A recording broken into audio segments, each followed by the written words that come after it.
'Twas the intro before fight night, when at the start of this quarrel, not a followers stirring, not even Swole Squirrel. The lineups were selected by the players with care, in hopes that the matchups would be favored to theirs. Welcome to Fight Night Legends. I'm your host, Cass Kringle, and joining me as always is the Jolly Saint Blevins, here to give you the gift of high-level Runeterra action. Blev, how you doing tonight, buddy? I'm completely dumbfounded for many reasons, and the intro is nearly one of them. I'm doing great, man. I'm doing great, and you are definitely doing great after that intro. Yeah, man. I just, I it's been a bit since I've been back, and I just had to start it off with a bang. But before we get to more of that action, we got to kick things off. Blev, why don't you break us down with the format for Fight Night Legends? Oh yeah, we took a week off, but we're still coming back, and it's the same as ever. We're playing double elimination. We've got 8 players this week. Every single match is going to be a best of 3. Players have brought 2 decks with no region overlap, and to win, players need to win with both decks. And of course, the players are playing for their share of that $200 prize pool. And Casa, notably, this is the you got it right. This is the most wonderful time of the year. This is the post new set first fight night, Casa, and we've got some awesome players that have brought some brand new decks. Let's take a look at them. Absolutely. I want to take a look at this lineup for tonight. We've got Zinc, the returning champ from last week, going up against Roxas. And we're going to have Henneke versus Precipic. We saw Henneke in the seasonal just last weekend. Then following up, Stan and Caius. Caius, one of the SEA players that we've got here tonight. And then 4LW versus Arax. But our featured matchup tonight, Blev, that is going to be Henneke versus Precipic. Yes. And yeah, we can take a look here. We've got another Canadian player here, Henneke, 21. Got a, I don't want to say a crazy lineup, but there's at least a crazy deck. I mean, we're going to see a feature card here in their deck called the Grand Plaza, and we'll be seeing quite a bit of it throughout the night. If I had to guess, it is certainly going to be a card that has seen a lot. Of course, our boy here, Precipic, who you may know from a lot of the meta snapshots. You may have seen them in just about every single competitive Runeterra Twitch chat. He's pretty much always there chiming in. And Precipic did bring some spicy decks here, Casa.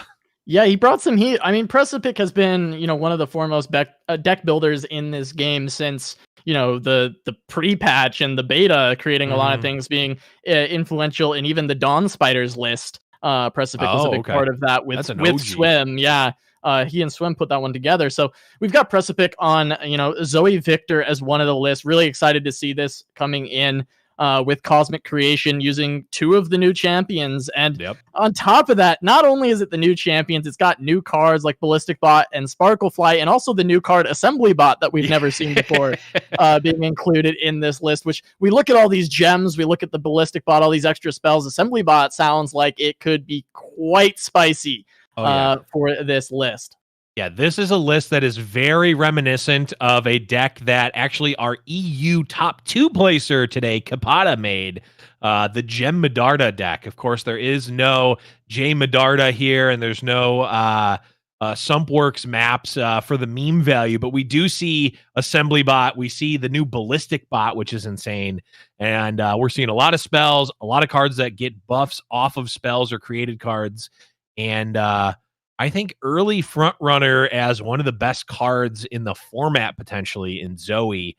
And this one is this is a deck after my own heart, Casa. I have a deck built right now that is has a lot of the same cards in this one, and it is very fun to play.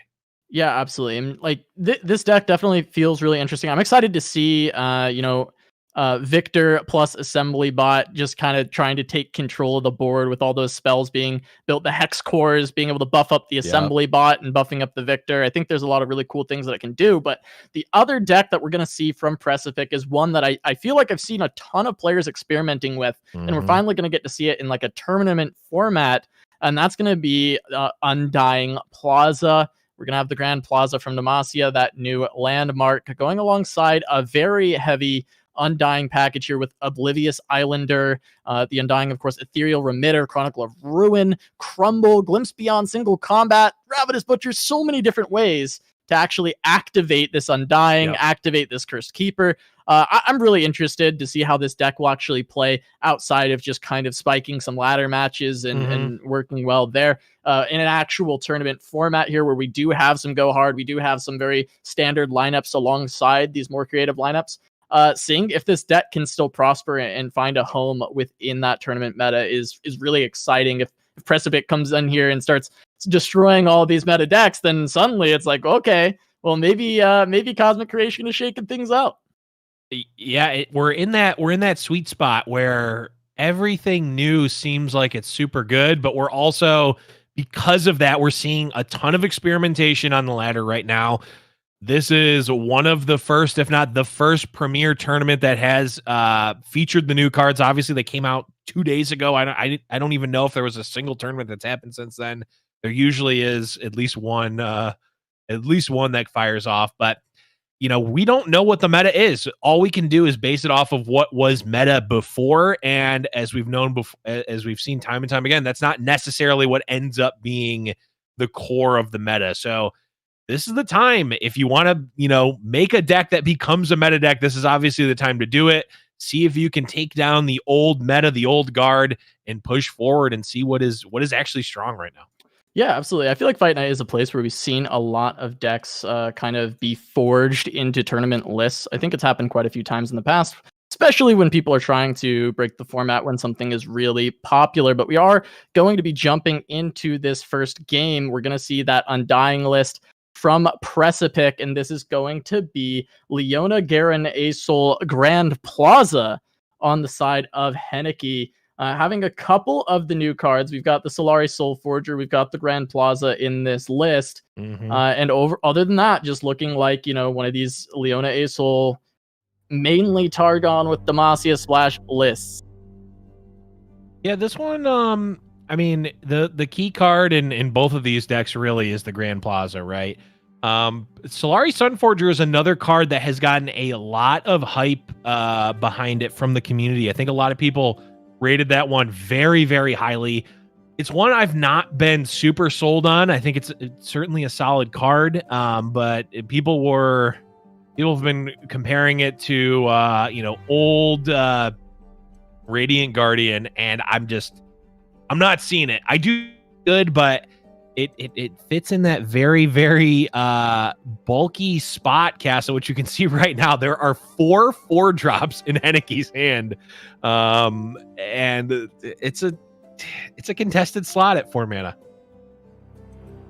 Yeah, absolutely. I mean, it is. Yeah, as you said, contested slot at 4 mana. It's also only the lifesteal for 1 round, so it's actually it's almost more akin to the Squid. To Darkwater Scourge. Not quite, because it does stay on board, but it's only going to heal you for 5 ever is what you're going to get, as we do see that invoke. We do see the Comet taken for Henneke. And this is the first time we're going to see the Undying come out with the Islander, being able to play out 2 units like this and start to really develop these. We even have the single combat available to further utilize that or to pop this Cursed Keeper. So Precipic is going to be able to start building up this board. He's got Chronicler to even further increase the pressure of Undyings. And it'll start to become more of a race because Henneke is not going to want to block these Undyings. Right. But at a certain point, he may start having to with the amount of ways that Precipic has to reset them. Yeah, this is definitely, the way that the Undying deck works, right? It forces your opponent to have to race, right? You do have some interaction like we see the single combat there, but at the end of the day, Undying and interaction are generally not 2 things that go hand in hand. Like, you're just attacking and forcing your opponent to block or to race you, right? That certainly leans towards the Solari Sunforger being quite good, as that 5-point swing is certainly, the 10-point swing, if it hits face, is certainly going to help you in that race. But that being said, there are a lot of Undyings on the field right now, and they're only getting bigger. Yeah, and I mean, that Comet can obliterate one of these Undyings if it does get quite big, but it does feel like quite the mana investment to actually deal with one of these, and Henneke does need to continue to develop to be able to block, to be able to prevent himself from taking too much damage. I do agree with you. That Soul Forger is going to be really, really nice to actually generate more HP and keep himself safe from this onslaught of Undying boys from Precipic side. Yeah, and yes, the obliterate is certainly going to be a negative tempo play, which I don't think Henneke is really wanting to make. But it's nice to have it, right? If Undying gets super big, it's nice to have sort of a reset button for that. The Bertrands themselves, they're potentially threatening to do quite a bit. Henneke deciding to take the mana advantage there. Really interesting play. That's a tough one, especially when you haven't even made a scout attack, to just say, oh, I'm gonna eat 6 or 7 of your mana there. that's a bold play. I mean, we're just gonna have to see how that pans out, but it seems like that was a calculated move, and I personally have no idea how that one plays out there. Yeah, I mean, it's going to be tough to see. At this point, I look at Henneke, and I do feel like he's in a pretty reasonable spot because he is going to be able to heal with the Sunforger, and he does have this Leona to try and push through. It does feel like Precipic may be dying on this backswing. But yeah, I don't know. He is dropping quite low. It does feel like if Precipic can hold on a little bit longer, he might finally be able to punch through where these Undying are actually getting very good trades. Yeah, the inherent problem with Undying is that it's a one-way street, right?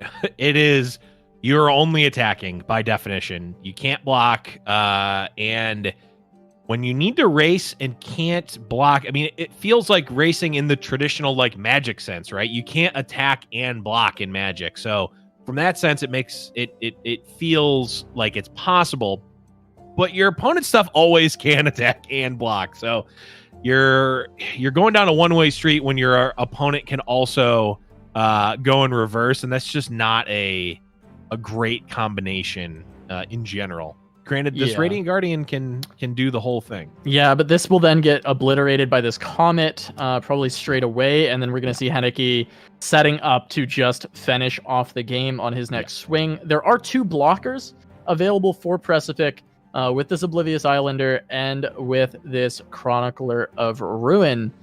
But with the Scout attacks, the potential to even play a Daybreak card to get one stun out. Actually, the stun will be eaten by an Undying, so that won't be relevant. It will just come down to, does this single combat get value, and is there enough blocks available for Precipic? He is going to get this Radiant Guardian online. Is he actually able to live here? I mean, this Undying is 5 power, so the nerf to Radiant Guardian down to 4 power actually coming in clutch here. Yeah, this is 2 stuns. It's gonna be is it 2 stuns? I always it is 2 stuns.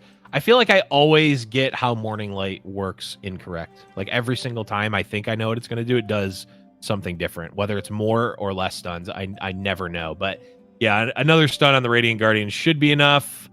And Precipic hits the GG, hits surrender, and we're going into a game number 2. Henneke taking down game number 1. Yeah, Henneke gonna grab that one with the Targon Demacia deck.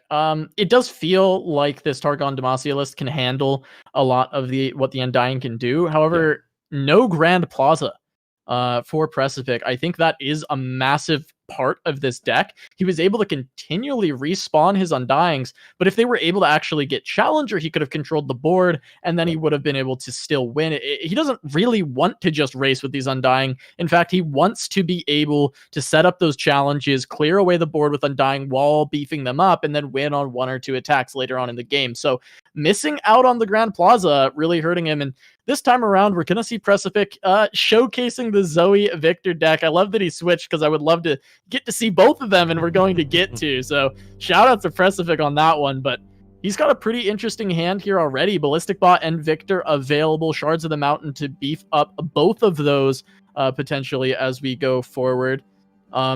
And on the other side, this is going to be Henneke's other list, which is basically an old school Bilge Klepto deck with all of the nabs, but it added Ballistic Bot to make sure that it can ensure the plunders. So it's a pretty interesting list as well out of Henneke for this first week of Cosmic Creation.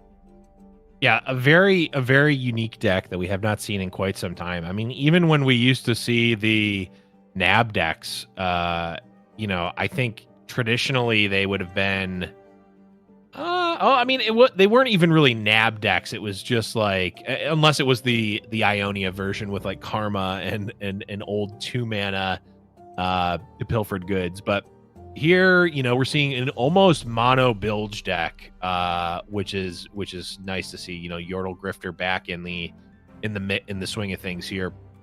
What's going to be interesting, for this matchup, as well as just these new Cosmic Creation decks in general, is cards like Ballistic Bot, cards like Even Assembly Bot and Victor and whatnot, they all are very high synergy cards and they're ramp up cards. So like, as we can see here, a lot of things going on and a lot of power that theoretically can be generated on Precipic's board.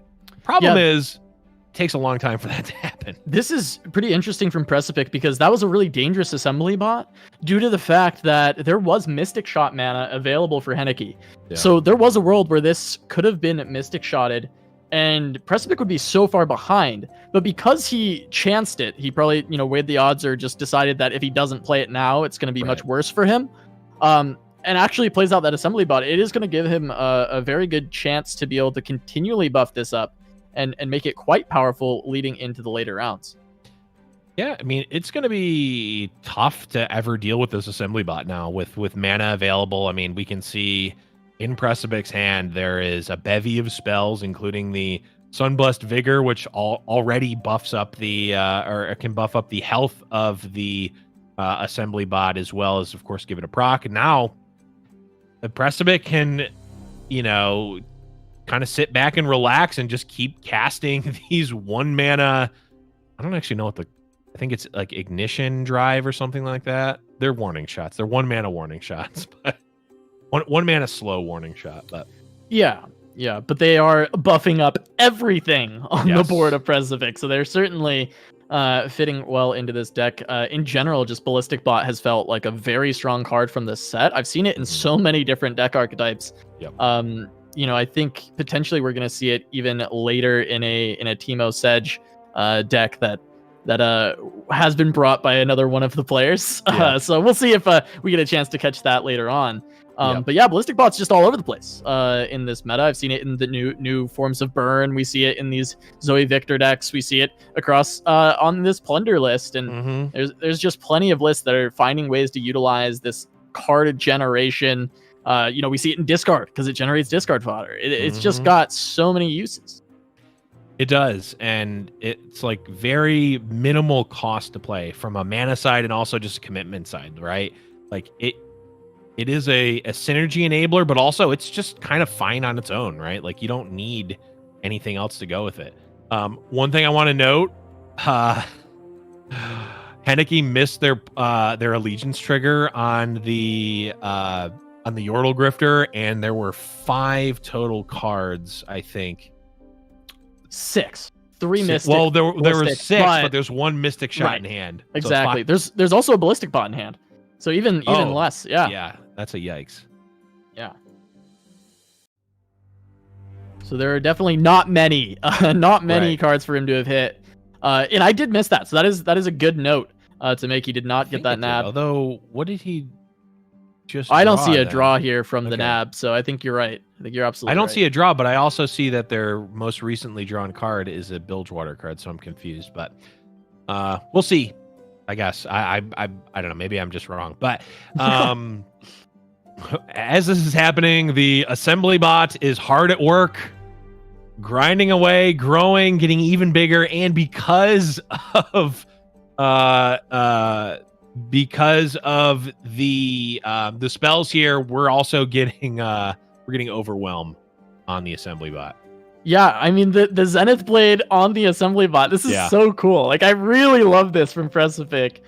It's such an interesting deck in general, and I mean it's Victor just a pleasure fearsome. to see this. Victor got fearsome, so can only be blocked by the Yordle Grifter. Oh my god. So much damage pushed through by the Assembly Bot. There's only 1 mana left for Henneke, so Precipic knew his Victor was safe because he's got these Sunblessed Vigors that he can use to keep it alive. But that is a leveled Twisted Fate, so that might be a way that Henneke can lock down this Assembly Bot and keep it from actually getting another swing in. There is going to be the Hush available that can try and slow down this Twisted Fate, especially on the attacking turn for Precipic. He can lead with Hush, so that the gold card cannot come out and stun the Assembly Bot, and that can be his way to find the win. So I think Precipic's still in a really great spot here. And he's got 2 of them, so he's even going to use 1 on this turn to prevent any other amount of board clear. I really like this. I'm wondering, why is that Mystic Shot going towards the Assembly Bot? I cannot tell you that, actually. 7. It gets it down to, it would have been 6, but I'm not. I feel like that was supposed to go to Victor to at least threaten to kill it. I don't have an answer for you, Blev. I really don't. I'm with you. I'm with you on this one. Maybe chat will point out the 5-head play, but I'm not seeing it yet. But regardless, Victor still growing. Yeah, and the Victor's also going to be getting overwhelmed here. I think that Precipic has calced this out. I think he can protect this Victor from any of the spells using one of these Sunblessed Vigors. So now, I mean, we've got Scout Overwhelm Fearsome Victor alongside a 12-9 Assembly Bot. And Henneke is not going to have time to get this Riptide Rex online because I think Open Attack is the move for Precipic. He wants to just hush Open Attack. Hush, and then I mean, there's going to be 1, 2, 3, 4 burst spells that can be played on the Open Attack. So, and if you put the Bastion onto the Assembly Bot, that's an additional 1/1. I mean, this Assembly Bot is massive. He's just a big boy. This is the world I've wanted to live in since Capata initially showed me the Gem Medarda deck. Assembly Bot, I've been a huge proponent of Assembly Bot for a long time. It got kind of swept under the rug because of old Hush, and I think only I have been trying to revive it, but which of course is not going to make any sort of inroads into getting the card into playability. So my hat is off to Precipic for bringing this deck, and it looks like this one is going to be is going to end in his favor here, as he even gets to pull a keg with the Assembly Bot just to ensure. This is gorgeous. I love this. And Henneke just says, you got it. There's nothing here. We're going to a game 3. Yeah, that deck is so. I know exactly what deck I'm playing after Fight Night, and it's already round 1. It's round 1, but I know what I'm playing. After we're not playing right. I'll put my game away. Sorry. Forgot we're on camera here. I'm super hyped on this. We do have our final game, game 3 coming up, and that will have to be the Undying Plaza going up against this NAB list. I actually feel like the NABs are going to be generally low quality from the Undying list, since it's a very synergistic deck. So I do feel like that will be a struggle, but overall card advantage in general is what that deck is known for doing well. So we may still see it be able to find the win, but I'm interested to see if Precipic hits his Plaza. We're likely going to see him mull a lot of this away, trying to look for it. Radiant Guardian may be a keep against this deck because it does lean so aggressive. You might want that later lifesteal to come online, and we do actually see him keep it, but the rest of his hand is not looking super good for Precipic, and that is a very low fast curve for Henneke. This is what we in the business like to call a clunker. Now, of course, this is, I was just going to say, a Curse Keeper away from being a very good hand, and of course, Precipic rips it off the top like a champ, and I mean, the beats can start to come here, or at the very least, Precipic is going to be able to, defend against some of this early aggression from Henneke. The Radiant Guardian, like you mentioned, is going to be very strong in slowing the game down, and if Precipic can get online, it's going to be a very good sign for them. Yeah, absolutely. And I do, looking at Precipic's hand, having this Glimpse Beyond, I think, is another major factor. Being able to try and refill, as long as he can get this off later on into the game. He just needs to not fall behind in card advantage, which you're going to fall behind in card advantage against this NAB deck, but he just needs to be in a point where he's not being completely destroyed by card advantage.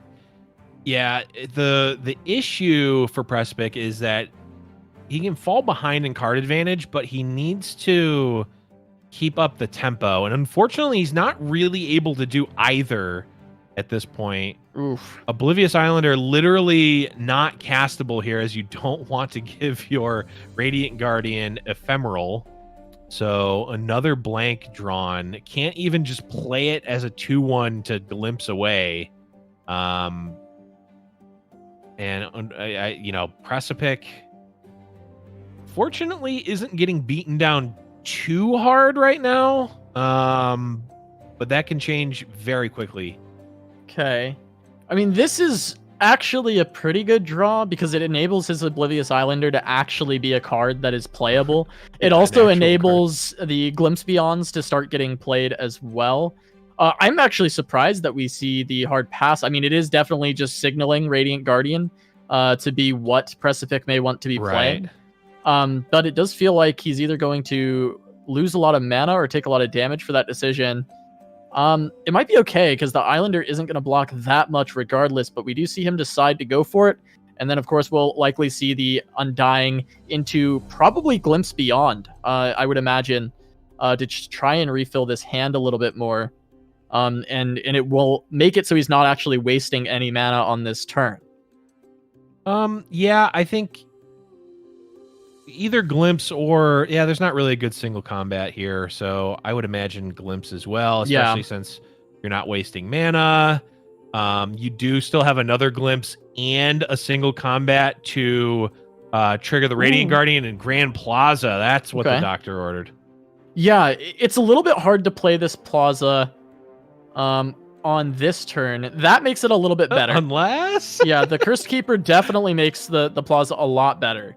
I think Precipic wants to get this Radiant Guardian online, and we just see the raw Glimpse Beyond to try and make that happen. So I think we're very likely just seeing Radiant Guardian hit the board, and then Precipic's ideal world is that he gets to set up Grand Plaza on this next turn and go into his attacking turn, developing a couple of units. I mean, he's got the Stalking Shadows, he's got the Cursed Keeper, and Cursed Keeper, of course, being brilliant with Grand Plaza because you can, crack open the Kinder Egg and get the prize inside while also removing a unit on the other side.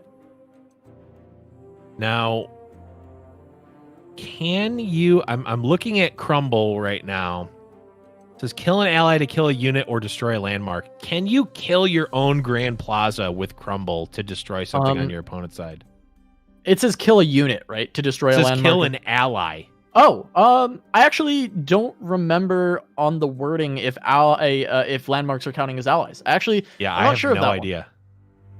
I'm interested to know, just for I mean, it would be a good fact to know. It certainly would be a good fact to know. Yeah, because I'm leaning towards no, because I would not think that you can cast Glimpse Beyond on a landmark, and Glimpse also says kill an ally. So good science. But also, I think you're probably right.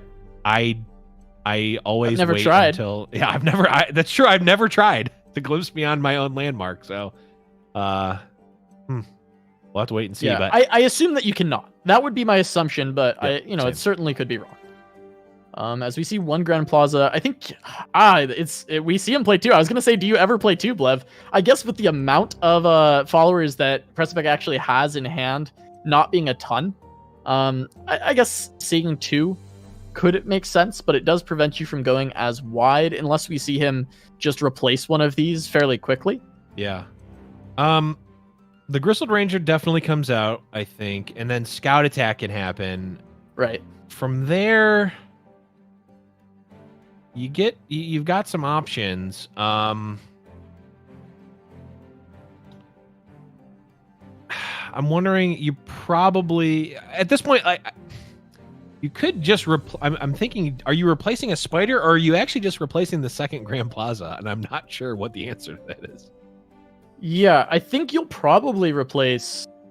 Yeah, part of me thinks you're going to replace the Plaza. That's kind of where I'm looking at this from. I'm not sure exactly, because he's not going to have room to play another unit here.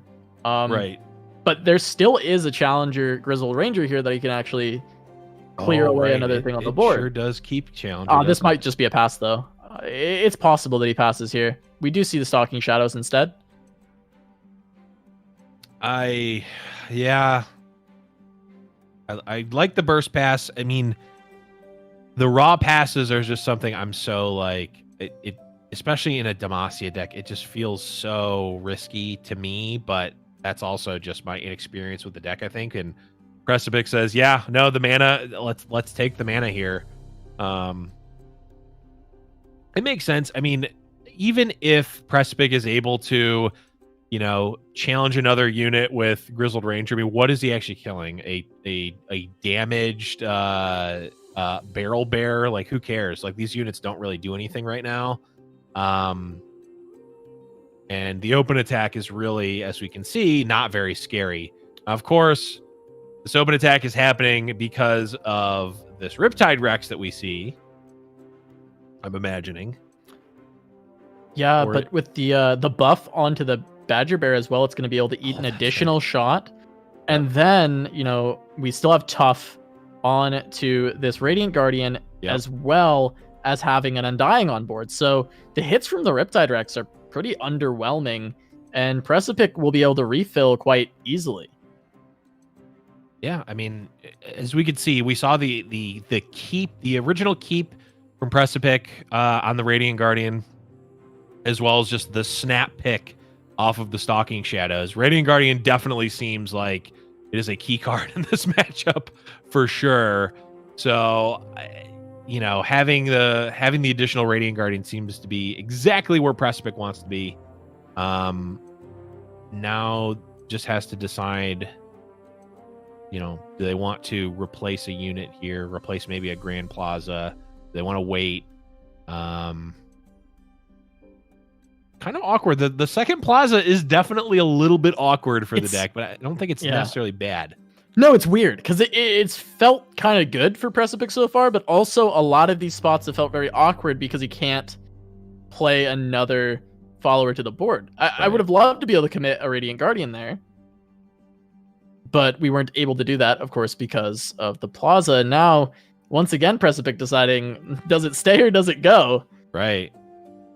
And now we're getting to a point where there are actually two men. That's a pretty good one to get. That's a pretty all right one to get. Not bad at all, considering that will continue to keep Precipic healthy and actually start to push a little bit of damage. Yeah, and also is just a 3/5 challenger on this turn too. Of course. We'll take the. It's a little low on the stat line overall, actually, for the average for picking up a 5 drop, but certainly not bad. Yeah, in this case, I think Precipic is probably just fine with that, especially since certainly still has an additional 5 mana afterwards to get a Radiant Guardian out if he wants. What's interesting here is, as it stands, Undying will be obliterated right now. Yeah, that is actually very interesting. I'm curious. There's not even a good single combat here to turn that around. Ethereal Remitter single combating Spider. Well, Henneke has now given him one that could be good, but Precipic may... Yeah, I mean, I think he has to be looking to have one of his units be removed. But as I'm saying that, Precipic is not doing that. So it does seem like Precipic does not care about his Undying. Yeah, at this point, like, who really even cares about Undying? Like, Undying, Schmundying. We don't need that guy. He sucks. Where'd he go? Yeah, this is... I mean, we're even replacing a 1/1 here for an additional Radiant Guardian. I mean, there's really not a punish to playing additional Radiant Guardians here. Yeah, I mean, there is an important note that using it from the Radiant Guardian instead of from the Remitter did protect himself from Mystic Shot, denying the kill on TF. Yep. So that was a way to guarantee the kill on TF. And I think that may have been the consideration for Precipic, deciding that, okay, well, my Undying doesn't matter, and I want to make sure that the TF gets removed.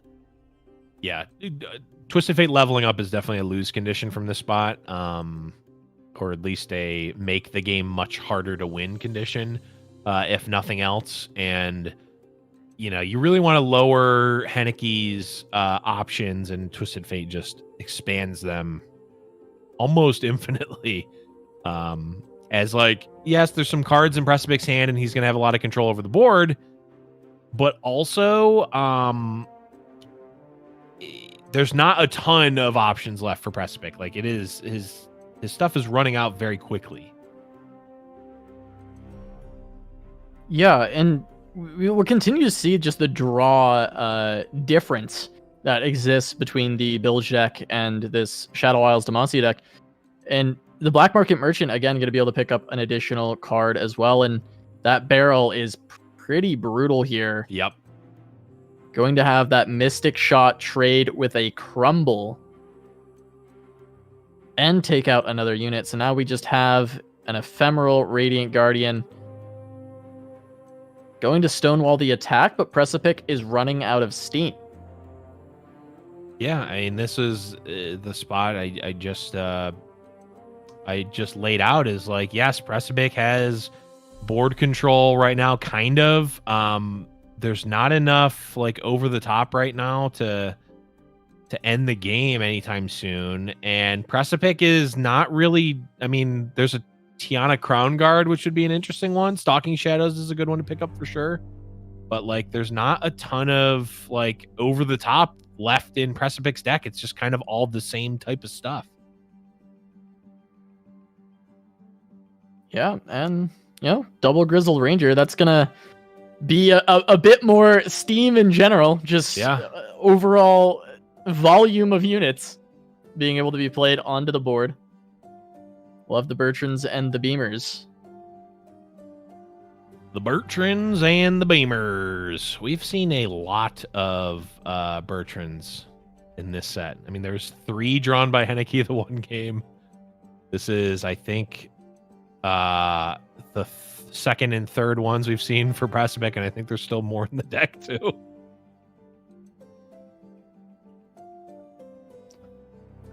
Yeah, I mean, there's just so many of them between the two lists. The Steels coming out, the Stalking Shadows creating more. The other deck earlier playing them as well. We're seeing a popular once again with Grand Plaza really helping out poor old Bertrand. Ooh. Yep. And there's the value, the real value of Precipic's deck against the NAB deck is that Precipic's not playing any good cards. So the Steels are not going to be good. Yeah, that Oblivious Islander is not going to be doing too much for Henneke. Classic Oblivious Islander, not going to be good. But again, like if Henneke can just survive for like a little bit longer, deal with this board, slowly whittle it down. Oh, he missed again. Wow, no that nab. is that's a Mystic Shot off top. That is unlikely to say the least. And now Riptide Rex is going to come in. How much is going to happen? Quite a bit here. Yeah. Taking down everything except for that big Radiant Guardian. Fortunate for Precipic that the Collector died last, so he actually got 2 procs, which is actually a little bit helpful here. Making sure just to continue to keep himself topped off. Another grand.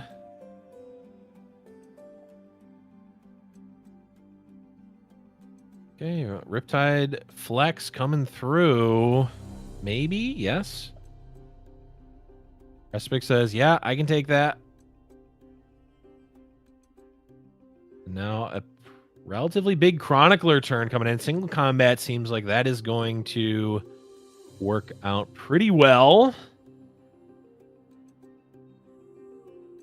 Yeah, a lot of stats on the side of Precipic, but down to the last few cards. And this is the I mean, we've talked about it for so long now, Casa, the timing attacks. This is where it has to be for Precipic because the time is running out very quickly. Yeah, I mean, these challenges are pretty good for Precipic. Yeah. And we're looking at this, they're all going to go through. Mystic Shot isn't going to actually make any difference on this one.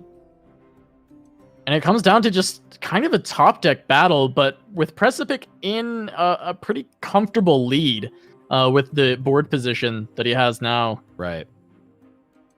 Yeah, single combat kind of gets Precipic out of a lot of trouble, potentially, if something like a Gangplank... Well, actually can't even kill Gangplank, but... Ooh, that's a good rep. Remitter is nice. Yordle Grifter theoretically could be nice. Yeah, it can be a good draw here.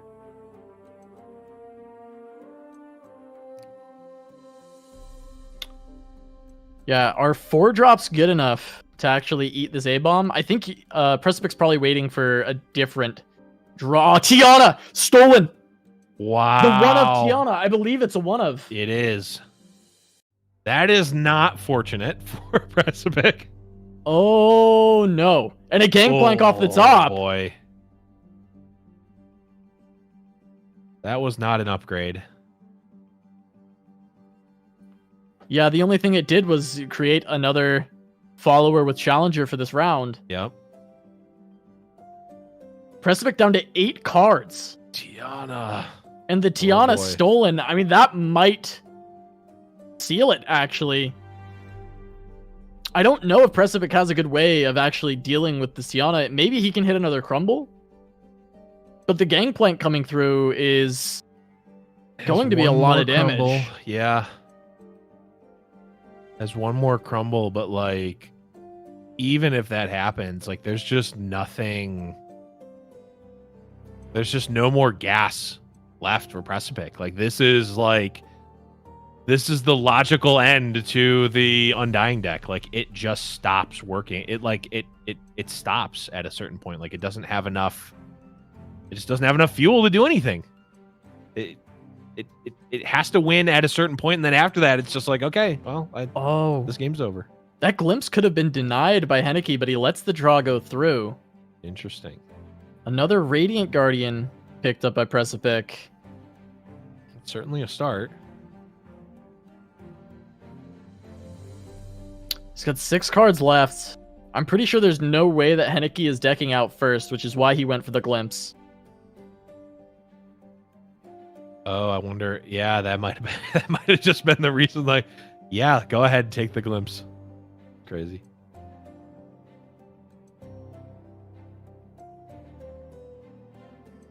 And are there any crazy 7 drops? Or no, that's not Remitter. That's Chronicler.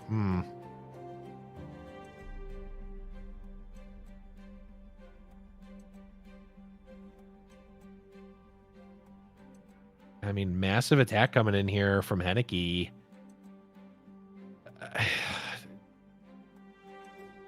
I think it might just be end of the line for Precipic. There's just like there's not even the Tiana literally got stolen. There's not even that like dream of top decking it. That is brutal. Losing the Tiana. I mean, that was his big, bomb that he had for the late game. That extra win con.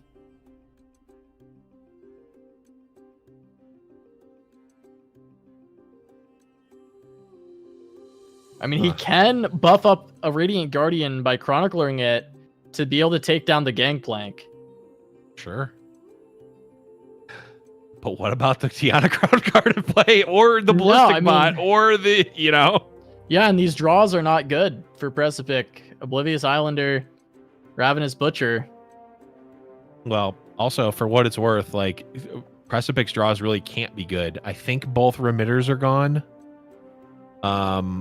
The Radiant Guardians are out. The Tiana was stolen. There's nothing else. It's all downhill from there. Yeah, I mean, all the Rangers might be gone as well. He might just be down to like Butchers, Aristocrats. Yeah, he might be completely out of good cards. I think there might be one crumble, maybe a glimpse, which is gonna be lethal on himself. Probably, I think both Butchers are gone. There's probably like maybe one Oblivious Islander. Like there's a bunch of trash left in Precipic's deck. And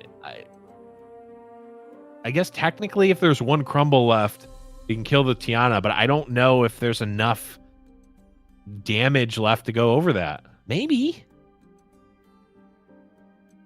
Undying, okay. Oh, and I think with that happening, the Rex plus the other burn, I think is gonna at the very least put it close to lethal here. And by that I mean they all hit the Radiant Guardian. Okay. So we do see the not tough... dead yet.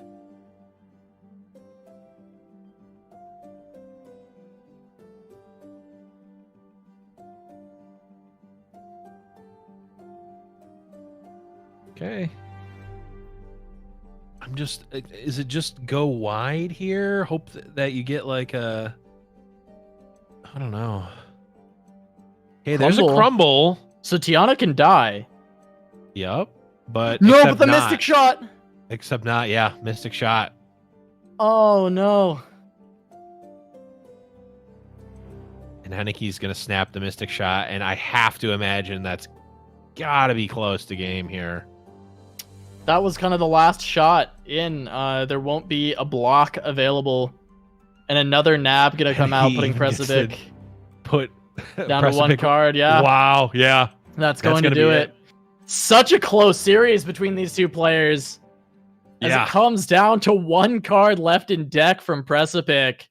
And he just couldn't quite get through the Tiana steal, I think. Really the nail in the coffin there. I think Precipic needed to find that late game bomb to really punch through and finish that game. And he just couldn't quite get there, but so close. I mean, Precipic going to be dropping down to the losers bracket, but both of these decks have been honestly quite impressive for these brews that are coming in on the first week of Cosmic Creation. The Plaza deck, of course, not performing as well as the Victor Zoe list. We saw the Assembly Bot really pop off as he was able to keep that on board for so long. The win conditions surviving and thriving.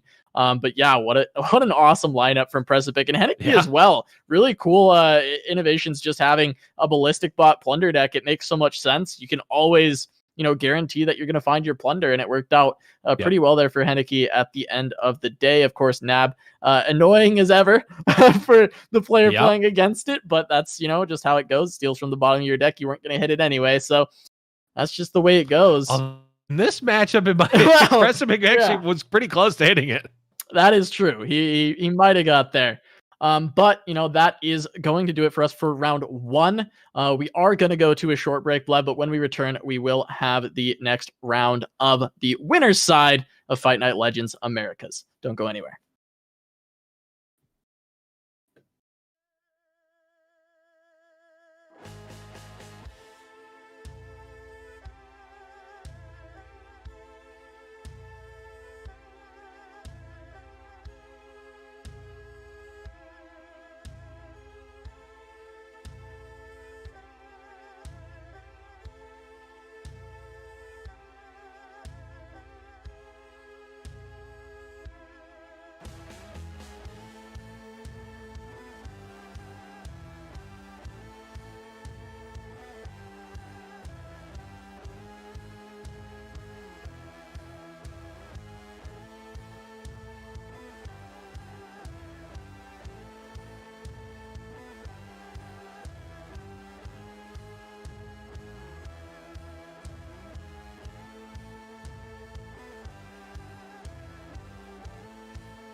Welcome back to Giant Slayer's Fight Night Legends. We just saw a pretty awesome first round with a lot of cosmic creation cards between Henneke and Precipic. Henneke coming out on top of that one. So, we'll go ahead and take a look at the bracket and see where that everyone else stands going into this next round. We had Roxas take down the defending champ of Zinc, and he will be facing off against Henneke in this next round. But on the bottom side, we see Stan fell to Caius, one of our SEA representatives, and he will be moving on to face 4LW, who took down Arax. So we are going to be following Caius versus 4LW going into this next round here. And, we were talking about how exciting it was. We saw those cosmic creation cards in that first round. Well, fun is over, boys. We got some go hard between Caius and 4LW.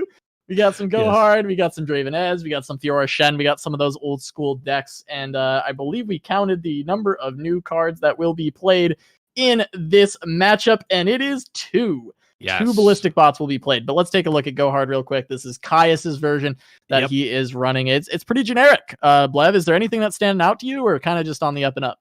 This is pretty much the standard build. I mean, I think there's a lot of debate on numbers of different cards, but there's nothing crazy in here. The Gangplank Elise split is something that is debated, but it's not uncommon to see all 3. Pool Shark at 2 is pretty common. The Wombo combo of Jagged Butcher and Ruination is, of course, relatively common as well. Ledros rearing his ugly head as well.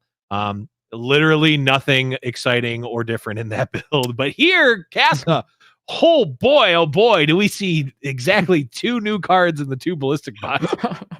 Yeah, the 2 Ballistic Bots. I will note that it is a pretty cool addition to this deck because of the fact that the Ballistic Bot is going to be generating some additional discard fodder for the Sump Dredger, for the Rummage, which I actually think helps this deck quite a bit to have more access to very strong discard targets. It allows you to play 3x Sump Dredger, 3x Rummage to go alongside your Chump Wump, your Draven, and you'll always have those options to just be generating card advantage from, something that you don't necessarily need to use. The deck can also look to burn people out on occasion, go for the more beatdown strategy. So if you've got one of these on board, one of these Ballistic Bots, and you're continuing to use that ignition each turn, it's just even more damage that you're able to push. So I think it fits in really nicely into this deck, and I don't think there were any other cards necessarily that were going to squeeze into this one. So I'm interested to see if Ballistic Bot can actually just make this even better of a list than it already was, because it already was kind of at the forefront of our format right now. Yeah, it was a really good deck, and I think Ballistic Bot just it is it smooths out a lot of things, right? Like we saw it before. Like it can be a win condition on its own. You mentioned it provides discard fodder. It's just like it's a clock even without attacking. Like it does so much. Ballistic Bot definitely, I think, one of the top cards out of Cosmic Creation. One thing I gotta say, it's the first week. Where's Riven? Play Riven in like at least like 1 or 2. Come on, try it out. Like, don't just go. I don't know. That Riven was a card that was talked about, potentially slotting into this deck. I personally don't know where it would go. Like, are you cutting Ezreal's? Are you cutting Draven's? Are you doing like 2/2/2? I mean, all of those are probably worse than this, but like, come on, like just play it. I think we saw some Riven in Europe today. I think, I think we saw Den play some Draven Riven. I think we may have seen a Kavira running a Riven deck as well. Nope, that's Katarina though. That's pretty interesting. It may have just been Krishek Driven also won Fight Night EU according to chat. Yeah, so I'll take it. Mezume played Ash Riven and he was the winner. So okay. We do have a Riven overall has had some appearances and has done well in Europe, but no one brought it. You can call them cowards if you want, Blevins. I mean, Zinc is in here and you do like bashing him for deck choices. So I gave him crap on Fight Night last week, and he won. So he gets one. In addition, I don't know. This isn't explicitly stated on the prize sheet, but if you win Fight Night, you get 1 week of a pass from me giving you crap about not bringing elusives. It's in the contract. It's in the player handbook. Not a lot of people bring that up, but sometimes it does happen. Yeah, occasionally Zinc will show up and just this time he gets away with not bringing elusives. I mean, if And at he this wins point, this I don't know if one, he'll ever bring elusives. We've had a couple patches since, and I just don't know if it's gonna happen.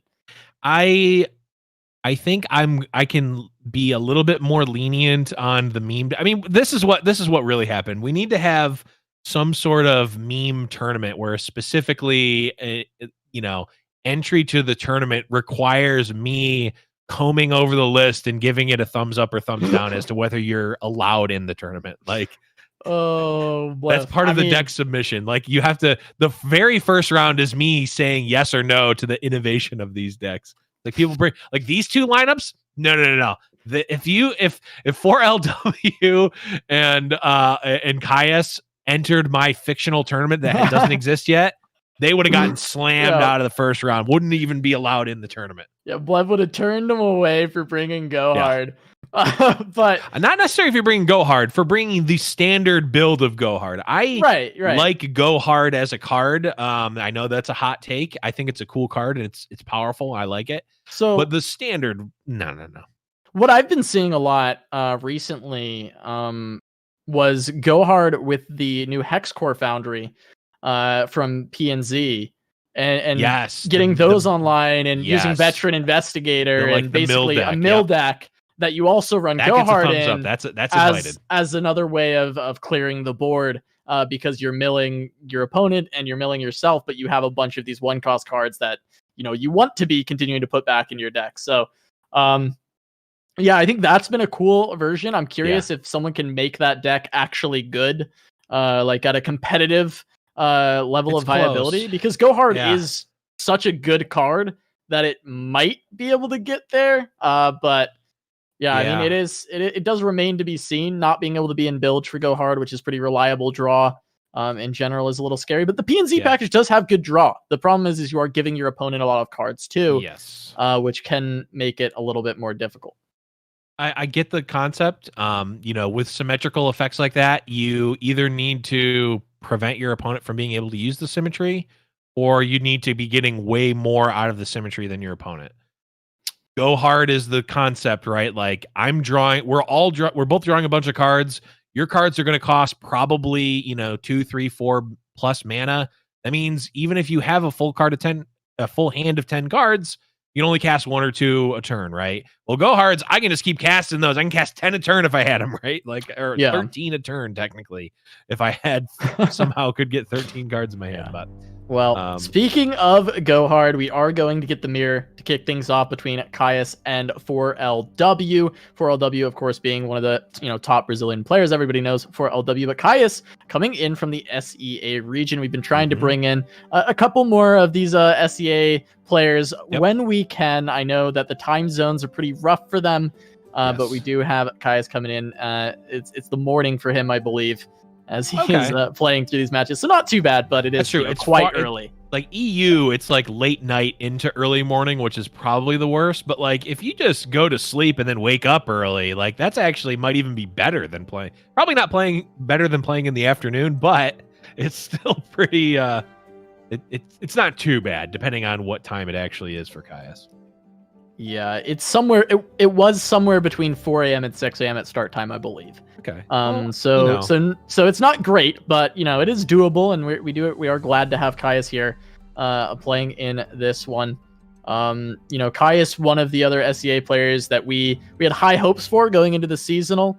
I don't believe I'm actually not remembering correctly if Caius made top 32. I do remember Mr. Bear, one of a Fight Night alum, making.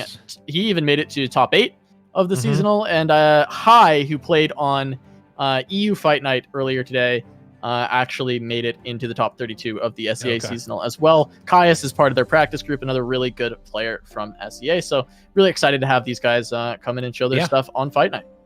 Yeah, it's awesome. I mean, we love having players from all different regions on various Fight Nights. I mean, it's part of the reason that we now have expanded to the EU Fight Night. We've got 2 Fight Nights now. So, we love trying to get players from different regions, into play. And it's awesome that SEA is joining the degen group of just playing super late or super early to get into fight nights. We love to see it. Yeah, absolutely. It's always exciting to see, even if they do bring Go Hard and don't play any new cards. Hey, we still love to see them here. At the end of the day, the only thing that my opinion on a deck matters for is the fictional tournament where I am the Maximilian Pegasus style, Duelist Kingdom event that I want to run. But for any other event, my opinion on a deck matters zero. You bring whatever you want and whatever you think is going to win, and you run with it. Yeah, absolutely. And kicking things off, we see a Go Hard played for Caius already. I believe there was a Go Hard for 4LW as well, so they are shuffling these to kick things off. And we see Caius has a lot of great ways to draw cards. We do see the Glimpse Beyond and the Zap Spray Fin. So one Glimpse being in hand also will reduce the odds of Glimpse being pulled by that Zap. So he is more likely to find that Go Hard. And Caius already picking up a second Go Hard. Going to be very close to that Pack Your Bags. Also having access to Twisted Fate for Twisted Fate's blue card, the Betty Croker, and as well as this additional Twisted Fate to potentially even go for that Twisted Fate's pick a card. Yeah, I'm looking at these two different lists, and there's a couple of notable differences between the two. 4LW running is actually running a Grasp of the Undying that is not in Caius's deck, and I'm trying to see where that is coming from, and it looks like it's coming from, it's 1 Ruination, so it's 2 Ruination, 0 Grasp for Caius, 1 Ruination, 1 Grasp for 4LW, and besides that, literally card for card. Yep, pure mirror. Yeah. So, and we do actually see that Grasp in the hand of 4LW, and, Grasp is a card that we've seen throughout the course of Runeterra be, better or worse in certain scenarios. In this Go Hard meta, and more specifically because of cards like Glimpse, I think Grasp has really kind of fallen out a little bit. But if you can land it in a safe position where where your opponent doesn't get to counter it with Glimpse, it's actually very, very strong. Yeah, and we are going to see the third Go Hard from Caius come out, but there is a Glimpse Beyond that can respond to this. But if you're new to the party, even though Go Hard doesn't do the damage, it still shuffles in. Unlike in Magic the Gathering, where it would be countered outright, it instead does as much of the effect as it can, which means you still get to shuffle the cards in.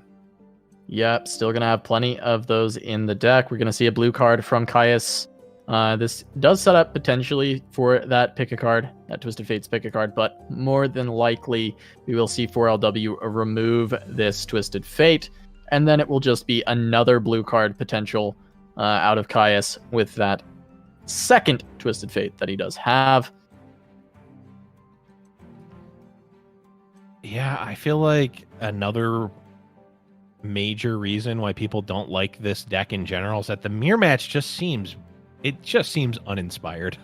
Like, I feel like there's some mirror matches in Runeterra that feel all right. Like, there's a little bit of a back and forth, but it's just like, there's definitely different decisions to make, but I don't know. I feel like it's so revolving around like who draws more Go Hards, who draws more cards that tutor for Go Hard, like, and almost nothing else. Yeah, no, I mean, I agree. It just comes down to who's drawing more and who's hitting Go Hard more, and that's the thing that happens with a lot of mirrors.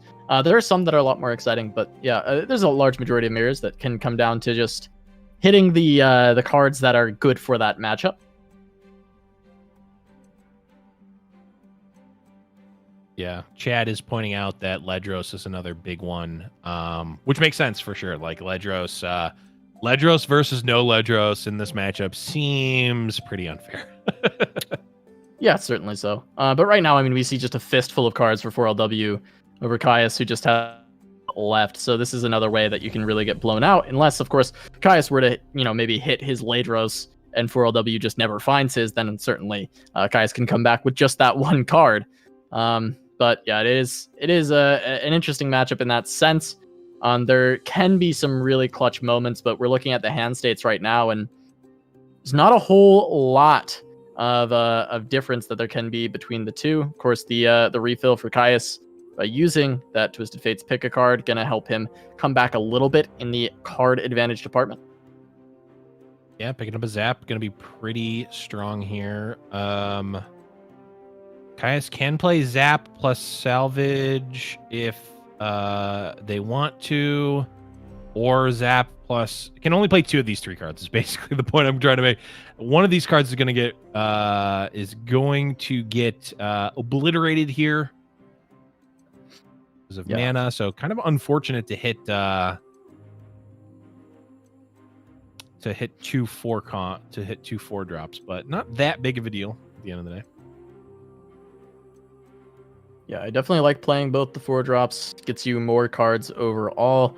We do see the Pack Your Bags available, and the Ledros was just hit as well as being able to level Twisted Fate at burst speed there. Pretty good. Denying this Go Hard from taking down the TF.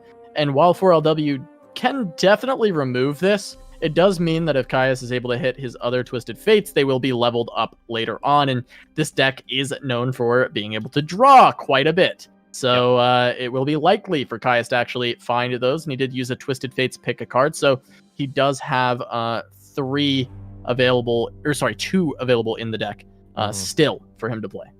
Yep, absolutely does. And of course, now the Ledros can come out, can put on a lot of pressure there. Not really a ton of good responses from 4LW. Can kill the Ledros and maybe develop some of the smaller units. Caius also can go wide, force 4LW to go wide in turn, and then pack your bags to get ahead. Definitely ball in Caius's court here, considering all of these potential win conditions are kind of online for them now. Yeah, I mean, Caius has pretty much just everything that he needs. I mean, he's pack your bags, he's got Ledros. Those are the 2 major win cons. The TF is leveled if it gets to that, but at this point, it might not even get there. 2 turns to Ledros. If 4LW can pick up their own Ledros in those 2 turns, that can maybe make things a bit more playable, as his pack your bags should be primed for the next one that is cast. I'm actually not sure if he's on 2 or 3. I actually think he might need 1 more go hard before he's on pack your bags as well. So 4LW is a little bit behind in that department. Yep, there's a go hard. So he needs this last one before he actually has pack your bags available. Yep. And that is, okay. Yeah, that is perfect for Caius. Just laid down the web, and 4LW falls right into the trap. Huge swing here. 5 damage, puts him to 12. Going to do another 3, 6, 7, 8, go down to 4. Ledros can get to 2. I mean, it is going to be tough for 4LW to come back from that, of course. Yeah, I mean, Caius hitting him with the "Don't you trust me" and charming him into filling up the board before hitting him with the big Evelyn embrace there. Able to take down the entire board. Push so much extra damage. The scary part, of course, about the deck in general is like, what could 4LW really do there? Like, cannot develop, which I mean, maybe developing the last Jagged Butcher was greedy. That's debatable, but even so, like,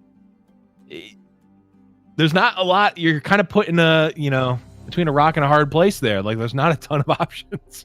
Yeah, I mean, we look at 4LW's hand and what was his win condition, right? Because he had a lot of small low to the ground units he needed to swarm, and he had to hope that there wasn't a pack your bags available. Right. And that's what he did. But unfortunately for him, the pack your bags was there. Caius is able to just play that down and completely remove the board. Now 4LW is down to 5 health with a Ledros in Caius's hand. And yes, there is a little bit of sustain with this grasp of the Undying, but it's not going to get much here. Yeah, I think, the good news for 4LW is with Grasp, Grasp can buy some time. It can kind of swing the board a little bit. Twisted Fate obviously is a win condition. And yes, Ledros is inevitability, but, even though Caius has already cast a Pack Your Bags, 4LW is up next in line for Pack Your Bags going off, right? Like they need just the one to do it. And it's possible that they can, I don't know if they can one-shot Caius. Oh, That's okay. the problem. Pack Your Bags for There 6. So if Ladros comes down, it gets responded to by Pack Your Bags for 6, Right. which clears away everything and then allows 4LW to push forward. I mean, can he find 12 more if Caius falls into this? Right. Yeah. 4LW basically needs to put enough pressure on so that the Ledros just gets out-tempoed by the Pack Your Bags, right? And a lot of it is going to be on Caius, I think. This is a very pivotal spot right now. Ledros comes out. It's going to be a huge tempo swing for 4LW here with the Pack Your Bags coming out, wiping the board. And there's still so much mana on 4LW's side to set up an open attack. There's so much draw that can happen too. Yeah, so much mana. He's also got the salvage. So that's going to be 2 draws already. As Caius is going to lose his whole board. And all he can find is potentially 1 Go Hard to play to heal 1. Right. So he is going to glimpse and look for that to try and, increase his odds of survival on this turn. 4LW has to find 12. He has 7 already on the board after this this Pack Your Bags. So he's got to find 5 more. That's not actually too insane for him to reach. I mean, 1 Doom Beast would do it, right? That's 5. Yeah, that's 5. That's 5. 1 Doom Beast off the salvage. Have we even seen one from 4LW yet? No, we saw one from Caius. Obviously, it's in play. So I he's don't got think we've seen 3 one of from 4LW. The other thing is, like, I don't know that Caius is necessarily winning in the next turn. So, like, 4LW theoretically can still have time. And this is so nice. Smart. Yeah, doesn't actually need the keg now that the Ledros is going to die from the glimpse here. Yeah, he does need to find 1 more damage now than he would have before. However, this is a cheaper way to draw. 2, 3, 4. Yeah, only.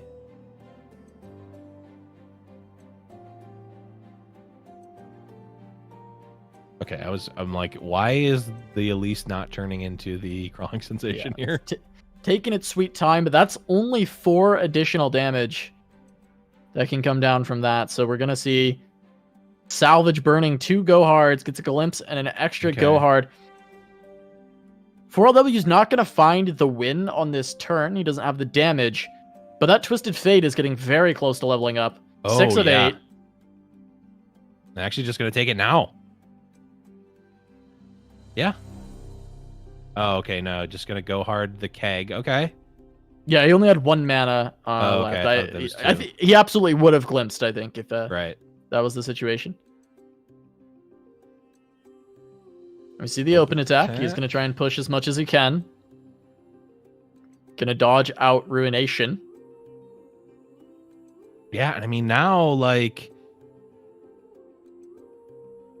the Twisted Fate is a win condition on its own. It's also, like, you're not going to lose to Ledros.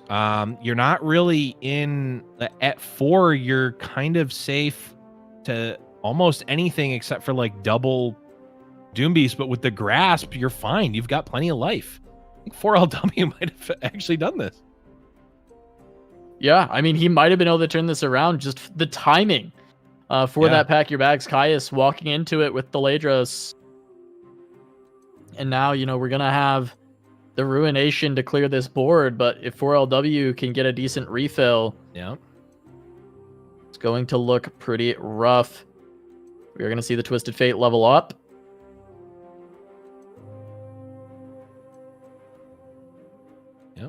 Twisted Fate levels up from the salvage, and now Ledros. There's the Ledros from 4LW. So inevitability on both sides here. This glimpse. Draw 3. Yeah.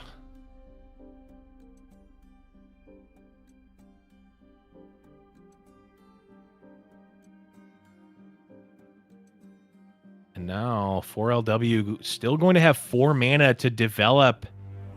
And there's 3 go hards. Okay, sure. Why not? So Butcher, Elise, go hard to remove anything that Caius plays. Yeah. And then he's going to set up a pack your bags to be available. In fact, he was already 1 of 3. So he already has it. Oh, so wait, the game's just over. Yeah, it's actually over. I actually forgot that he had played that extra go hard earlier on the keg. Yeah, so this is just the last 3 that he needs. Yeah.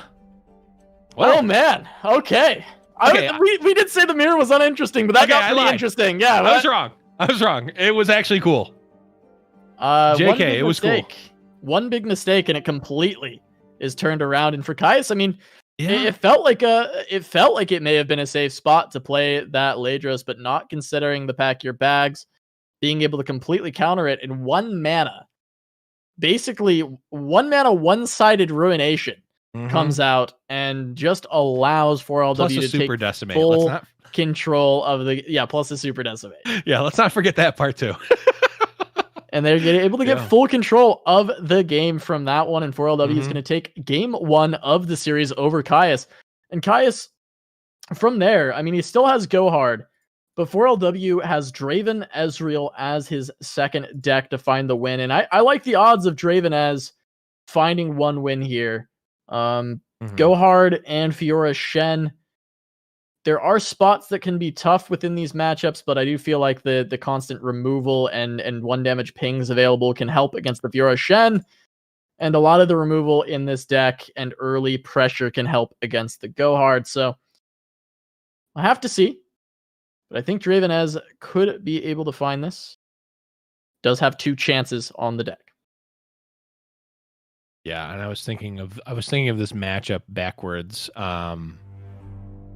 Because Fiora Shen should theoretically be very good against Go Hard, but that matchup won't happen. I was thinking that it was reversed. But yeah, I think 4LW definitely in a good position, obviously, like you always are when you win the first game. But like you mentioned, there's just a lot of, like, this deck is tried and true. We saw a ton of it in the seasonal. We saw a ton of it leading up to the seasonal in terms of just play rates and whatnot. So yeah, definitely a strong one to get at least 1 out of 2 games. Yeah, I think, in the matchups, even if either of these were to be unfavored for Dravenez, I think a lot of these matchups are going to be in that 45-55 range.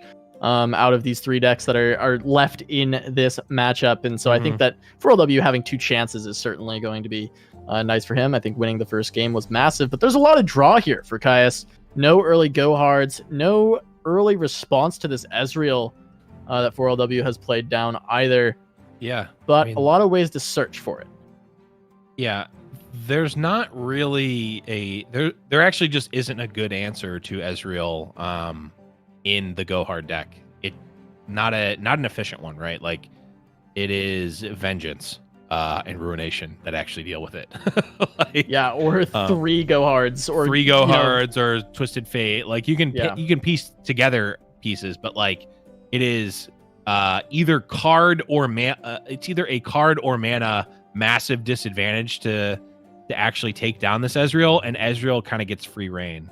And we've talked about matchups where Ezreal actually can just get played out raw and actually just start dominating the board. It's not the Ezreal deck of yesteryear where it's needed to be a combo piece. It can just be a value card, and here's one of the answers. Deal with the Ez. Yeah, I mean, Kai is forced to go into a gold card to try and deal with this. I know there's a lot of players that pretty much always blue card when playing TF, but I feel like Caius is kind of forced into this one. He doesn't have to deal with this. Yeah. And that's a great time to actually get that static shock out. And even though Caius is still able to deal with this Ezreal, it just took a lot to do anything to it. And 4LW overall should feel pretty safe. I mean, he is going to take a whack to the face here. He's going to take 4 damage from the Butcher and a Twisted Fate. Yeah. But in general, he's ahead in card advantage, and should be feeling pretty good in this game right now. I mean, we see just in terms of pure card economy, it's 6 cards, now 7 for Caius, 2 in hand, or 2 in play, 5 in hand. It's similar for 4LW, except when you think when 4LW plays Chump Wump, there's an additional 2 cards. When they play House Spider, there's actually an additional card that's created from it.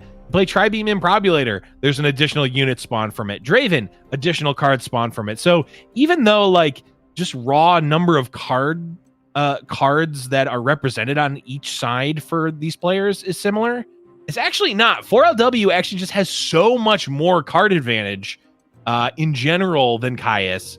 And Caius is essentially going to be forced to just be more aggressive at this point, or, somehow go over the top. And that go hard train has not really gotten any sort of motion yet. There's just been one played.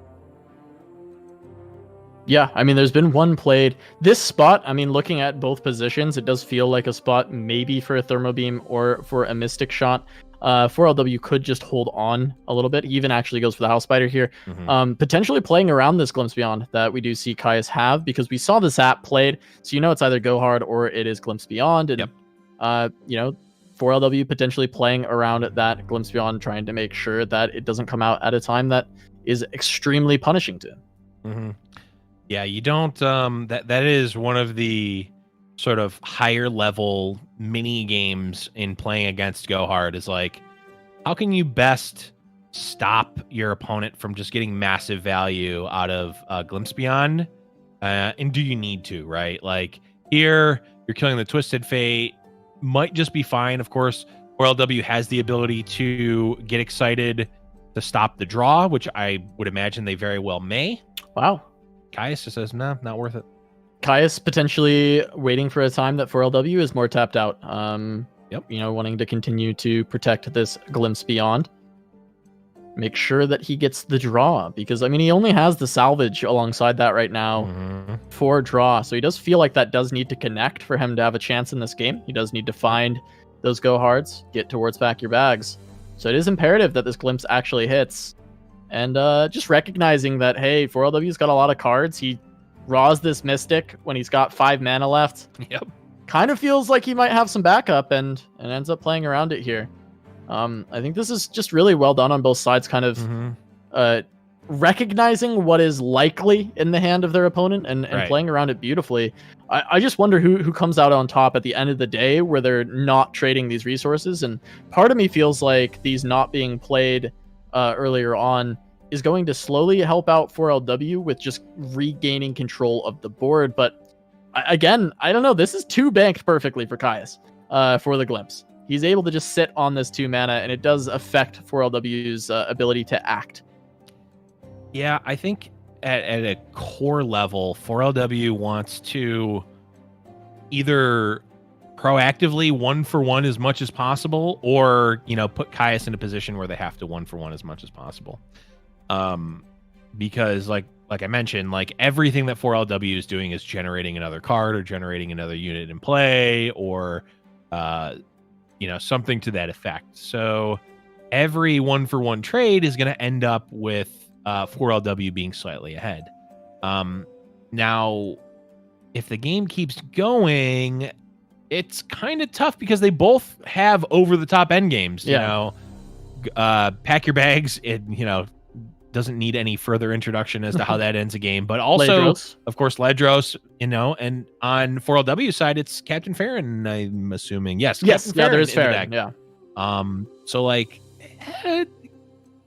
both of these decks. I mean, that's why these decks are so good, right?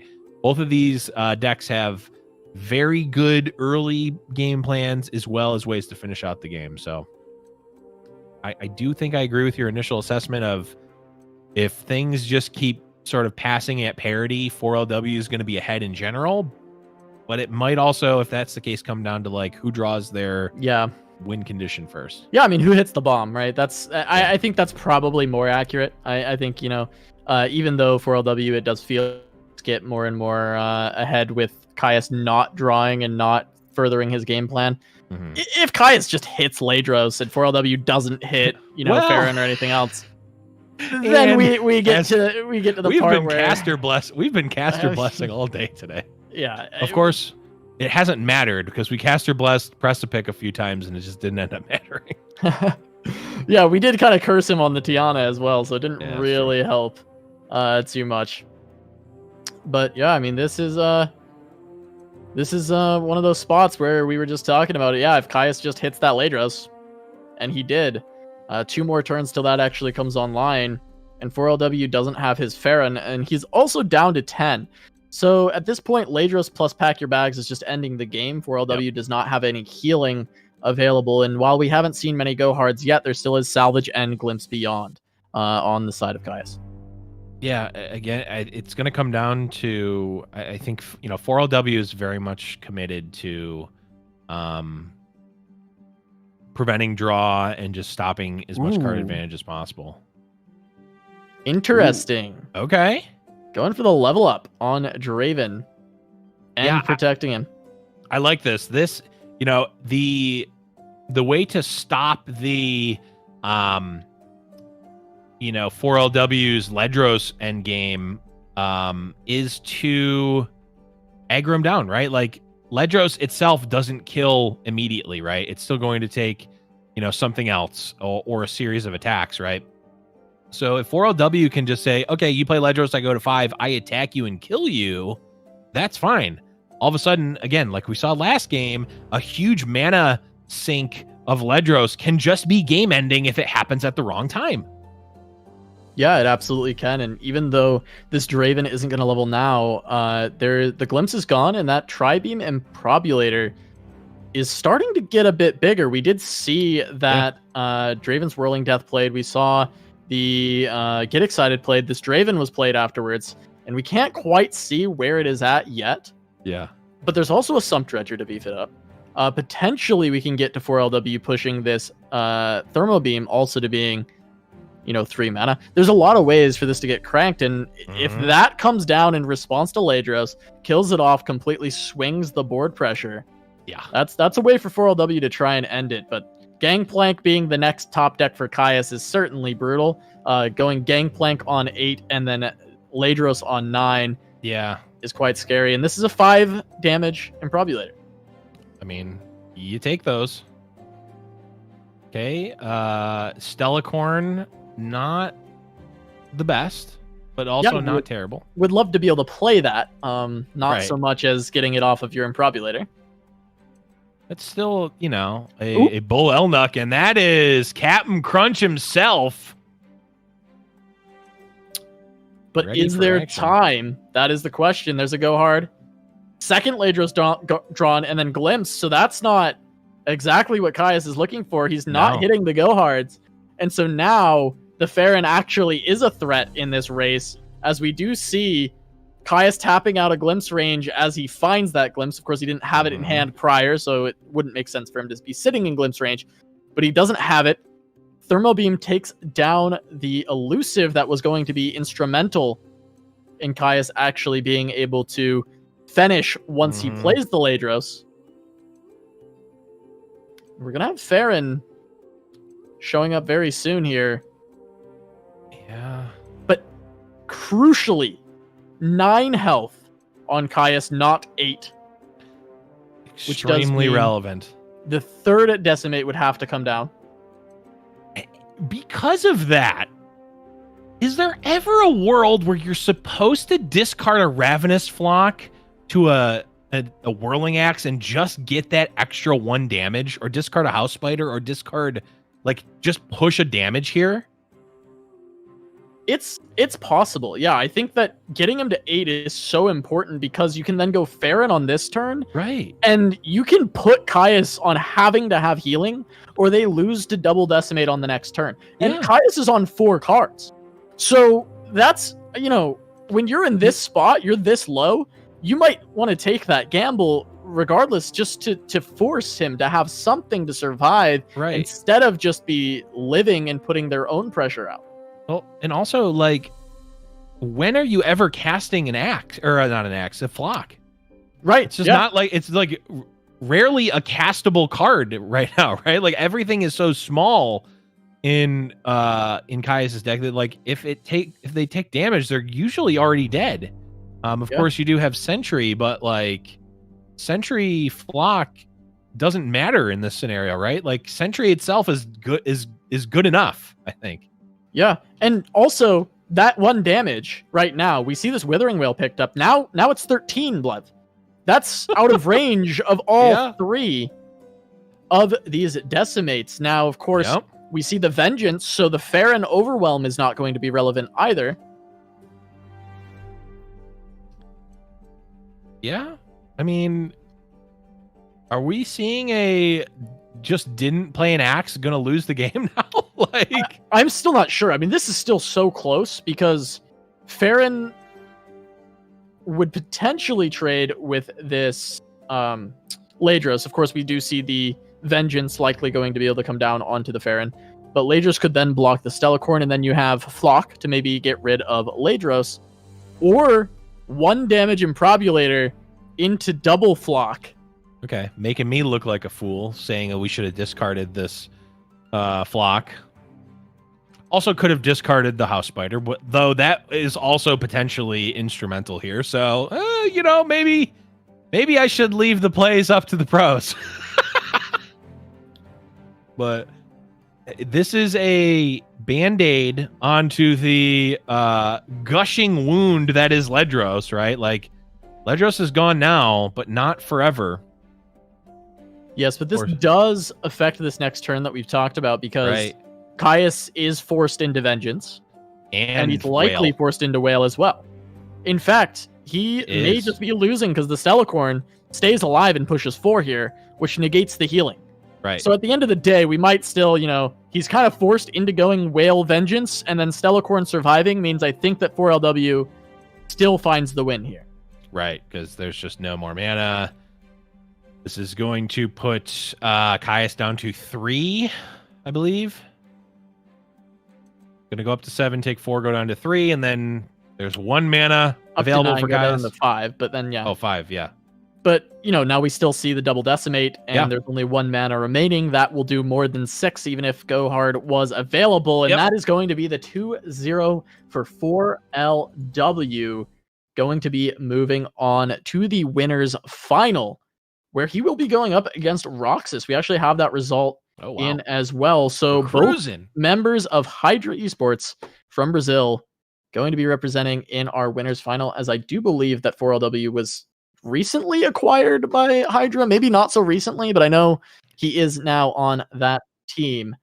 And he will be going up against his teammate, as we did see that 2-0. Go Hard getting 2-0'd from Caius's side, but also picking up a win on 4LW's side in the mirror. Hey, there's always the 2 ways to think about coming into a new metagame, right? Play the new thing that no one is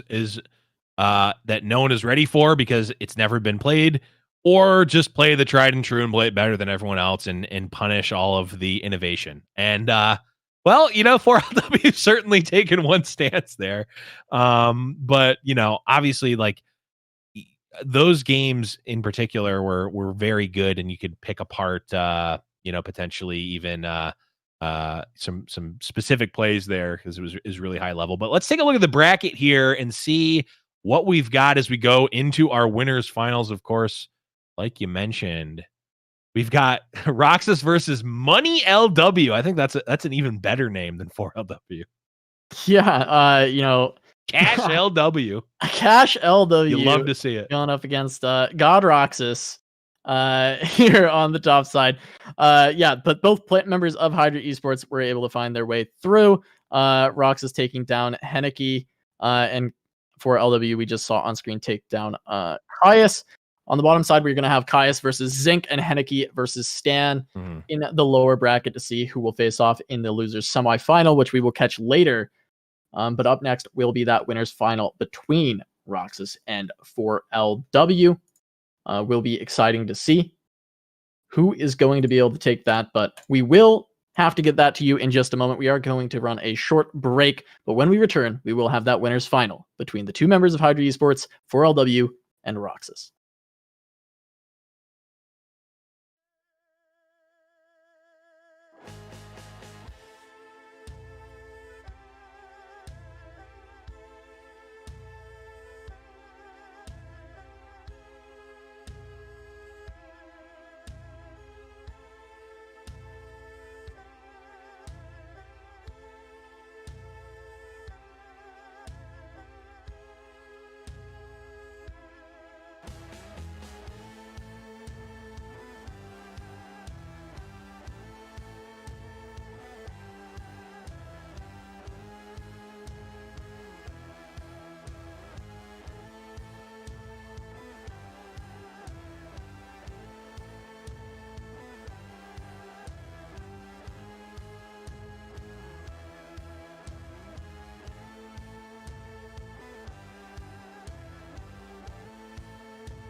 Welcome back to Giant Slayer's Fight Night Legends. We're moving on to the winners final between two members of Brazil's Hydra Esports. That is 4LW and Roxas. 4LW we've had on Fight Night before. He's been on Reckoning in the past, but Roxas, first time here, and so far really showing up with a little bit of a different lineup today, Blev. Yeah. Something a little bit more interesting. It's not so much cards from Cosmic Creation, but just deck lists that we haven't really seen too much of in the past.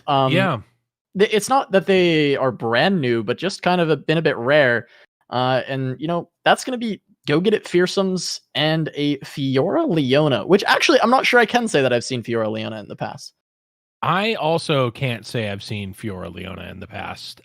It's certainly an interesting build here because it's very much a Leona then Fiora deck, but I guess it kind of is a Fiora. I've seen like Fiora Tarek, but like we see the Solari Priestess, the Shield Bearer, the Sunforger, and Ravoon. Like that is the Fiora package, right? The Daybreak package, the Leona package, the Leona package, but then Fiora, obviously, we've got Single Combat, Concerted Strike, Sharp Sight, Pale Cascade. I mean, all of those things are just generically good cards, but they're specifically good with Fiora. And, like, there's not an inherent synergy between Leona and Fiora, really, right? It's just kind of, they're both kind of good, and this feels like it is both of their cards kind of just smushed together into an all-right deck. It almost just feels like this is one of those decks where we used to see Demacia running Fiora a lot because just a 3-mana 3/3 challenger is just a good card,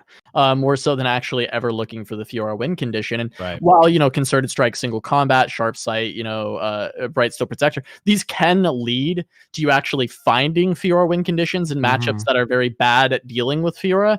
It's not so heavily in that protection zone that I expect us to see the wins come from that. More so just a mix of stuns and maybe challengers pulling away the blockers and having your big units get in for some hits or something of that nature. But the Fiora is definitely the most feels like out of sync part of the deck because I love Concerted Strike and Single Combat with the Solari cards in general. I think they do quite well. I like these Demacia tricks that are being added. It's just the Fiora that is perplexing me, but so far it's been working for Roxas. They've made it through the bracket all the way to the winners final. The winner of this set will be making it into the final and getting an invite back into next week's Fight Night. So, I mean, Roxas is kind of almost there at the top of this tournament. He's just got to find this win on 4LW and he makes the grand final. Yeah, I mean, it's definitely possible. And like Fiora isn't out of place necessarily. Like she doesn't feel like she doesn't belong here. It's just like there's not an inherent synergy between her and Leona in this deck. It just seems all right. Not like super on point. Like this is the synergy deck. I see how this works. It's like, no, it's just kind of a bunch of good cards all jammed together, and sometimes that's good enough. Yeah, it doesn't feel so out of place where it's like a random like Lucian or something that was thrown in there, right? It feels succinct with the mid-range identity of the deck, whereas Fiora is just a very good card. And we talked about it quite a bit, but this is actually the other deck that Roxas brought, and I want to talk about this a little bit as we get into game here. This is going to be Go Get It Fearsomes. Now, this is not, like I said, this is not a deck that we've never seen. I think we've only ever had it one other time on Fight Night, and Go Get It Fearsomes, when I first saw this deck, I thought this was going to be like the way to play Fearsomes, and it hasn't been. It really has not shown up as the way to play it at all, but I absolutely love Go Get It in this deck, and I'm sad to say it is a one of four Roxas here, but in general, I'm just happy that it is getting played because I do feel like it fits so well in the Fearsome archetype. Yeah, I mean, it really does do a ton, right? Like, Go Get It, obviously, on Wraithcaller is insane. It generates essentially a full board, right, of Mist Wraiths and pumps them up quite a bit, which can be tough to deal with. But it is hard to get it. It is hard to actually get it to connect, though, especially in a deck like 4LWs, which has a ton of different removal options. Yeah, and of course, this is the Draven Ezreal that we just saw, just a few minutes ago. W's set against Caius, and that Sump Dredger is going to be able to answer Callista quite handedly. See what Roxas is able to string together going into these next few turns. I mean, we see the Wraith Caller, we see Go Get It, which can definitely turn no board into a big board rather quickly.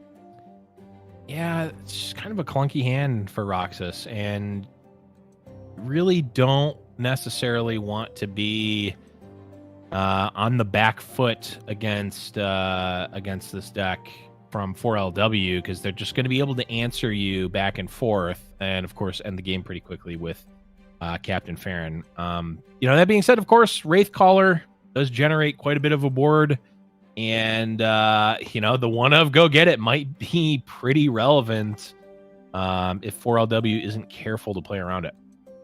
Yeah, 4LW goes for that Static Shock to set up these Mystic Shots or even these Ravenous Flocks. Actually hits a second Rav Flock, which is so high value. Huge.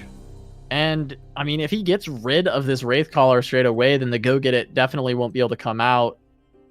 Even now, Go Get It is so incredibly tough for Roxas to actually play without it getting interrupted. Right. Yeah, I mean, 4LW, if they wait, they have the ability to either Flock or Mystic Shot, Ravenous Flock or Mystic Shot it.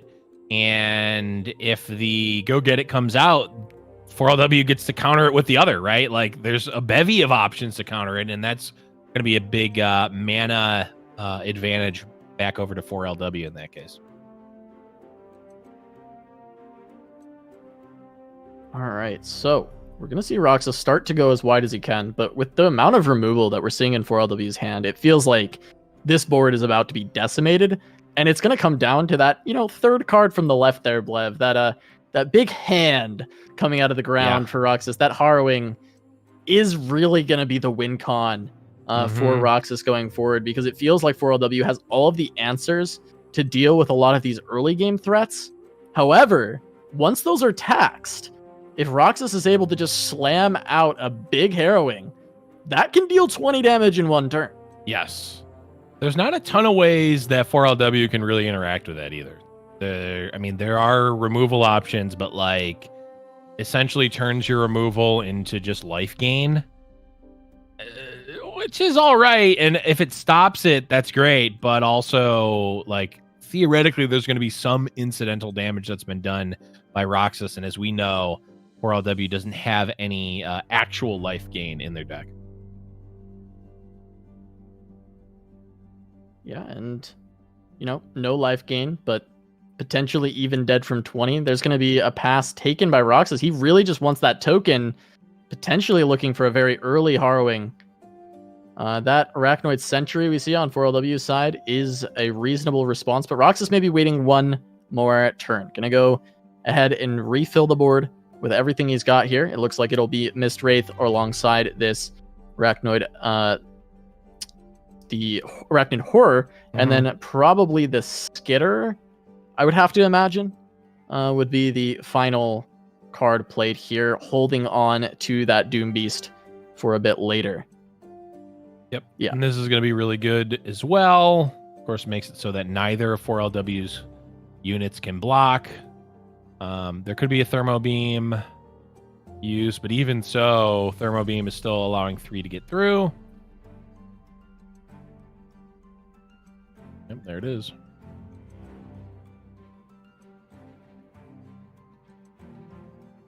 And this is fine. I mean, right now, if anything trades off like this, Harrowing is potentially going to be lethal as soon as next turn, depending on what's underneath. Maybe it might not be, especially with the Farron being able to block. Yeah, and yet another Arachnoid Sentry for 4LW as well. What's super cool about the flexibility of Farron in this deck is, yes, those Decimates can help 4LW push for the end, but if he feels like he's in danger at all, he could actually just rummage them away and start looking for more answers to the aggression from Roxas. Now, because he has the Ballistic Spot, it's more likely that the Ignition just gets rummaged away instead on the next turn, but it is still just cool to note the flexibility that Farron provides as a finisher for this deck, because it can be used more defensively. If you don't feel like you're going to be able to end the game, you can just continue to cycle through your deck, utilizing the Rummage, utilizing the Sump Dredgers on these extra Decimates, because he generates 3 cards. Yep. And it's just such a powerful epic. It truly is a triumph of a rework within this game, I feel. I think Farron is absolutely the best epic rework we've gotten so far. Flavor-wise, overall as a card, getting more playability. I hope to see, more epics go in that direction as well, of just being really good. Because, we saw like Ren Shadowblade, the attempt that was made there. It's just... I hope that we get some more love on some of these older epics that are maybe falling out of favor, and start to see them again. I mean, saying that Ren Shadowblade is falling out of favor, I think is giving it a little too much credit. I meant maybe other epics. Like Rasa. Where's Rasa been? True. When do we get Rasa back as like well, I don't know. Maybe they're playable. I don't think they are, but I was playing Rasa a bit in a Shadow Isles Ionia Go Hard deck that literally only ran Go Hard, and it only ran Go Hard and Deep Meditation to tutor for Go Hards. And that deck was sweet, but no, I don't think that is quite not quite good enough. Yeah. Close, but not quite. Okay, so Roxas is going to have a pretty big swing here, but it does feel like he is at the end of the line, and that is just going to be Arachnoid Sentry being able to essentially stop 2 attackers. As there still is some that are not fearsome. Right. I'm trying to calculate this attack. Fearsome makes it really tough. There's 2 fearsome blockers, 2 non-fearsome units, but it's only 5 damage. Block. I think 6 is getting through, potentially. Yeah, he's definitely not dead. We know that for a fact. Oh, yeah. That is certain. It's just, how is this going to pan out? Because we do see that Farron will live. Farron will be back to 8 attack. And there's only 2 HP of blocking, 2 toughness. So that's 6 pushing forward and 10 mana for Decimates. So even on a Doom Beast draw, that's only 2 healing. And it looks like 4LW should be able to close this out. Atrocity is 1 off. If this short. was weighted, yeah.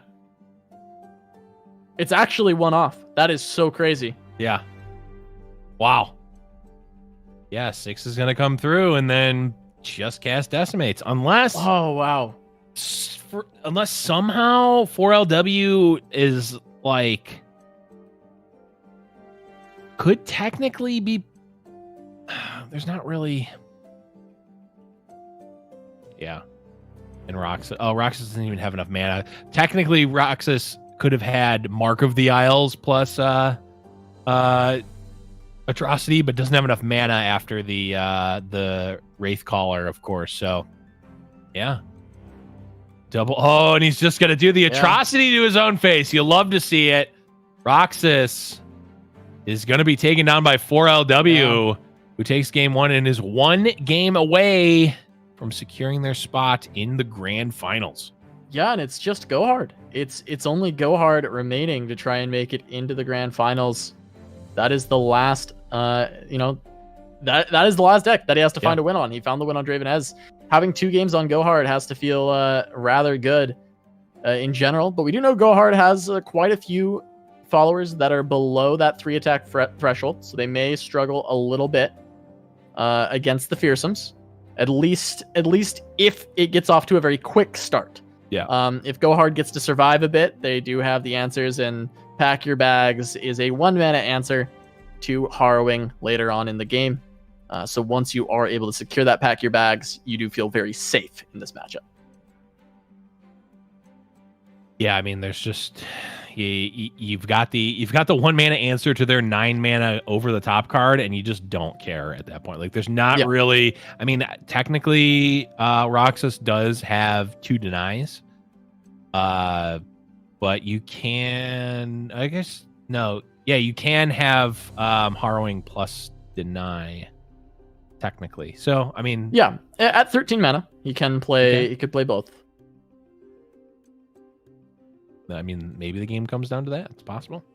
Yeah, we see the Ledros already in hand for 4LW, so that can accelerate the game at 9 mana. Yes. The thing about Ledros in this matchup is you have to have control in order to do it, because Roxas can develop pretty wide, fearsome boards at the drop of a dime if he does have the cards in hand to do so, especially at that much mana that late into the game.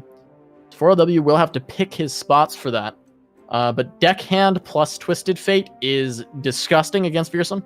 So many of their followers actually are on that 2 toughness threshold, which is completely blown out by a red card on top of a keg. And we're potentially seeing that developed right now. Unless Roxas wants to open attack to kill a keg. Yeah, but it feels so good to go for this this spider here. It's just about, Roxas, does 4LW have the TF or not? You know he does. You have to. Does he have it or not? Yeah, I mean, I feel like you have to play like he has it here. I think you're not really doomed if you don't, but this attack would feel so good if he played the Skitter, right? It would feel so good. Yeah. Yeah, I mean, it's like game winning, right? It's like it's so much damage that he can get here, but it's really doomed to a red card, actually taking out half this board and putting Elise down to 1. Elise will still go in for 3. We can even get the Glimpse Beyond here, so it's probably not the end of the world. There is the Harrowing already, so losing a couple followers is not a big deal as long as Roxas can protect himself. Second Harrowing as well, so if Roxas can be super aggressive and actually get through here, trade some stuff off, get some damage, jam a Harrowing, and if 4LW has an answer and Roxas survives, there's another Harrowing right off on the next attacking turn potentially. Yeah, I'm curious, Blev, what did you think about Crawling Sensation on that last turn in order to just protect your health a little bit more? Since you have these really good plays with the Wraith Callers, you also have a Doom Beast to potentially develop later on. You're not necessarily looking to develop this Elise, and your life total actually does matter in this matchup because 4LW can look to, burn you out with elusives later on in the game. They can look to continue to go wide and try and actually chip you down. And going down to 9 there instead of still being at something like 14 or 13. Yeah. It's kind of a difference. I'm not sure if you feel like that's necessarily good or not in that spot. Yeah, I don't think that this second Elise necessarily has a ton of value. 2 1/1s, I think likely it's very close, and it's very possible that this Elise never gets played. Although I guess it will line up. Well, yeah, the mana lines up good here for Wraithcaller, Risen Miss. If that was the play for Roxas, and then of course that Crawling Sensation would have been worse earlier. Right. But that those weren't cards that Roxas necessarily had in hand either. It is interesting to see though. It's just I always like to think about that when it's like it doesn't feel like Crawling Sensation is an obvious play there. And maybe it's not even a good one. It might actually still be bad, but I just think about it as like, okay, what were those extra points of life? Would those have been valuable to Roxas to have in that spot? And I'm not sure that I have the answer for that. I think it's possible that the Elise still does have value, considering like Fearsome is still very good in general, even though there is a Fearsome blocker here. If that effectively will turn Elise into 4 life here, but now the Elise gets through. Roxas is probably still, like, in general, you're trying to win races by going faster, not by preserving your life total. Not to say that it is wrong to do that, but in general, that's the play. So, yeah, it's close, and I honestly don't know the answer. Yeah, no, an additional thought on it, too, that's kind of cool, is that if you played the Crawling Sensation, it does shuffle an Elise, and you don't want to draw another Elise later on into this game. You actually want to be drawing a lot of your other cards in this spot. You want to find your Atrocity, you want to find Doom Beast, you want to find, really just not Elise. It's not necessarily a card that you're looking for. So even though, yes, you're just shuffling one card in, if you do hit it once more, it's it's not necessarily good for Roxas. So I think there's a lot of levels to a small little play like that, and I think that's one of the cool things about Runeterra is there are plays like that that feel very minor, but there's a lot of thought that would have to go into making a play like that. And at the end of the day, the more I think about it, it probably wasn't right to play Crawling Sensation, but just the fact that I could spend that much time thinking about whether or not I should play that 1-mana card there. I mean, that's why we love this game, isn't it? Yeah. Well, and I think part of the reason that 4LW loves this game is because Twisted Fate leveled up is a very good way to win, and he's got one in play now. Oh, and the necessary go hards. Yes. Oh boy. So are we at a fork scenario here for 4LW where they either get to, I think, did they just win here? Needs one more go hard for pack. Nope, no, it is. No, you're right. Yeah. This one is pack your bags. And this salvage is also effectively pack your bags because it is going to cause Roxas's board to go away. Okay. Oh man, is there actually? Okay, there's not actually a response to this. Go get it. There is grasp, but I'm not sure if that's. Does that actually still end it if he grasps this? Does, I believe. Let's see. Recall an enemy to summon an exact. So yeah, I believe it would counter it. Yeah, and there would be exactly 8 damage left on board, but Pack Your Bags is just probably a better answer. I mean, you just play this. Roxas responds by playing some more to the board, and you just play Pack and then attack in after the fact. And I think that kind of just does it. Well, yes, I think so. yeah. Well, well, I absolutely, suppose. yes. Yeah. Well, I'm thinking like here's the interesting thing. There's not a card. 4LW doesn't have the ability to play a card to effectively soft pass and then play Pack Your Bags. Right. There's not enough mana, and you can't like choose the first Pack Your Bags to go back to a go hard, so the second one is a Pack Your Bags. That's not how it works. So right now, 4LW either has to play Pack Your Bags, attack, or hard pass, and Roxas almost certainly will windmill slam. Okay. The other option is Glimpse, but that does take away 2 damage from 4LW's board here. I mean, Roxas knows that like Pack has to be there. There's no way. Excessively unlikely that it isn't. I'm pretty sure you have to pass if you're Roxas. Because the attack doesn't kill you. But now Pack Your Bags definitely kills you with the attack. Yeah, with the attack here, it will end it. I am curious what Roxas's line is, because I'm sure he's aware that playing that, he loses to Pack Your Bags. There's no world where it's like, Roxas is like, wait a minute, you're playing Go Hard? That was Pack Your Bags? No, I think got one? Oh. I think this was clearly like a calculated thing for Roxas of, okay, I need him to not have it here for me to have a shot to win, because if I don't play this, then I lose anyway. I think that's probably the world that we were living in here for Roxas.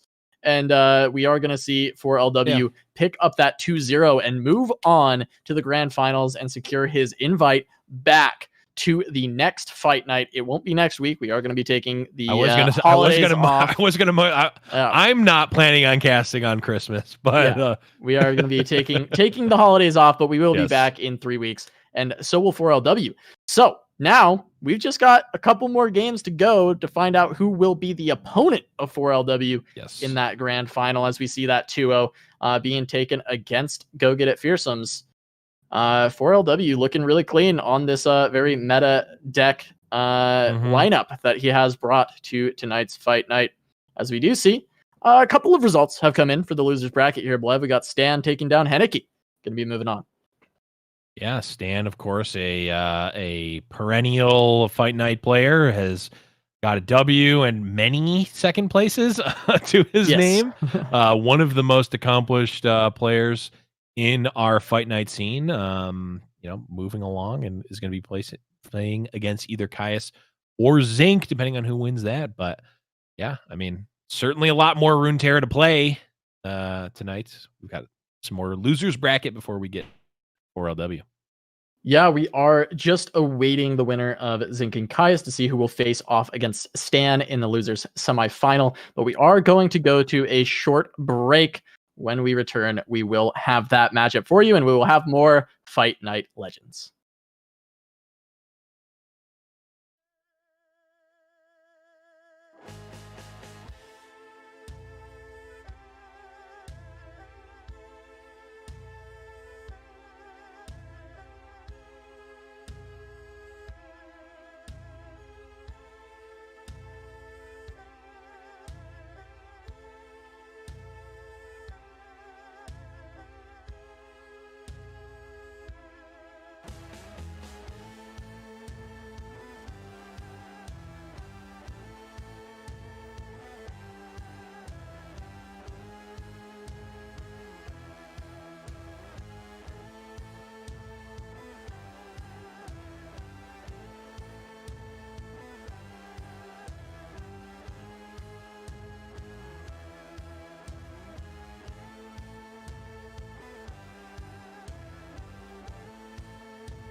Welcome back to Giant Slayer's Fight Night Legends. We are jumping into one of the losers quarterfinals that is still going on right now.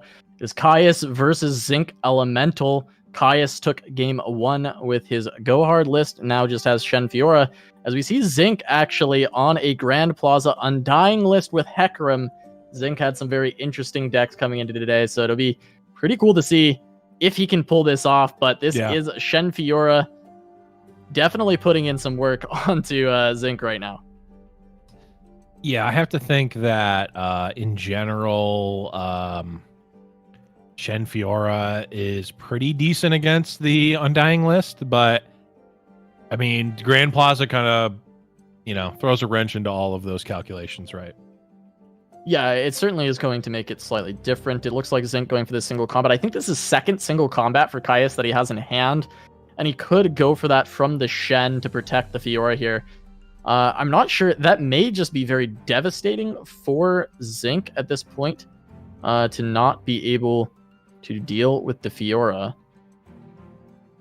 He is playing a Shadow Isles deck, which can have a hard time defending. I'm just, we're jumping into it, so I'm trying to see if there's any reason why Caius may not want to protect it. Maybe it's just the fact that he doesn't have a ton of spells right now. Wants to keep the integrity of his Shen alive to protect this River Shaper and start to refill his hand going forward.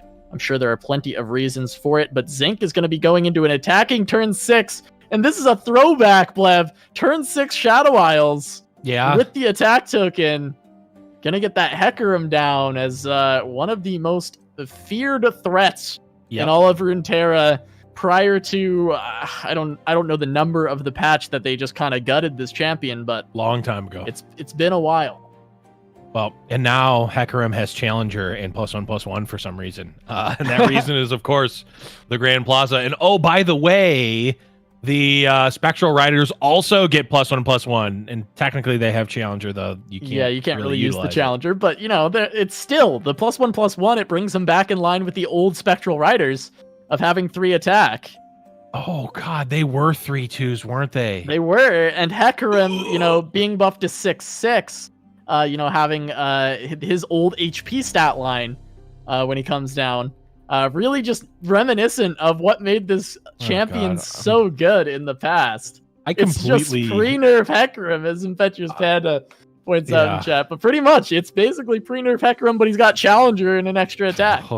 I completely threw away those memories. I could not tell you what old Hecarim was, even though we just talked about it. It's just I set up some sort of program in my brain to instantly delete memories of Hecarim because they're too traumatic, I think. That's gonna be brutal. But on the flip side, Caius here still running good old Shen Fiora. Wow, the Hecarim memory deleting program is taking over other parts of my mind now. But I mean, you've got a very, very hungry dragon and a Shen who is more than happy to give a barrier to said dragon, and that is going to kill a Hecarim. Yeah, it will, but for Zinc, I wonder if that even matters. He's got this Harrowing for his next attack token. He does. And Caius is on 7. Now, I guess there is that deny. So we do have to consider deny. I think that is that is the big wrench that is going to be thrown into this plan for Zinc. He's hoping to dodge it, and he's not going to be successful. No. But pretty cool card to have in this deck as well as this Haunted Relic to go alongside the Grand Plaza, creating 3 2/2 challengers at 2 mana. Yeah. I think this is a rather powerful play that he gets to make, getting to deal with a lot of this board. I mean, it's going to threaten to kill 2 units here, which is nice. Caius does have the ability to use the single combat. Okay, now it's actually going to deal with 3 units. So is this just meaning that we are going to see single combat be expended? It feels like that has to be a bit of a misplay. Yeah, the River Shaper feels kind of sus there. I will admit that. Unless it's just, I want to get my card from... just give me my card. Yeah, it is. It absolutely is, because Caius is actually protecting the Greenglade Caretaker. Sure. Looking to deal more damage and try and push for the win. I like it. even quicker here. I mean, open attack is not lethal, right? No, it's definitely not lethal. But it is going to be 3 plus 7 is 10. Yeah, I mean, push 10, have a big board, clear your opponent's board. Not too bad. Now, Zinc has some pretty cool lines for these next turns here. He can go second Plaza. It actually doesn't do that much because the Haunted Relic is going to be 2/2 or then 3/3, both of which are going to deal with the followers on board. The Screeching Dragon is an absolute unit at this point. Zinc is not going to be able to answer that. Yeah, I mean, Zinc really needs something to go over the top here. Glimpse is a decent start. But just the spells in Caius's hand are so impactful. Might just not matter. Caius even has the ability to single combat or concerted here to stop the draw. Yeah, I do like single combat from the Screeching Dragon as a potential line. The only concern with that is it does put the Screeching Dragon to 5, which then it is threatened by the Abomination when that comes out. Yep. So maybe concerted is the play instead.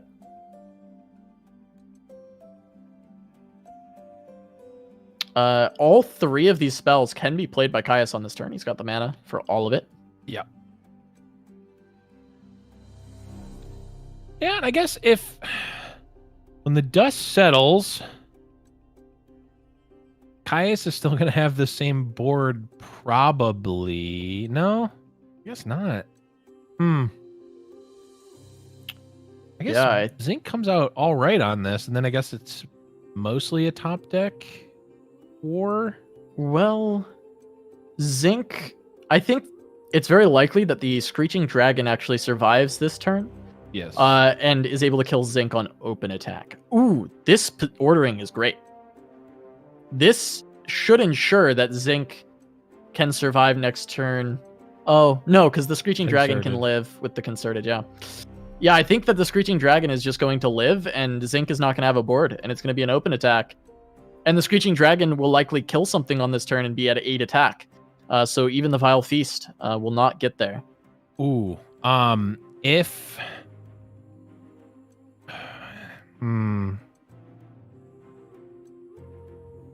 I think Zinc... this is tough.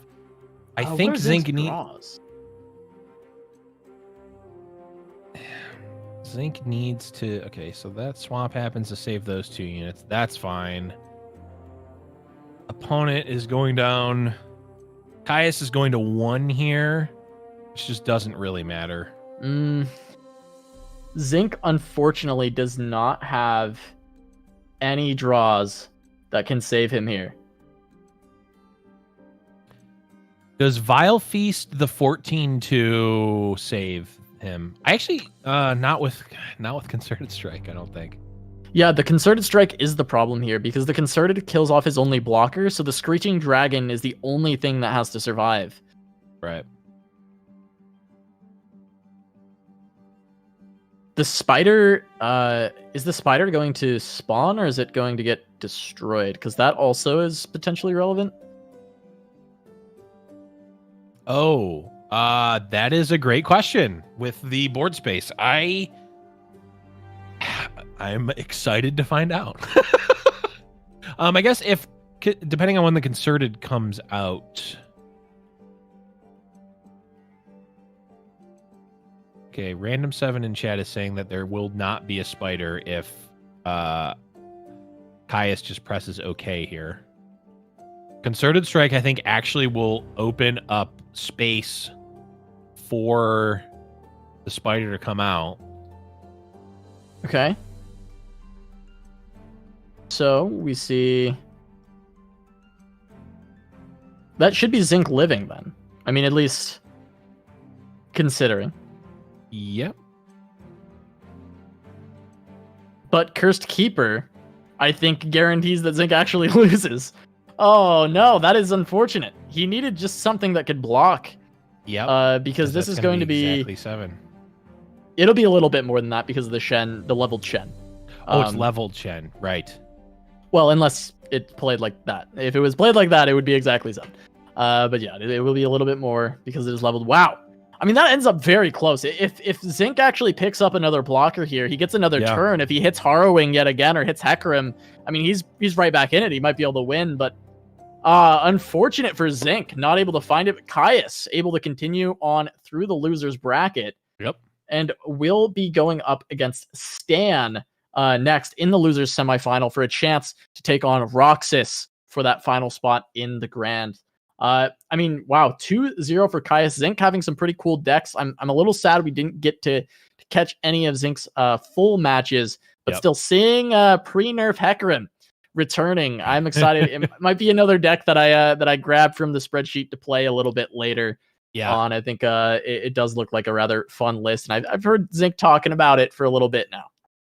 Yeah, we see here Caius taking it down 2-0. Unfortunately, we weren't really seeing the Undying decks have too much success here today.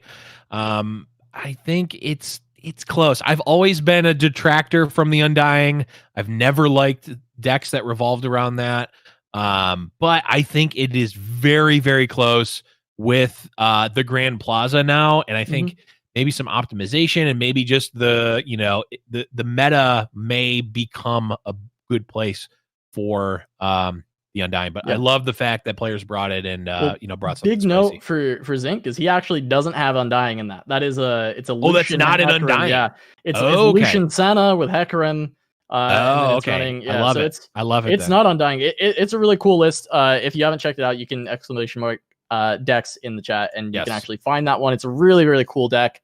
Blev and I'm sure are both going to be trying it out later, but we do have Stan versus Caius as going to be our next matchup. Caius, that SEA representative, Stan from Brazil. We've got all of our Brazilians still left in the tournament. Stan, Roxas, and 4LW alongside Caius from Singapore. Going to be moving on as our top 4.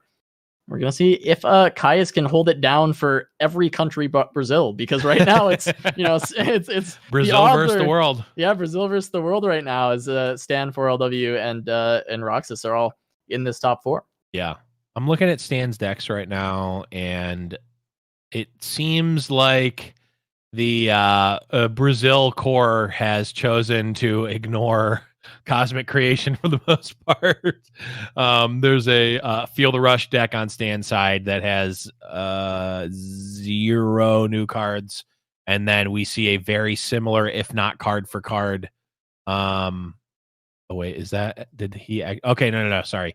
Yeah, we see a very similar Shen Fiora on Stan's side with 0 Cosmic Creation cards in it. So Stan went even less original on their lineup. Yeah, well, of course, the thing with Fight Night is it's always, it's very important to a lot of players to be able to keep coming back for more and look for the win. True. And a lot of people take different strategies when it comes into a new patch. Some people want to try out the new cards in a tournament format to see how well they do. Some people will play that old guard of best decks to ensure that they feel comfortable on their lists and can get through that. And we see a lot of our players leaning towards that. I think it was almost kind of a 50-50 split on players who brought kind of the old decks, really focused on making sure that they're playing optimally by playing decks they've been playing for a while, and players that were trying some new spicy stuff out and seeing if it could land. And we did see a couple haymakers land from some of the spicy lists, and I'm excited to see them more in the future. I think that when people get more comfortable piloting them, I think there are a couple of these decks that showed a lot of potential, and we may be seeing them more going forward. But Go Hard. I'm sure Go Hard is here to stay for at least a little while longer, until we potentially see that nerfed down the line. But yeah, still going to be Caius versus Stan. These are a bit more standard on both sides. It's going to be Go Hard and Shen Fiora versus FTR and Shen Fiora. So this is a matchup that we have seen time and time again. We see FTR, we see Go Hard, we see Shen Fiora. Consistently through the meta. We saw them a ton in the seasonal. They were all over the place. And they continue to be the pillars of the format as they are still sitting in the top 4 running these decks. Yeah, it's definitely, I mean, it seems like Feel the Rush has calmed down a little bit. I mean, there was a couple of weeks where it was literally everyone was running either Feel the Rush or War Mothers, and now it's like it's a very solid choice, still definitely tier 1, but it's not, we're not seeing it everywhere. Stan, of course, decided to bring it here.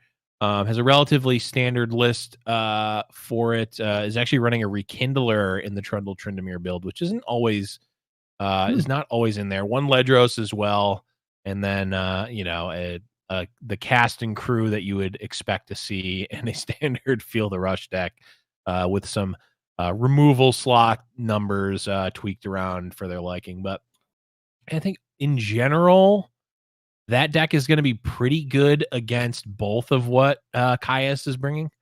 Obviously they have Go Hard and Shenfiora, and then that would leave Stan with their own Shenfiora. So could be an interesting match here, bringing, relatively similar lineups and something that is not untreaded ground for sure. Yeah, I think I would slightly favor the lineup of FTR and Fiora Shen into the Go Hard matchup. I think that is still kind of the staple of if you wanted to target Go Hard, that's actually two of the decks that you would be bringing.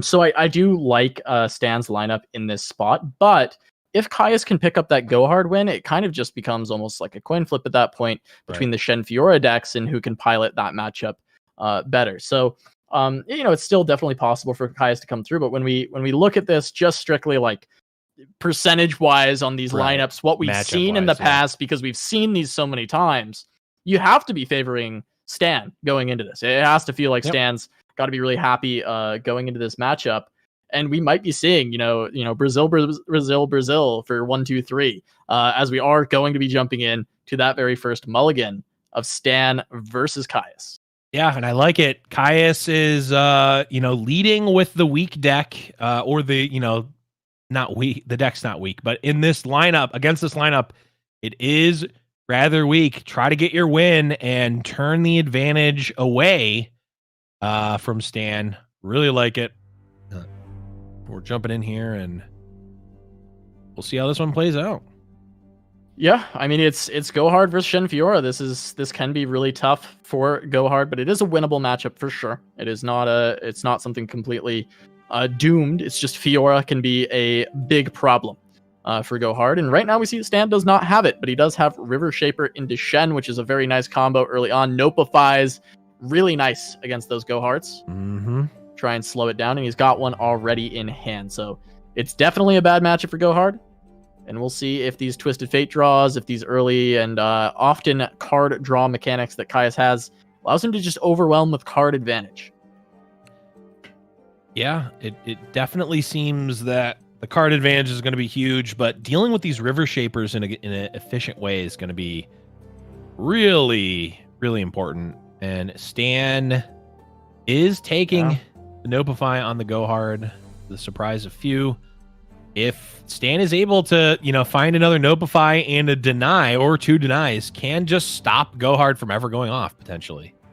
Yeah, absolutely. I mean, really getting that first one is huge because the odds of drawing it are reduced for Caius because he didn't shuffle more. He only has two left. And now, of course, he's got Zap to hopefully tutor another one back into hand. But like you said, if Stan finds another Nopify here, on this turn with River Shaper, this game could just be completely doomed for Caius because he would have one Go Hard left in deck, and the odds of finding it, I mean, he has to find a Zap, and then that Zap has to hit Go Hard instead of Glimpse Beyond, or he has to keep drawing into it. He has to get lucky enough to find that third Go Hard because he has not shuffled any. So it can be, that's one of the reasons that this deck is so powerful into the Go Hard list. Yeah, absolutely. I mean, when you're able to just stop Go Hard entirely, it's pretty good. Now, because of that, I almost think Caius will potentially just fire off this Go Hard this turn without even getting value off of it. Absolutely. I agree with you. I think he should. I also wonder if there's ever a consideration to like Phantom Block the River Shaper there. Yep, there's the Go Hard. Does River Shaper I know it has weird interactions, but if you glimpse beyond the unit that is blocking River Shaper, will it still draw the spell? Glimpse beyond the unit's blocking River Shaper? No, it won't be a strike. It won't Right. work as a strike. Okay. Because it gets the phantom block, which it's the same for like Garen, right? He won't actually get progress towards the level up. Well, I know it's not supposed to, but River Shaper works in mysterious ways, as I've seen. He does shape rivers. It is pretty mysterious. Yes. It is. I know there's some weird interactions with River Shaper that he has weird concerted strike action. Things, but I don't think there's any problem with phantom blockers on River Shaper. That makes sense. Well, doesn't matter. Regardless, Caius did not choose that line. Is keeping the glimpse potentially for a Fiora later to stop that, or maybe just for some value more when they need it instead of just using the mana willy-nilly. But as it stands, there are 3 go-hards in the deck of Caius right now. The 1 remaining, and then the 2 that were shuffled from the 1 cast. So Sharp Sight could be used here. If Stan wants to deal with the Zap Sprayfin. Going on the River Shaper, I actually really like. Look for just a replace on the Sharp Sight that you use and clear away the chip damage that Caius is trying to get.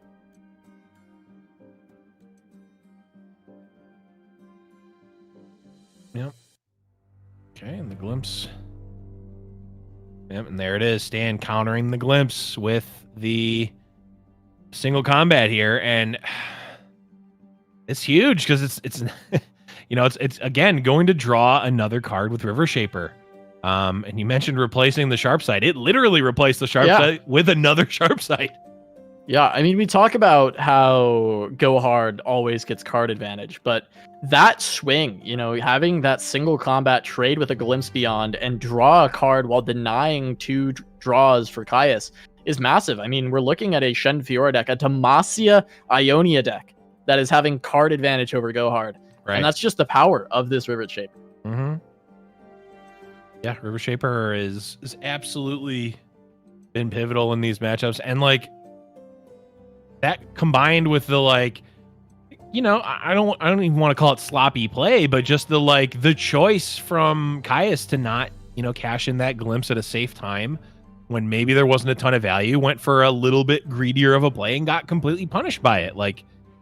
Those are the little things that a player like Stan is looking for in matchups like these to get ahead in that card advantage. Yeah, and we're getting to the point where Caius is going to have Ruination mana. And part of me wonders if Stan should be looking to go in with this River Shaper to try and hunt down Deny. Because he has a lot of pressure right now on the board, and being able to continue to maintain his board and keep this Fiora safe does feel like it would be pretty valuable. And he's already drawn through quite a few spells, and he has 3x Deny left in deck. So I think the odds of actually finding one, if he goes in with a River Shaper attack, would be pretty reasonable. Yeah. And that would help a lot going into these turns in allowing Stan to play a lot more aggressively. Yeah, I agree. This is very interesting from Stan, because I almost would have liked, in my mind, I would have liked to barrier the River Shaper and just take the damage on Fiora, though it's possible that here Stan sees a line for a Fiora win condition. Yeah, it does seem that way. Maybe just wants there to be more units on the board to eat for Fiora, because right now it's going to be 2. Wait, does Fiora already have 1?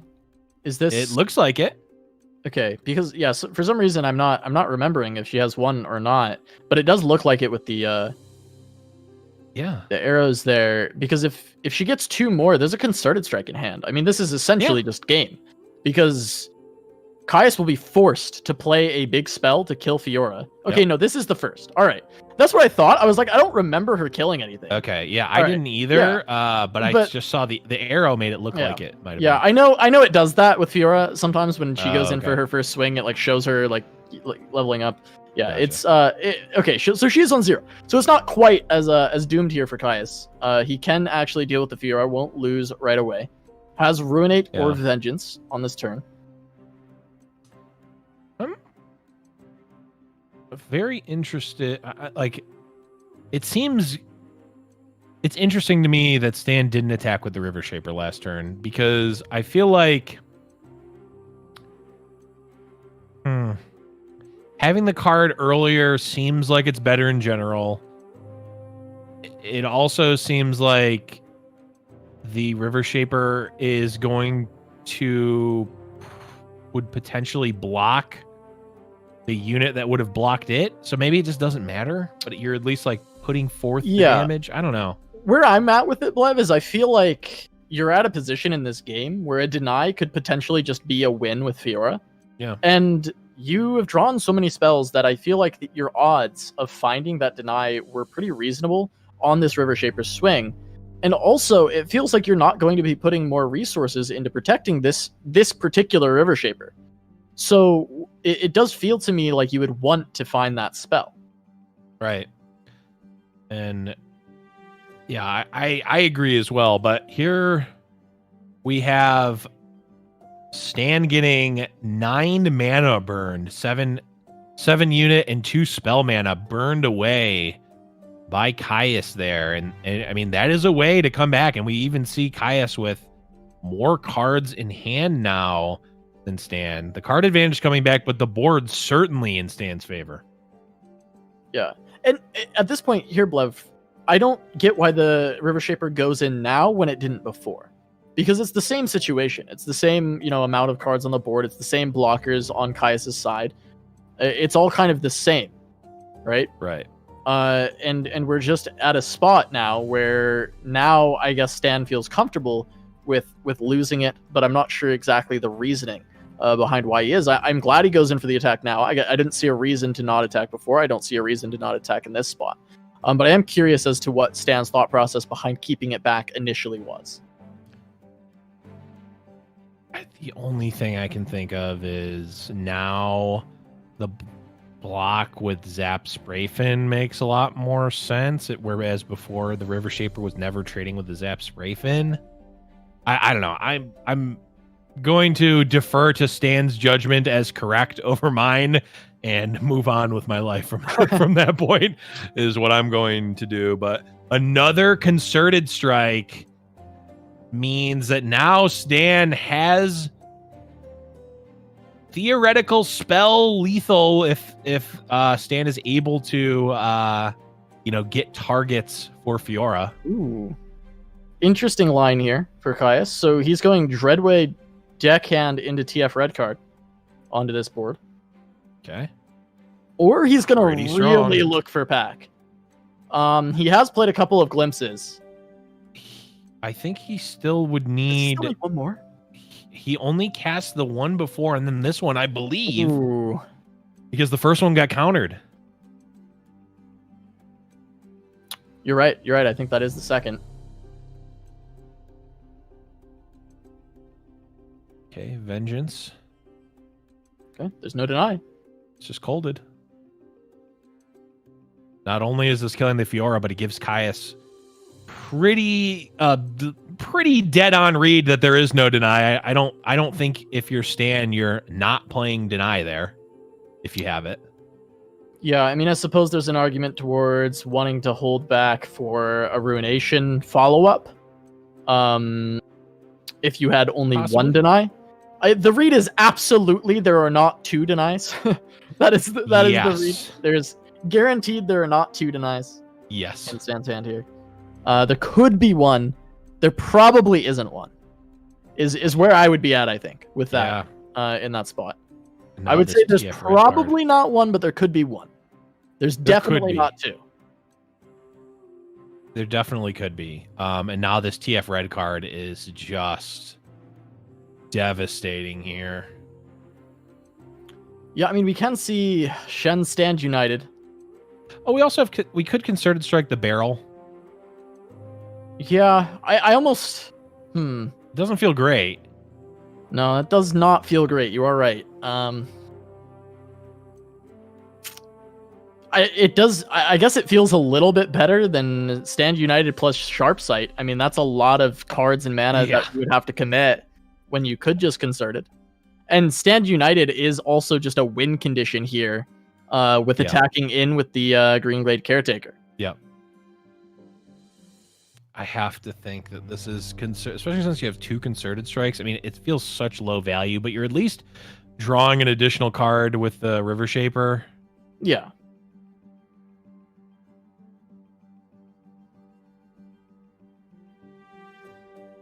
Okay, so I mean, we have to find a deny at this point, right? It's about time. Well, I was gonna say there's one more Nobify. So that's still good. You know, that's certainly still a good card.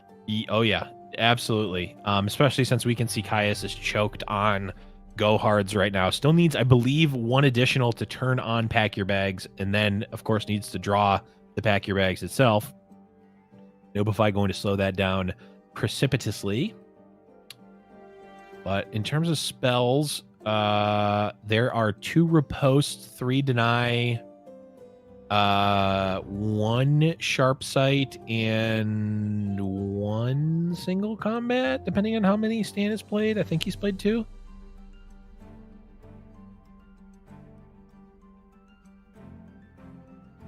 All right, so this attack coming through.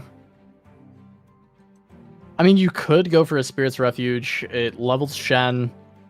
It allows you to pick off the Twisted Fate with your River Shaper, draw an additional card, heal 2. Mm-hmm. Yeah, sharp sight again. Like you are pretty. You're guaranteed. You're drawing either a riposte or deny here, or a single combat. Those are the 3 options, if I've calced this correctly. And I would assume Stan has calced it better than me. Yeah, we could be off on like 1 or 2 cards, but we know we've seen the Concerteds, we know we've seen the Spirit Refuges, and the Nopifies, both Nopifies. Yep. I mean, the deny. Like, it's pretty likely that we're gonna see. Certainly favored to draw deny there. Yeah.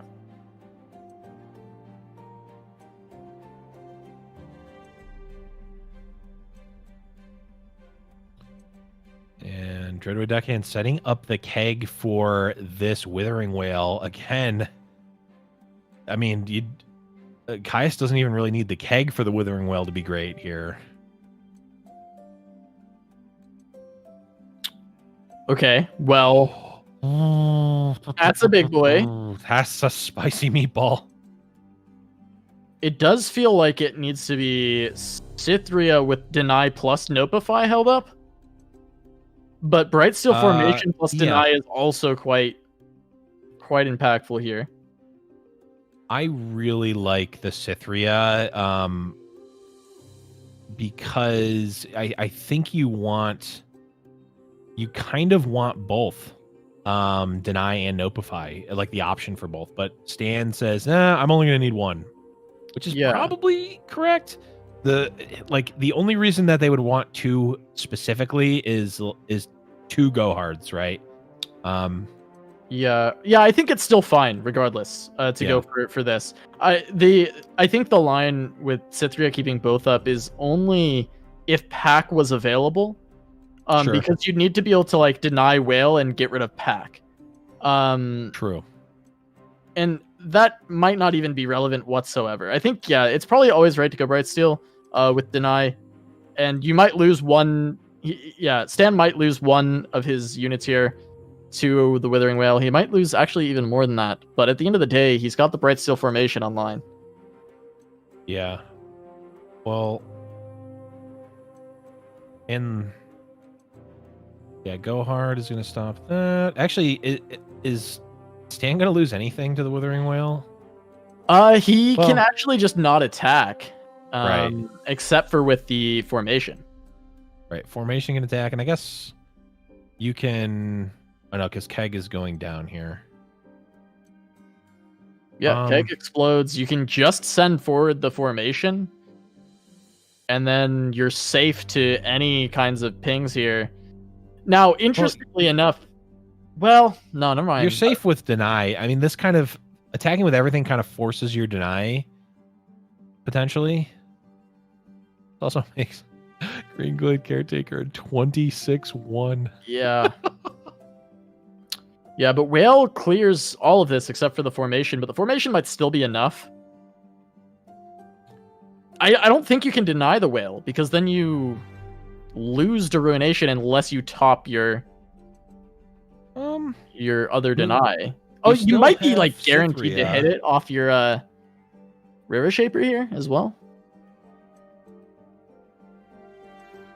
I'm just thinking if you can deny this, Blev. That's my struggle. Like, can you deny this? With blocking the formation and leaving the River Shaper unblocked, I don't know that you have to anymore. Yeah. Like now, yeah. That I think Stan just hits the OK button. Like, I think there was a consideration if there was an 11-1, if you were actually losing your River Shaper here, but you're not. You're left with 2 units. Yeah, this had to be a mistake. I mean, we saw the Darius emote.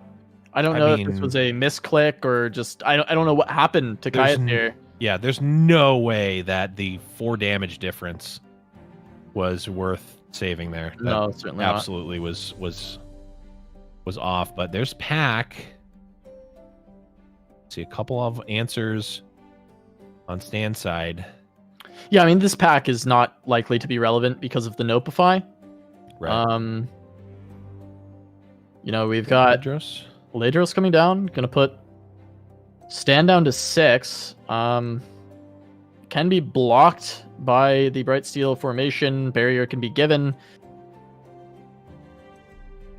Yeah. This board can also go fairly wide. Just need to keep up Nopify mana. Yeah, you no longer need to keep up Deny this turn, so you can play like one of the 3 other fearsome blockers in your hand if you want. You can just play a Barrier.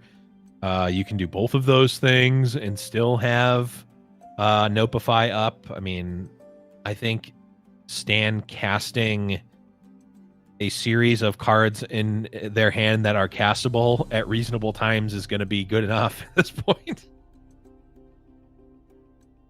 But of course, Stan going through the permutation, seeing how do they get, blown out the most? Like what are the perfect cards for Caius to have in hand that just completely destroy me here? Because theoretically, Caius could have 2 Go Hards in hand, right? Or 2 packs. So Stan is not necessarily going to want to now it doesn't have to worry about it, but Stan is not going to necessarily want to tap below 6 mana before now, because if Caius had 2 pack your bags, Stan would want to, commit the second, or would want to commit the deny to the second one. Yeah. And so now that Caius goes down to 1 mana, I think Stan is actually safe to play that Shen if he wanted to, because he would still have Nopify mana. Yeah. But I think that the reason he does not is because then if he did commit the Shen, he would need to hold the Nopify, and he could not play a Barrier to protect one of his units for blocking the Ladros, and the Ladros would actually get to trade. So I like this line overall. Yep. The Shen could still be played on the next turn, try and bait out Ruination. You have Deny for it. And then at that point, Caius would have no mana.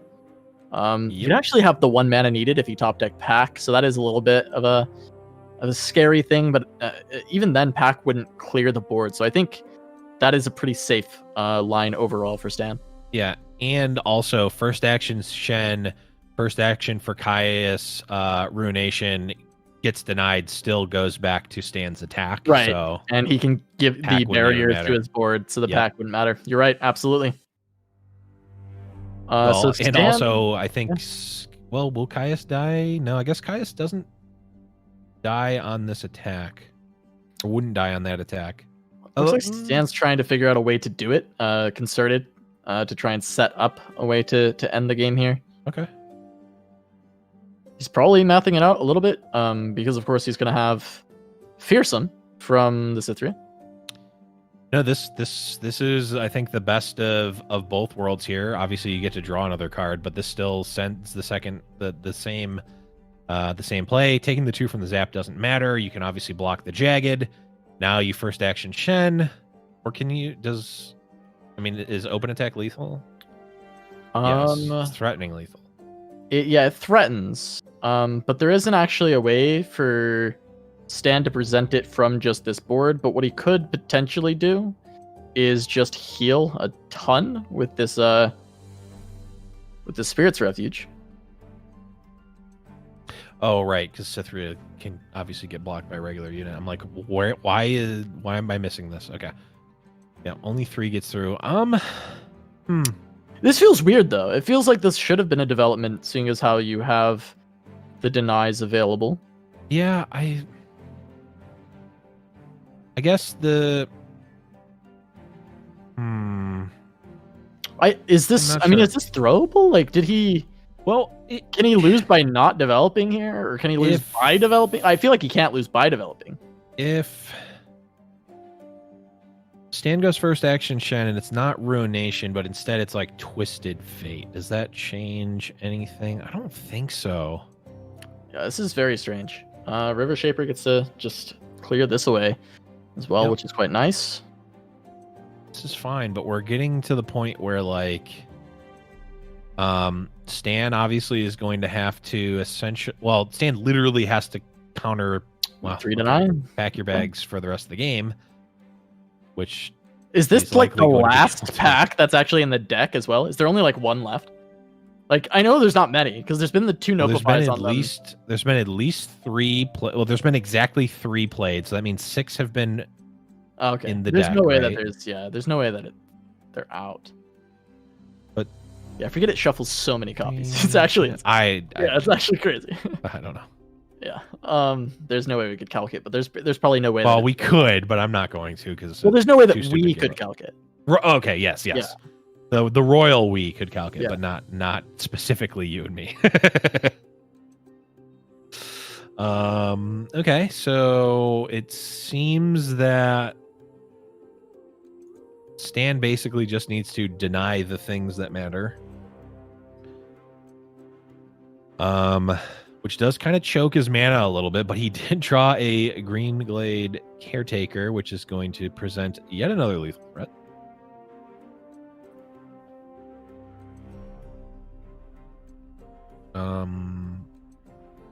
Otherwise, Stan just hits the OK button until something is actually done by Caius.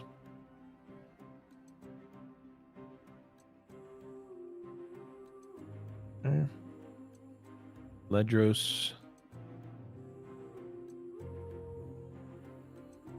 So the scariest part about this Ledros is it does now suddenly put Stan into Doombeast lethal range. I'm not sure that actually is going to be relevant whatsoever. In fact, it probably isn't because of all these denies and the Spirit's Refuge. Well, there is actually no way to activate the Spirit's Refuge at fast speed, but it is just, it is interesting to see. Like, 2 is a scary number in this matchup. Deny, obviously, here. Yeah, that has to happen. You can't not do this, Stan. The Pack Your Bags will kill you. But yeah, the Doom Beast I don't think is a consideration because open attack should just do it. I think you play Caretaker here. If Caius's last 2 cards are pack, you lose regardless. I think. Yeah, you do. It is unlikely that those are, but if they were, you would lose. Otherwise, open attack is going to kill. So even Doom Beast isn't going to be. There's just not enough actions to Doom Beast. Open attack should be pretty solidly lethal here, especially with 2 denies as backup. And even if for some reason it wasn't, you have the Spirit's Refuge to at least put you in a pretty good position in terms of health. Yeah, I mean, there we go. It felt like this game has been done for a number of turns. But finally the Stan is able to take that and go hard losing against Shen Fiora. It does feel like FTR also has a good matchup against Shen Fiora overall. So now Stan is down to FTR versus 2 good matchups. He's got FTR against Go Hard and against Shen Fiora on the other side from Caius. And I think this is exactly where Stan wants to be, is on his FTR deck. 2 back-to-back games into favorable matchups. He should be looking good. We talked about how the matchup was favored towards him. That Go Hard game needed to go over to Caius for this to feel like it was a more winnable series. And I don't, obviously I'm never going to just call something flat out, because when we talk about Legends of Runeterra, most of these matchups, it is something like maybe 40-60 at most out of the ones we're talking about here. It tends to not be much more than that. So the chances are that Caius can still pull this out with proper draws, really solid play, and potentially a little bit of help from Stan not drawing into the cards that he needs. Yeah, I mean, that's the beauty of both the Shen Fiora deck and the Go Hard deck, is that they are very good and very proactive decks. And like FTR is also a very good and very proactive deck, but it can brick, right? Like that is always a possibility. Enough pressure could be placed by Caius onto Stan to force out a Ruination, and if there's a deny at a key time, like Caius can definitely pull this out. But I do think, in general, Stan's going to be favored going into this one, especially since Stan, at the very least, has the ability to ramp into Trundle, but knows the matchup better than that. Says, you know what? Let's just pass until, eating Caius's mana is better than progressing my mana, and that seems all right to me. Yeah, no, for sure. I fully agree here. We do see the Shen actually get played down by Caius. That could result in Stan looking to ramp instead of just eating his mana in this exchange.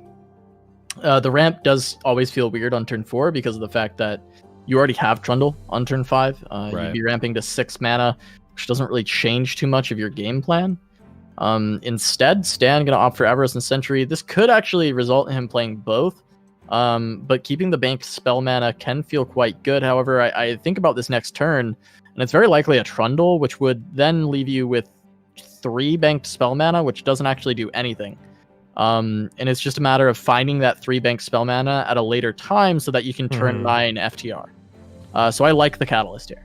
Yeah, I like Catalyst too. The mana, while not necessarily directly impactful for this next turn specifically, like you said, it's gonna pay off over the course of a few turns and can set Stan up to have that early FTR, because we've seen Stan's playstyle so far. He's more than happy to pass when given the opportunity.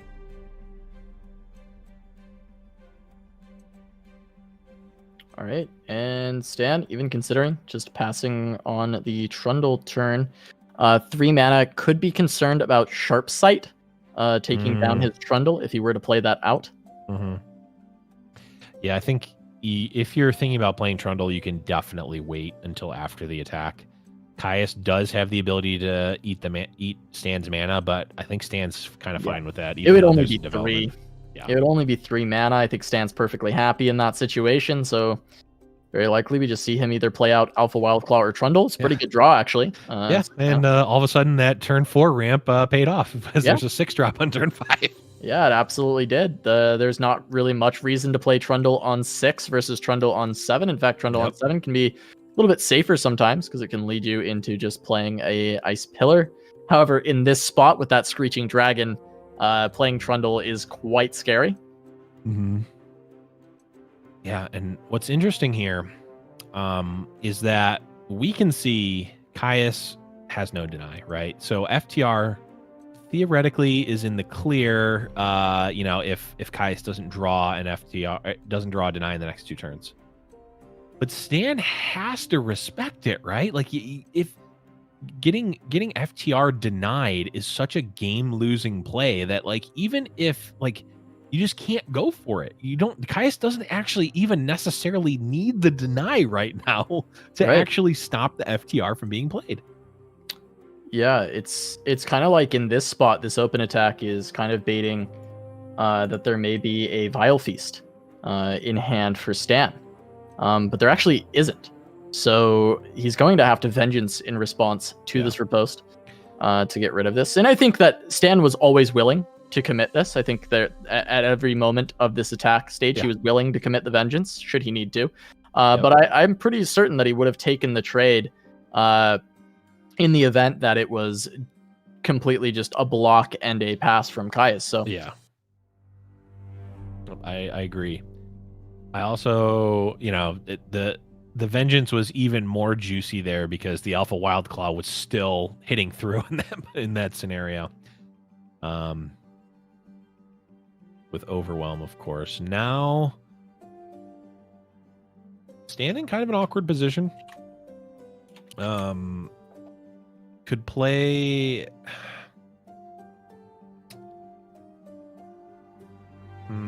I mean, Stan kind of has to pass here. There's not a lot of good plays. Like Tryndamere, like just immediately gets flipped. Trundle can potentially get eaten by a sharp sight that we know is there. Every unit just dies. So Stan deciding play with their life total a little bit. Instead, develop the Trundle post combat and go from there. And now Stan gets to open with Ice Pillar, test the waters, and evaluate. And it can either be FTR or Tryndamere. And both are very good. Yeah, both very solid plays on this turn. I wonder what the response is. It's actually going to be the Sith Rear of the Bold. And leaves Deny Mana up. So Certainly unless does. Stan has the Soul Read. How bad is it if it gets denied here? It's pretty bad, right? It's pretty... It actually might not be. You're still killing... you would still be killing the dragon. But I think Tryndamere is just so much more of a just like, it's not even really a hedge. It feels like it's a hedge comparatively, but you're still so far ahead, right? Like you're in a pretty good position if you just get to play the Tryndamere, right? Like yeah, it does feel good to just play the Tryndamere here. You still have a Troll Chant to help protect this board. You have some healing available on top of that. And the fact that you had second Tryndamere, so you have Tryndamere's Battle Fury, makes it so maybe you don't need FTR to win in this spot. And so you have the luxury to play around the deny. Yeah. And here, Troll Chant's looking pretty spicy for Stan if he wants to save the Trundle. I can't imagine he wouldn't want to. It's crazy too, because Troll Chant is a 4 damage differential, so Sharp Sight doesn't even respond to this. 2 mana trick for 2 mana trick, but Troll Chant just outclassing it in this current juncture here. Yeah. And I've been a vocal, maybe not super vocal, but I've not really liked Troll Chant in general in these FTR style decks. But I mean, I think that there's certainly, that scenario alone gives me a lot of hope for running Troll Chant in this type of deck. Because that was just super impactful there, right? Yeah, it was huge. It's honestly, it may have been game winning. That Troll Chant being able to keep this Trundle alive with 11 attack. This is now putting Caius on such a clock because we see how much attack is being given to this Trundle each turn. It's like 6. It's an insane amount. Like even with these, and there's a Battle Fury on the back. So even if you're able to block with this Spirit Refuge and you utilize a pretty high attack follower to do so, you might not live. Like it is so much damage. I don't think that is coming through. I'm pretty sure you're not. It would have to be. So if it was Spirit's Refuge plus Sharp Sight, that would be 8. Trundle is getting 1, 2, 3, 4, 5, 6 attack. Yeah, so 17 plus potentially the Battle Fury. The Battle Fury could go to either him or the Tryndamere. Remember Tryndamere is here as well, Blevins. Yeah, exactly. It's not close. Yeah.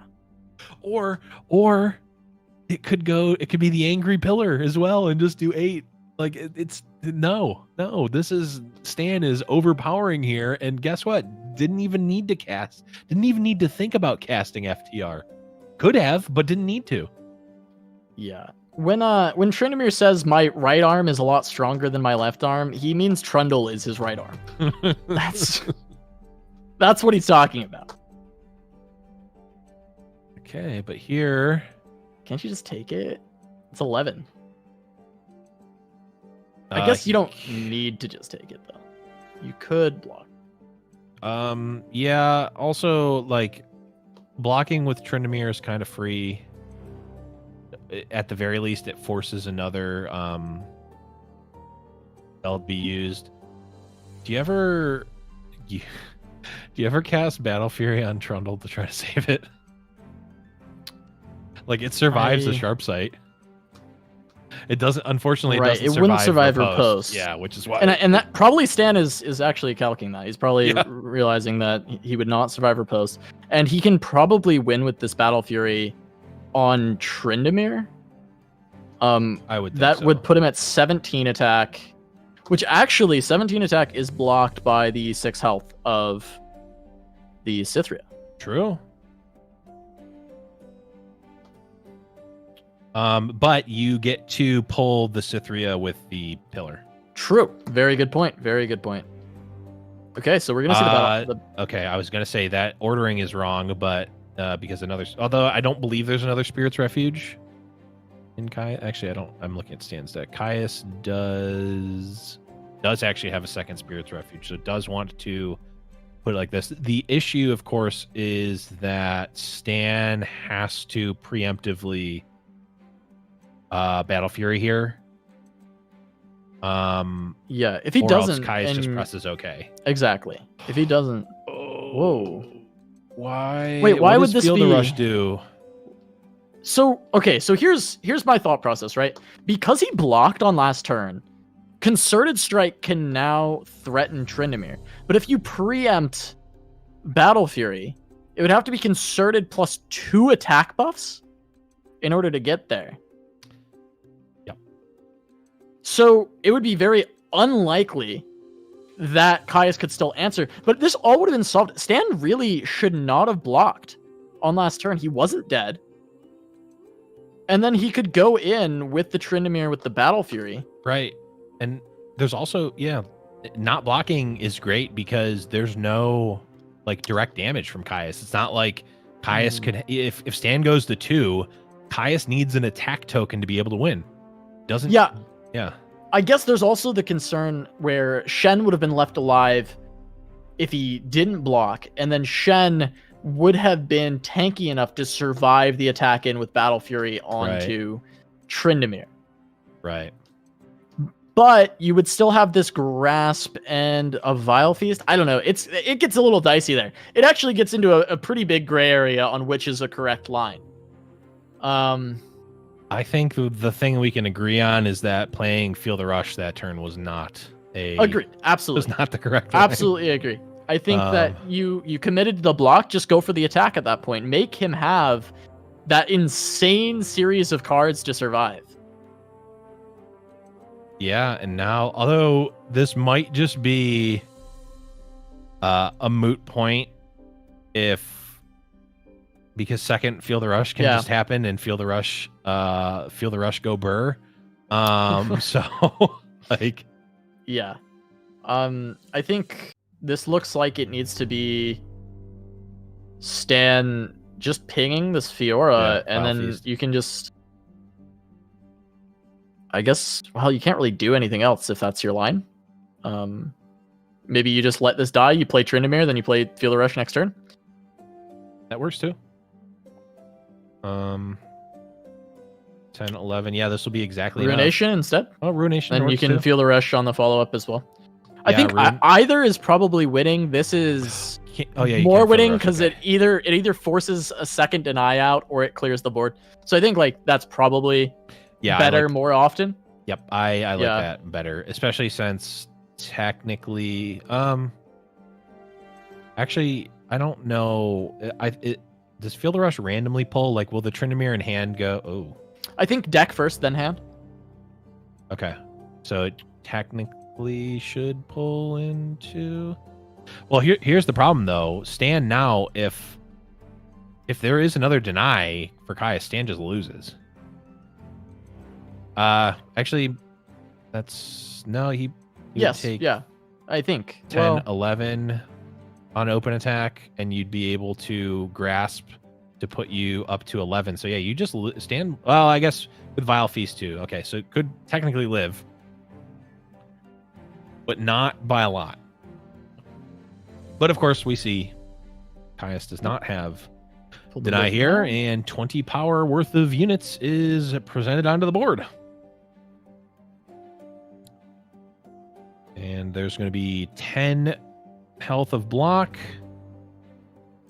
which means that Caius should be able to live here. Yeah, concerted Oh, strike Incan as concerted well. to kill the Trundle. Mm-hmm. So Trundle dies. Tryndamere will live. But so will Caius. Right. And Caius just gets to take 10 and say, okay. Wait, he has... Well, okay. I mean, he's not going to win with it, but he's presenting lethal on open. Yeah, which we know Stan has answers. Actually, is he? Yes, he Yeah, because Fiora would pull, and then you would go in with the others. So you're presenting lethal. I think Stan will be able to respond to this with the double vial and the grasp, but it's pretty close. Yeah, grasp onto. Yep, and then you bird. just wait for a barrier, and you ping it if it is a barrier. Yep. Okay. And then Stan probably wins. Yeah, I would say so. I would say that Stan will win after this.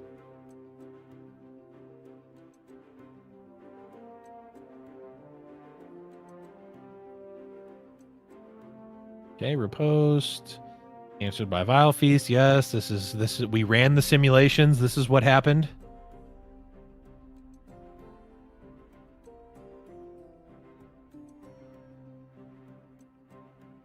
And then Stan, I mean, he's just got it on open. There actually shouldn't even be any answers that can be drawn from Caius. Yeah, not with unleveled Tryndamere. Open attack should just be good.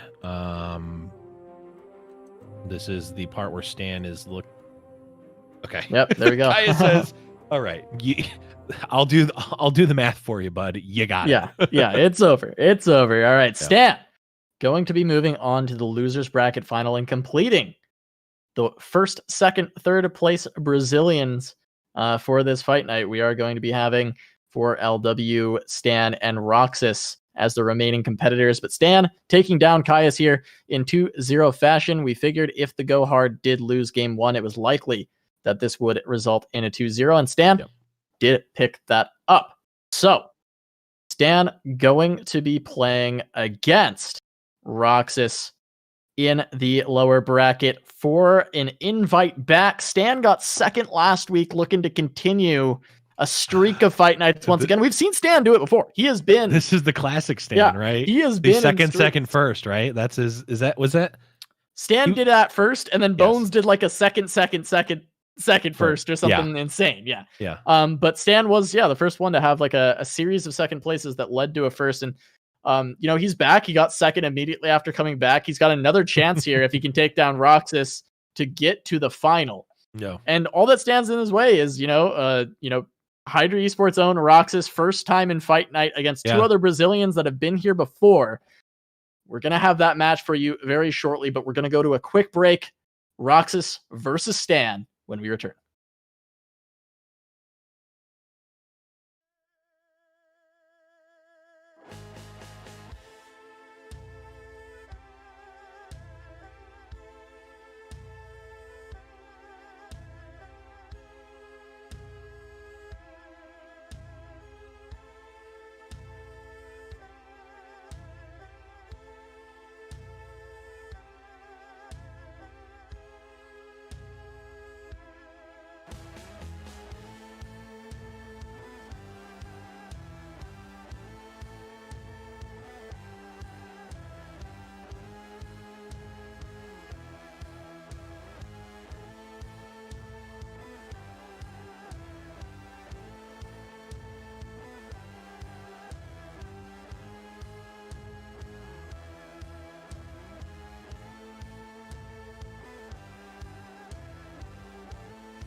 Welcome back to Giant Slayer's Fight Night Legends. We have gotten through quite a few rounds of Runeterra. We got a little bit of Cosmic Creation, but then we're back to Monuments of Power here. Yeah. Back to Monuments of Power land for a little bit.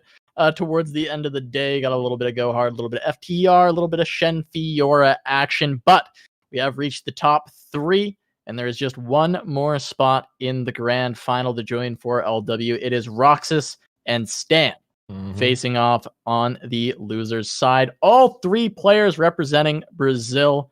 Great to see them coming out and having a really good showing this week.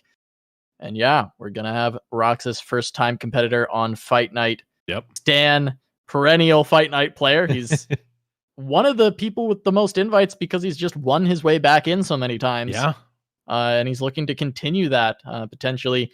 If he wins, if he can get first or second this week and maybe one more, I think he might be up there on actual most invites. So Stan really looking to claim that title potentially as well with a win over Roxas. Roxas, of course, wanting to come back and start his own legacy here on Fight Night Legends. Either way, if they win here, they will get their invite back to the next Fight Night, which will be 3 weeks from now. Of course, taking the holidays off. But still, there is a chance to fight for glory against 4LW for that title of Fight Night Champion. Yeah. Now, go ahead, Bluff. Take it away. Yeah. I was going to say, obviously grand finals, very hype, very big. You're playing for a good chunk of money there between first and second. But honestly, the losers finals is kind of more tension, right? Because this win secures you that spot in next Fight Night. And yes, you may, win here and then lose in the grand finals, but that's fine. You've got that other shot. I mean, I don't know. Maybe this is a question we could ask the players in general at some point, but what's more valuable? The difference between first and second, or having that invite back to another one? And I think a lot of players would say, I just want that invite. I want that shot again. So, I mean, maybe I think you could make an argument that the losers finals is perhaps more, there's more on the line for it than even the grand finals. But of course, the grands are the grands, right? Yeah, it might be a bit more, might be a bit more stressful for the players when they get into that losers final, because it's like, okay, it's winning in. It's winning in. When and I get back to a Fight Night. And so it's certainly a lot of hype on the line for the last 2 series that we have of the day. Of course, I say last 2 series, we could get a bracket reset, but I still count that as the same series just because they have to play another one. It doesn't mean that it is not, another series. But yeah, I am excited to see this matchup. Roxas's lineup is still, out of the 3 remaining, is definitely by far the most interesting. It's not necessarily that it's running a lot of Cosmic Creation stuff, but it is just very different it's not than what we're used to. Yeah, it is only running the 3 Solari Sunforgers as the Cosmic Creation cards. But the fact is, it's Fiora Leona and then Go Get It Fearsome. And we are calling it Go Get It Fearsome, even though it's a one-of, because Roxas is keeping it in his mulligan every time. He's always trying to go get it out of his deck and try and play it alongside these Fearsome, trying to get it with the Wraithcaller. And I like this build of the Fearsome's deck, as we are going to be jumping into game number 1. We actually are going to get the Fiora Leona, so we'll hold off on talking about Fearsomes too much for now. Potentially can pick that up later. But Shen Fiora, once again, going off against Fiora Leona. I can't really think about how I would favor this matchup.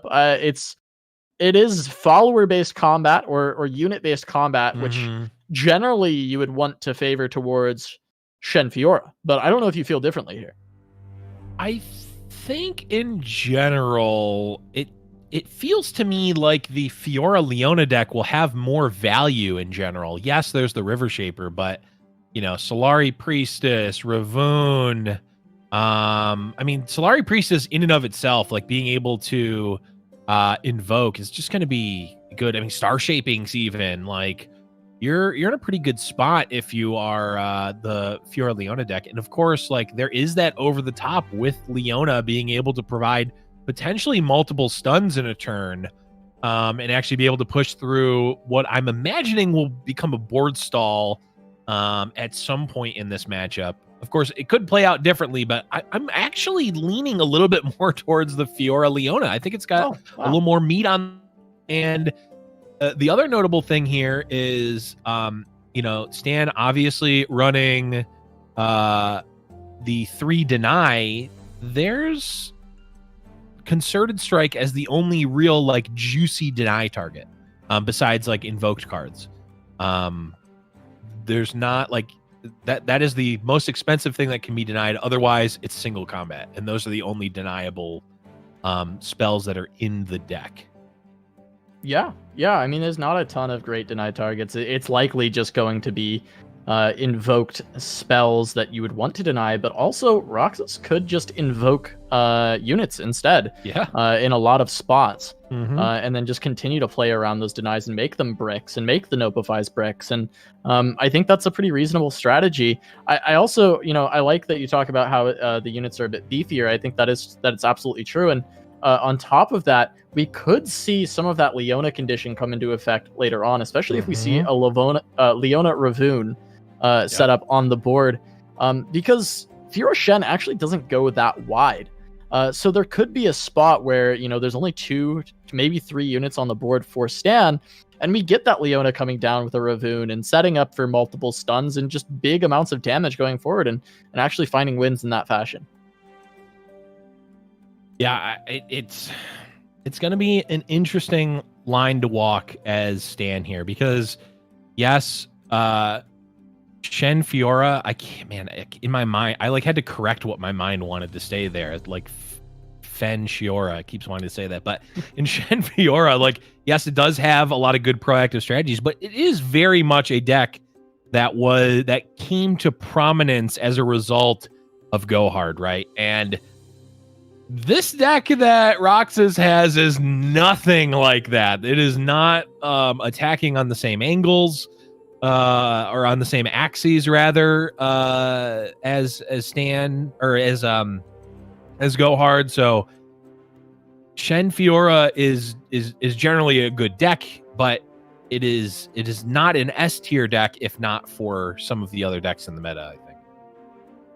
Yeah, I doesn't feel that way to me either. I've been a Shen Fiora hater for some time, and I do think I have to generally eat my words on this deck with the results that it consistently places. I still maintain that I think the deck's a little bit overrated because it does have a lot of brick draws, and I don't like that in a deck personally when I want to put it at the top of the tier list. But at the same time, it has enough results that it is definitely a very good deck. Don't take my words the wrong way. It's not a bad deck at all. It is a very, very strong deck. And once again, I mean, it is proving that with Stan making it this far through Fight Night, running it, and even Caius making top 4 running this deck as well. It's definitely positioned in a very good spot in the meta, and I think at worst, it's a very fine deck against almost anything, right? The problem is, like, I don't think it has much of an edge against a deck like this from Roxas, which is like a very solidly like mid-game deck that actually plays a little bit deeper into the late game with the cards like Ravoon and the Invoke package, and even Leona being able to go over the top a little bit better than some of the stuff in the Shen Fiora list. Yeah, I think the tough thing right now for Roxas is he doesn't have a ton of interaction. So a Fiora win con is actually a very scary thing for him from Stan's side. It's actually potentially the scariest thing is the Fiora win con.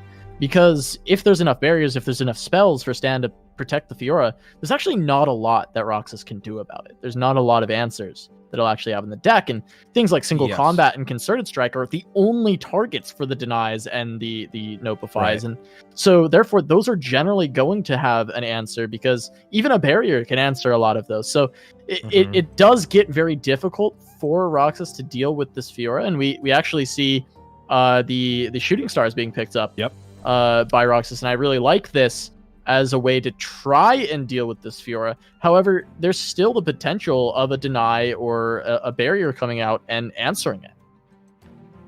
There is one card, there's 2 copies of it, but there is one card in Roxas's deck that does cold Fiora quite a bit, and that is Hush. Yeah. If Roxas can find a Hush at a opportune time, that can tick away all of the progress that the Fiora has made up until that point. Now, of course, we see there is no Hush in the hand of Roxas here, so that is not necessarily going to be a threat here for Stan, but I do think that is potentially a trump card in terms of stopping the Fiora win condition.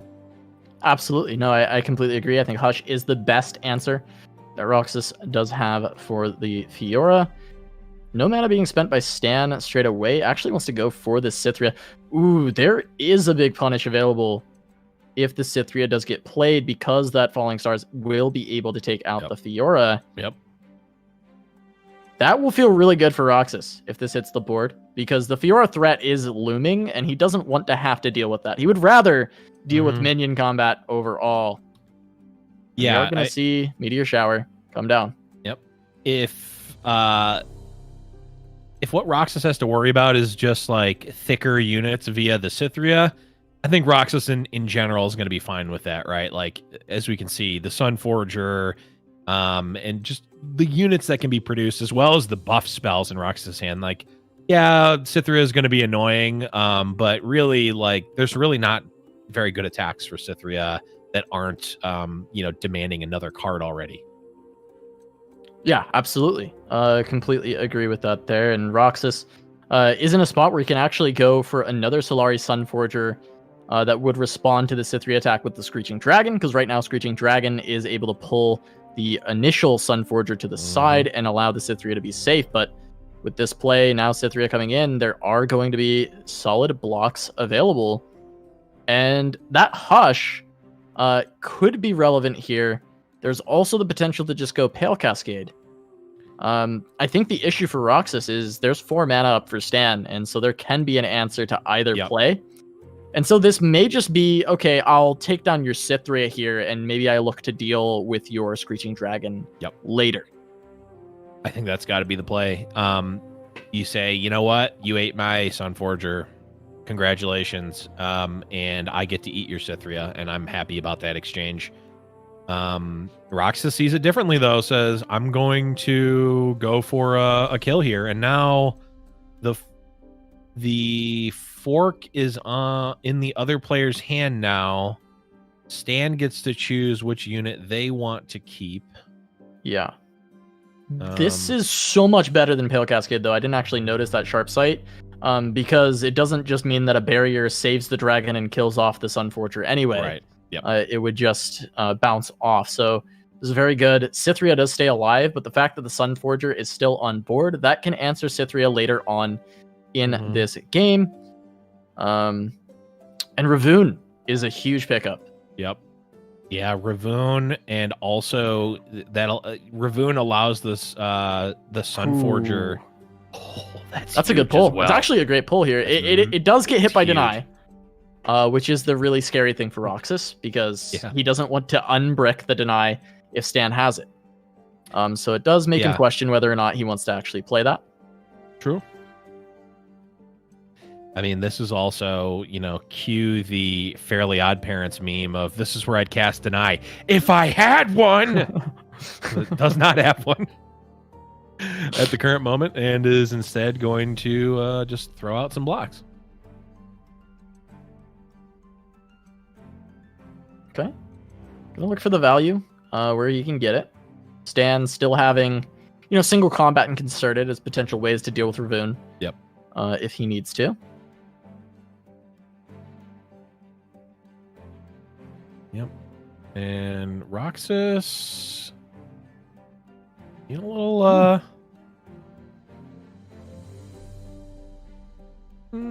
I mean, this is fine. I guess, Roxas wanted to cycle the Pale Cascade anyway. Wants to also reduce the just overall unit count for Stan because of Cythria, but that seems like a kind of a bold play to attack with the Solari Priestess there. It's just not like yes, you get to trade, but you're trading your unit and a Pale Cascade for a 3/2. That seems kind of weak. Yeah. And this attack, again, pretty devastating onto the Ravine. It's going to force out a Hush, but you're hushing really early. And Stan can just go ahead and play a barrier or any spell, really, that he's got. Yeah. Now, potentially, you're going to tap Stan out of range of Deny. I mean, not even off of just one spell. Yeah. So this Sunburst is still also not really getting any value. Yeah, and it just like imagine. I mean, the Pale Cascade wouldn't have changed much there, I guess. Just rips it. Like, yeah, if a Deny was here, I mean, this was going to be really rough. But yeah, like you said, the Fairly Odd Parents meme it doesn't have one.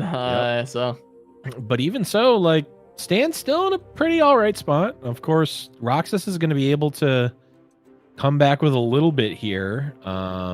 You know, has a good grip of units in hand. Yeah, I mean, if Roxas just hits another Ravine as well, this hand quality does go up quite a bit. Stan hitting another bomb, that's pretty impactful. Best card for Stan, of course, is going to be that Bright Steel Formation. Yep. Some point here, that would be really, really solid for him. The other thing here is Leona, I'm assuming, is leveled here, but like there's no Ravine, so you're only getting the one stun a turn. You're not able to actually chain any of these spells off. Like having the Leona out, a leveled Leona would be great with your 1-mana 2/2, but like it just doesn't matter if you're not able to chain anything else off of it. Yeah. The Warrior being picked up is just like a solid 5-drop. I do like that pick. Not sure what else was offered. Probably nothing. I mean, I would assume that there's nothing crazy. The Traveler would be something I would like here to just outvalue my opponent. I know. I'm always you're the Traveler. Yeah, you love the Traveler. But think about the Traveler here. It contests that Cithria, the Bull. Yeah. Now that there's 2, it doesn't, but it would contest it as a 3/4 versus the 6/3. And then you're also getting the value of invoking an additional card, especially because you want to look for the big invokes, and the Traveler can hit those big invokes. It can hit things like the Great Beyond. It can hit, the Immortal Fire. It can hit all of those big ones that you might want to try and close out this game. So I think the Traveler is like absolutely the best invoke that you could hit off the Solari Priestess. Yeah, I don't disagree with you in that position, but I also think that you copy paste that line no matter what the position is. I mean, Traveler is just the best invoke.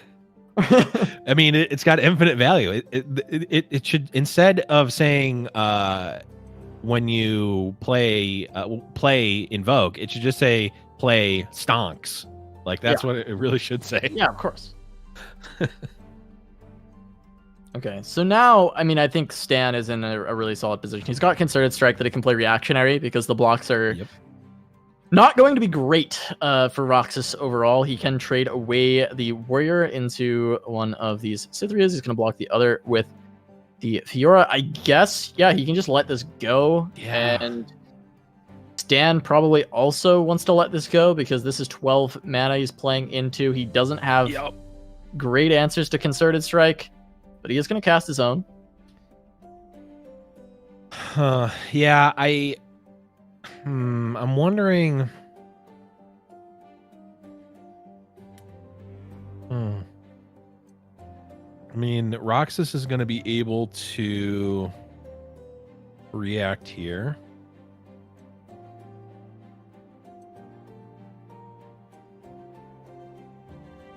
Going to actually cast both spells here. Okay, single combat to take out the 3/4, and then the Concerted Strike. Take out the Cithria. The single combat is going to be stopped, and after the dust settles, the result of the initial attack is what ends up happening. Yeah, it's just kind of the same. Just a couple of extra spells expended. Yeah, I think so. Given this, so There were spells expended, right? And the attack essentially just happened as is, right? That's not better, Stan.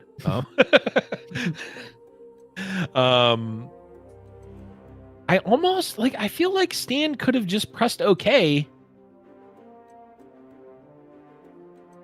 That would save damage on Cythria, but it's not too Right. much better necessarily. And it's costing you a single combat in the process. So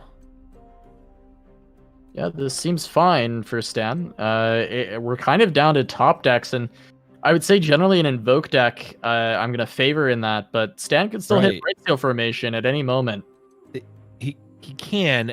He also has a lot more bricks than Roxas does. I actually think that even though that whole exchange ended up, I think, in Stan's favor, it cost Stan potentially valuable resources, and it also cost Roxas resources, but I don't think that the value between those resources, even though they are quite literally the same cards, are actually the same value. I think that they are more valuable for Stan in this case than they are in Roxas because of the builds of the deck. And even though that exchange ended up in Stan's favor, I think that Roxas actually is in a better position here than Stan is after that. If Stan instead just said, okay, let this attack happen and then let Roxas react, or let Roxas do something proactive where Stan can react, I think Stan's actually in a better position if that's the case. But as it stands, we are in a bit of a top deck war. Cythria versus Leona, it is a relatively even fight, or at least it can be, but it can go very drastically in Leona's favor relatively quickly, especially with something like a Raboon. Yeah, I mean, Leona can just development punish so well. And the Star Shaping is a massive pickup. You can actually find one of those big invokes. Expect to see that played on this turn. Look for something big like a Great Beyond. Very likely, if Stan develops, we just see the 1-drop played. Cythria is stunned. Turn is a wash. Star Shaping played to just see what you get. Yep. And I mean, yeah, that's kind of just the turn, right? Like we could see Stan attack in with his Shen onto a Green Glade Caretaker.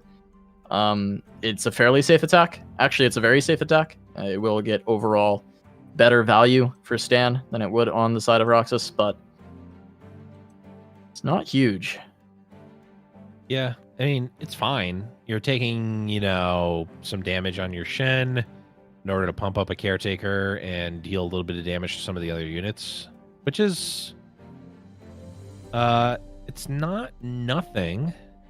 No, I'm like curious. I wonder if you ever just take 6 there, and then just heal. I just don't really know what the HP does for you on the chump block. I can see an argument for hitting the Shen. And I guess if you hit the Shen, maybe you have to play around buffs killing you. So you have to block both, but it was either block neither or block both. I think that's reasonable, because then something like a Riposte, I think, definitely kills you. Or no, actually, might not have killed. Riposte plus X definitely killed, though, I think. So yeah, I think you're right. It's either no blocks or double block. Unfortunately for Roxas there, but fortunately for Roxas, there is now a 2-turn clock being presented in the form of Immortal Fire.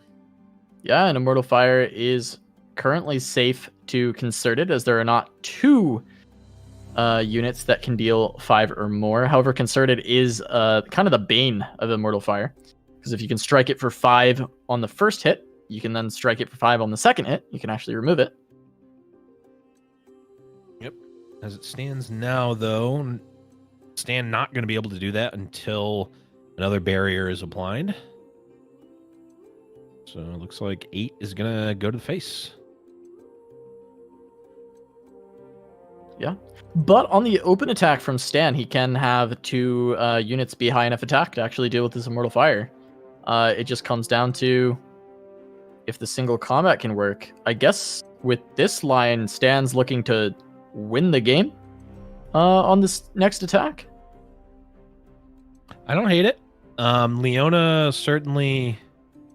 let's see. Attacks come through, block. I mean, the It's not presenting lethal. Oh wait, yes, it could be. Yeah, I like the single combat from the Immortal Fire. Of course, we have the Notify response from Stan. Yep. The open attack. Block goes there. Block goes on. 4, 8, 9, 10. It's not quite enough. Single combat, though. Single combat does present lethal. Okay, this presents it. Now it's going to come to top decks, which is, this is where Stan wants to be, right? Yeah. I'm presenting lethal. You need to have drawn an answer, and deny is going to stop a lot of those. Yeah, it had to be star shaping, I think, for Roxas. Because he could stop 6 and then he would heal 5.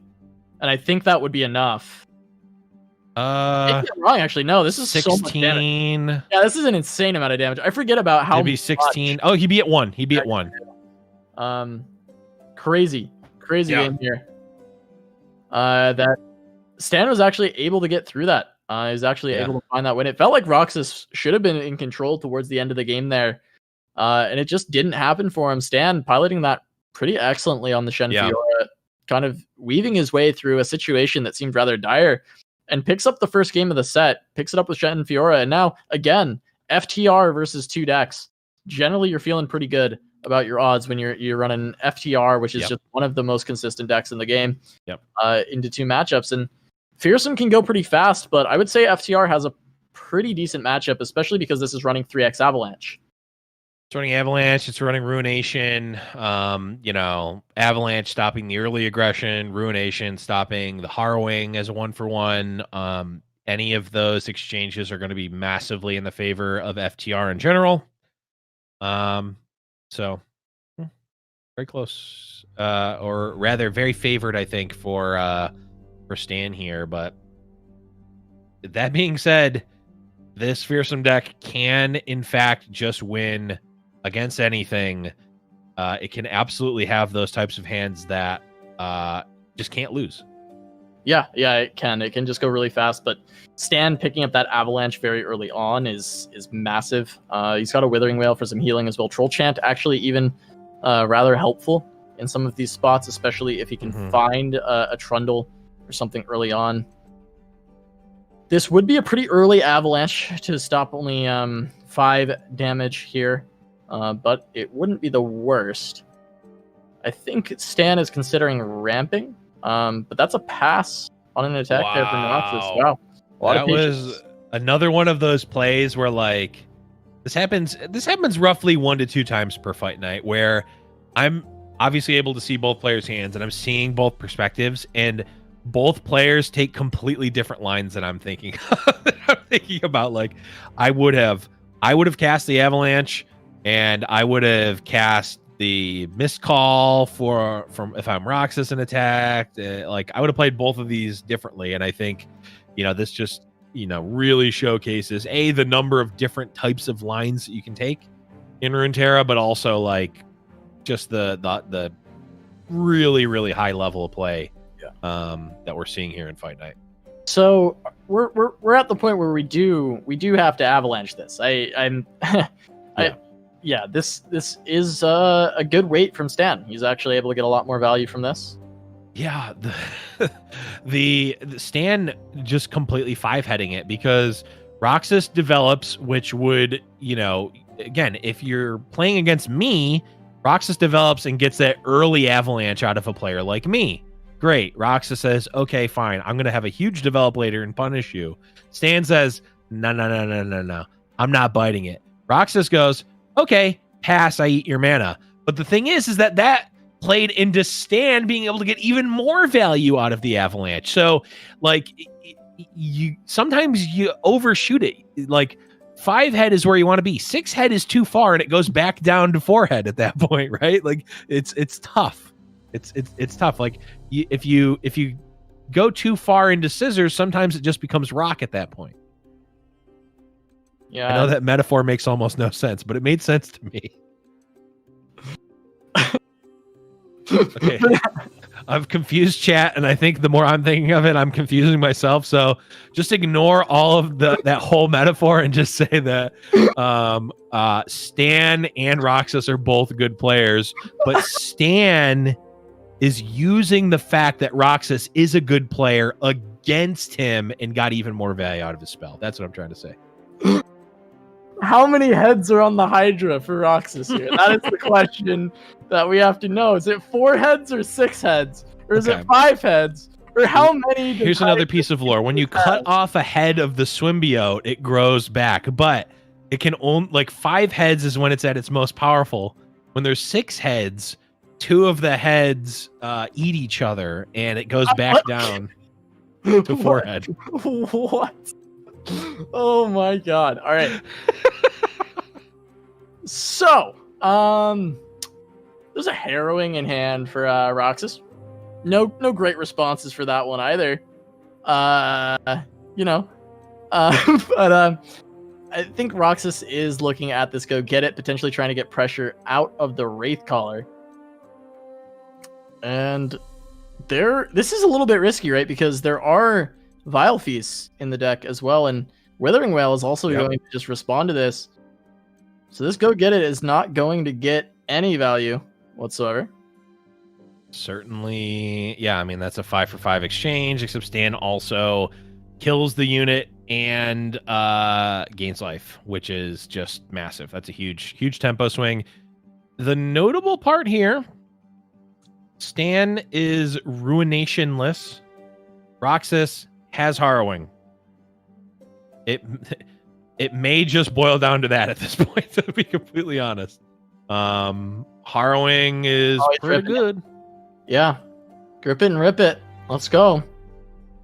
I don't know how good I don't know what it's going to produce, but I imagine it's some dozens of power worth of Mistwraiths. Stan going to be able to stop one. I guess. Yeah, is this just game? I mean, Stan just didn't really have answers. It can be Trundle and Troll Chant to try and slow down some of the damage. Yeah, Trundle or Vengeance plus Troll Chant, I think, does the same thing.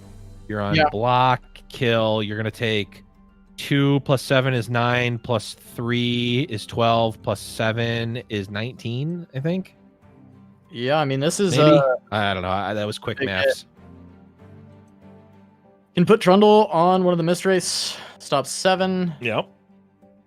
Okay, yeah, 4 left. You can't stop it with just the Troll Chant. That's just gonna do it. I mean, did I do the math right? Wow. We talked about it, right? We said Fear can sometimes just have that hand that just beats you. And Roxas says, "Hey, if you've got Ruination, you beat me here." And he plays the Harrowing, and he's just able to win. I believe it's one of as well, Ruination. It's not like it's it is. It's a one. It is, but I didn't bring it up, but I did note Stan mulliganed a Ruination in the opener.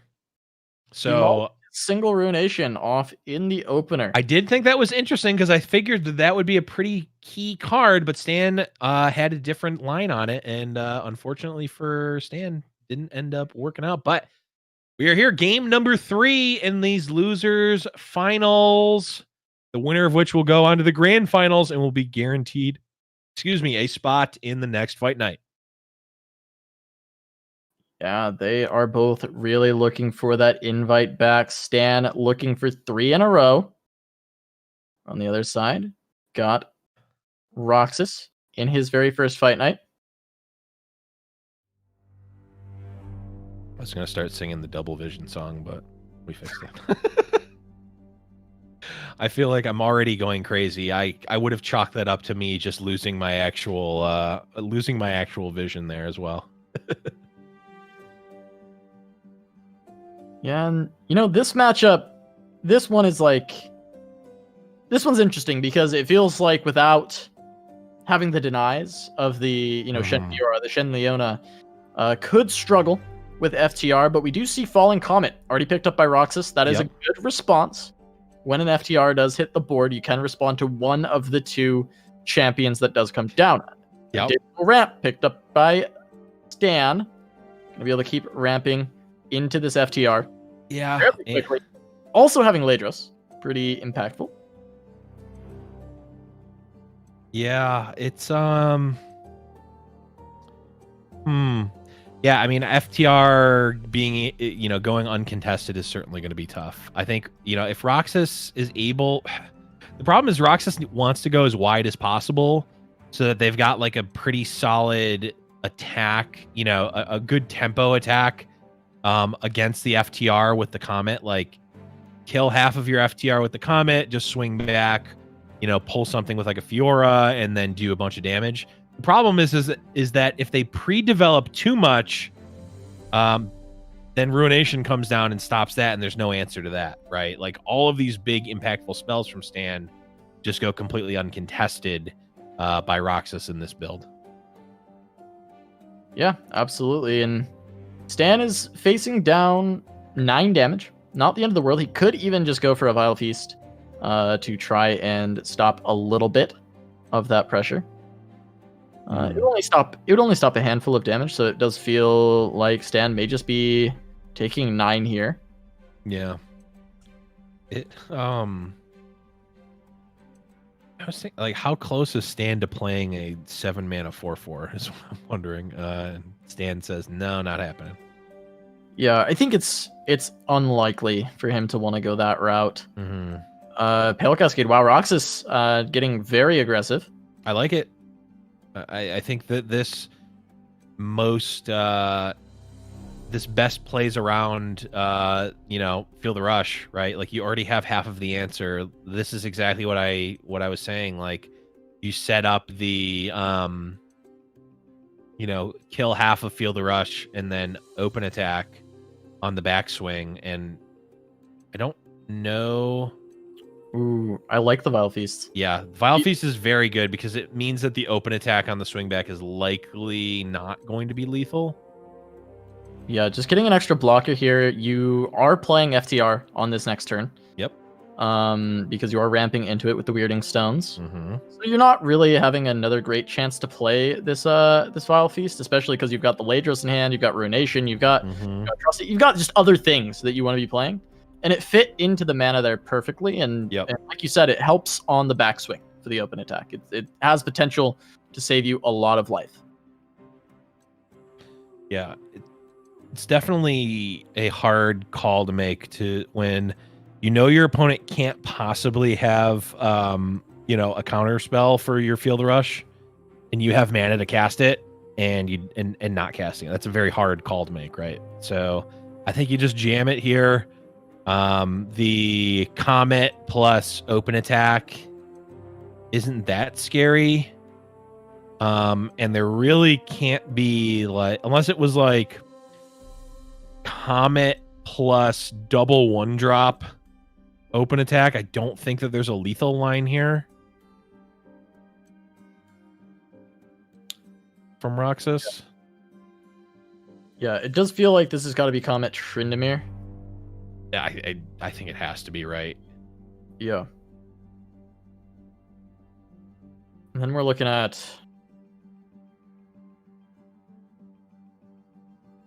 probably you're chumping the Trundle with your 1/2.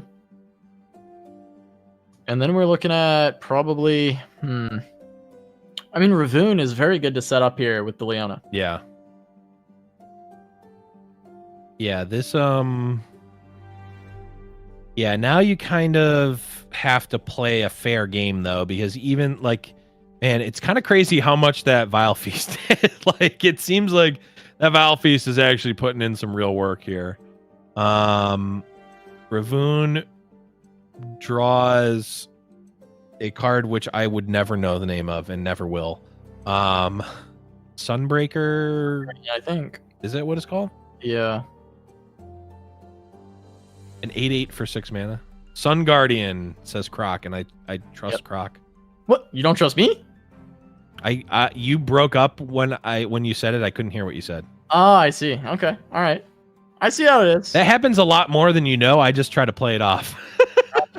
We're getting some inside the caster studio here on cast. But Fiora attack, gonna eat a Weirding Stones. Get one tick onto Fiora. I mean, technically you can eat the spider and then in 2 turns eat the pillar, and then maybe no, I don't think the Fiora win con has never happened.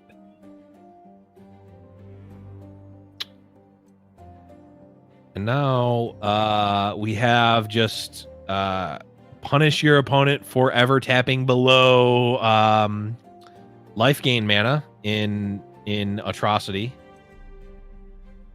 Though Hush is also a consideration, which Roxas does have. Yeah, certainly so. The attack feels pretty good here, though.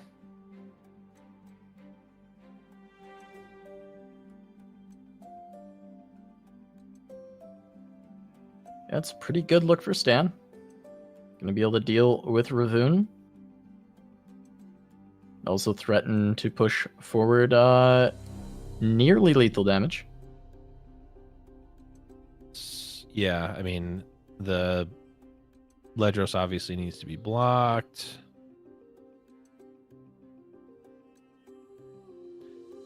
Okay.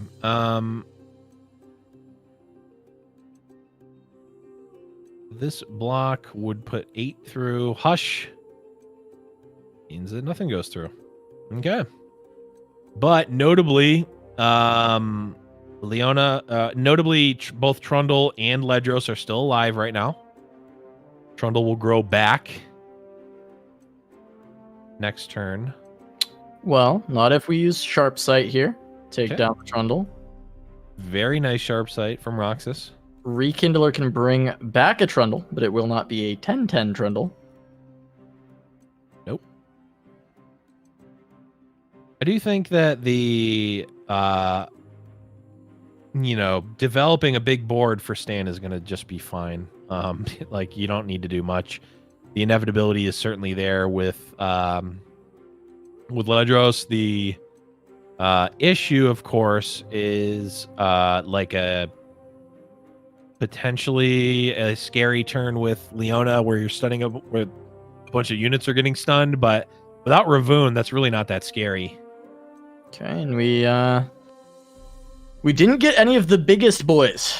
No Great Beyond, none of the elusives. And I think that is what Roxas really wanted here, because an elusive with Spell Shield was really going to put on the pressure onto Stan. It does go with the Destroyer, which there's not a lot of beef on Stan's side right now straight away. I mean, there's an Ice Pillar, but that can get blasted through rather quickly by the Rhinoceros. Yep.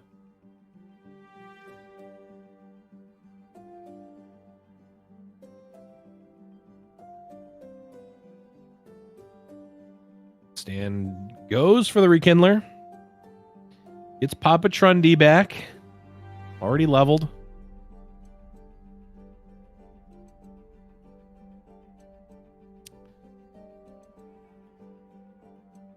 Now, Rox is going to open up with a Priestess. That is going to stun Ledros, as well as get another Fallen Comet. Now things are starting to get a little scary, potentially, for Stan. As a decent amount of beef is going to be taken away. Yeah. Feel the Rush is merely a dream now. Did not really get much out of it. And, if you're able to actually survive and fight through the Feel the Rush, like, you're generally going to be in a decent spot, right? Or if you're in a decent spot afterwards, you're feeling really great about it if you're Roxas. Yeah, I mean, and it's also just Comet on the one of Ledro is potential to come out soon. And then there isn't that inevitability for Stan. Yeah. This is a value Avalanche, getting rid of your Ledros. And so much value. Played again, theoretically, while also removing a lot of the opponent's board. Now, if that does happen, Comet from Roxas can just connect onto the Ledros. Right. There will be no more Ledros left for Stan, but a lot of the damage would be done. Yeah, I'm wondering if... So, the... Oh, does that level Fiora? I don't think so. Oh, it does! So Fiora lives. Yeah, Fiora can actually get to 1 away by killing the pillar off of this as well. Uh-oh. Did I speak too soon when I said that the Fiora WinCon was never going to happen? Okay. Ooh. The Atrocity obviously takes away the Atrocity win condition, but we'll save a Trundle and also, keep that Fiora WinCon very far away. Yeah, I mean, this is a really good spot for the Zatro. Going to set up Stan nicely. He gets his back to hand, but also saves the Trundle. Also clears away both the Leona and the Fiora with it. A very, very value Atrocity coming out, and Roxas's board is in shambles. He's not even, it's not even day, so he's just playing a 1-2 as a blocker. Oof, yeah. Kindly not where you want to be. Gonna be able to go a little bit wide here.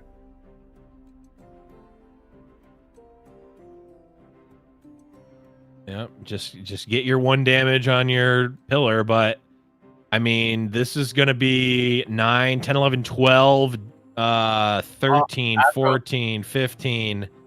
Oh, there's another Atrocity in the deck? Yeah, and it's 16 it must have been. You're right, there is 2. I was thinking of a different list. Yeah, this is enough, right? Yeah, it forces Star Shaping. It has to be Star Shaping, which then I think the Atro is going to be able to finish the job on this turn. Okay, Ledros.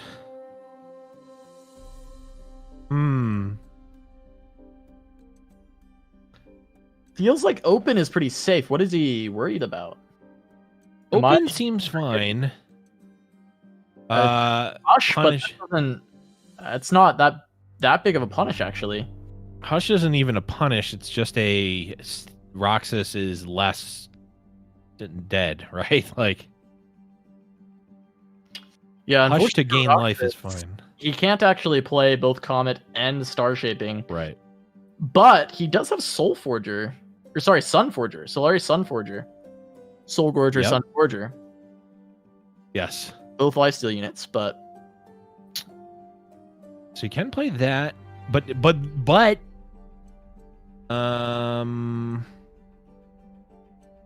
oh. Okay. That's Xaxes. Yep. And then you just attack with everything. Don't need to attack with the pillar. It's Xaxes, but we know that there's a Star Shaping. Right. So Star Shaping to not die from the Trundle initial hit. And then which will put to 12. So we'll be at effectively 5. The ordering is great. Really, really good ordering. Because he's not able to block with the Sun Forger onto the Ledros due to this ordering, I believe. Which does mean that it is game. It's just it. Yeah. Stan. Because able to take it. Wow. What a crazy game that was. But Stan is able to take it, and we're sounding like a broken record after all these weeks, but we will be seeing Stan in the grand finals again here. Maybe has been in the grand finals.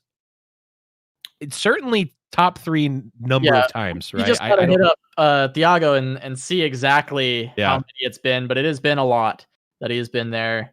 He is constantly making it towards the top of the table, and we will not have 2 heads of the Hydra in the grand final. Right. Stan gonna cut one off, and generally more will grow back, but there's only 1 head left on this Hydra. Right. Can Stan make the Herculean effort of getting through this loser's bracket and taking on 4LW in the grands? He's gonna have to beat him twice. Yep. Heads are gonna be growing back while he's going at it. See, your head metaphor made way more sense than the one I made. Like by like at least 3 heads. Yeah, well, we'll see if we can regenerate some more of our own heads going into this break here for a second. We need some time, sort things out before we get into the grand finals, but when you return, you will have 4LW versus Stan for the grand finals of Fight Night Legends. Don't go anywhere.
Welcome back to Giant Slayer's Fight Night Legends. We've made it through the day all the way to the grand finals, where we will be seeing Team Hydra Esports 4LW going up against TLG Stan.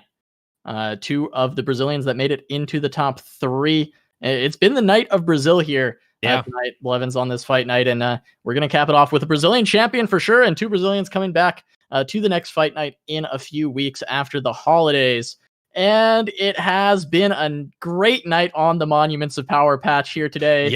Where we will be seeing FTR, Shen Fiora, Dravenez, and Go Hard as the final decks at the end of the day. But before we jump too far into that, Blevins, end of the day, let's go ahead and remind everybody of the format, what these players are playing for. Absolutely. So we've been playing, up until this point, we've been playing double elimination. We invited 8 spectacular players. Every single match has been a best of 3, and players have brought 2 decks with no region overlap.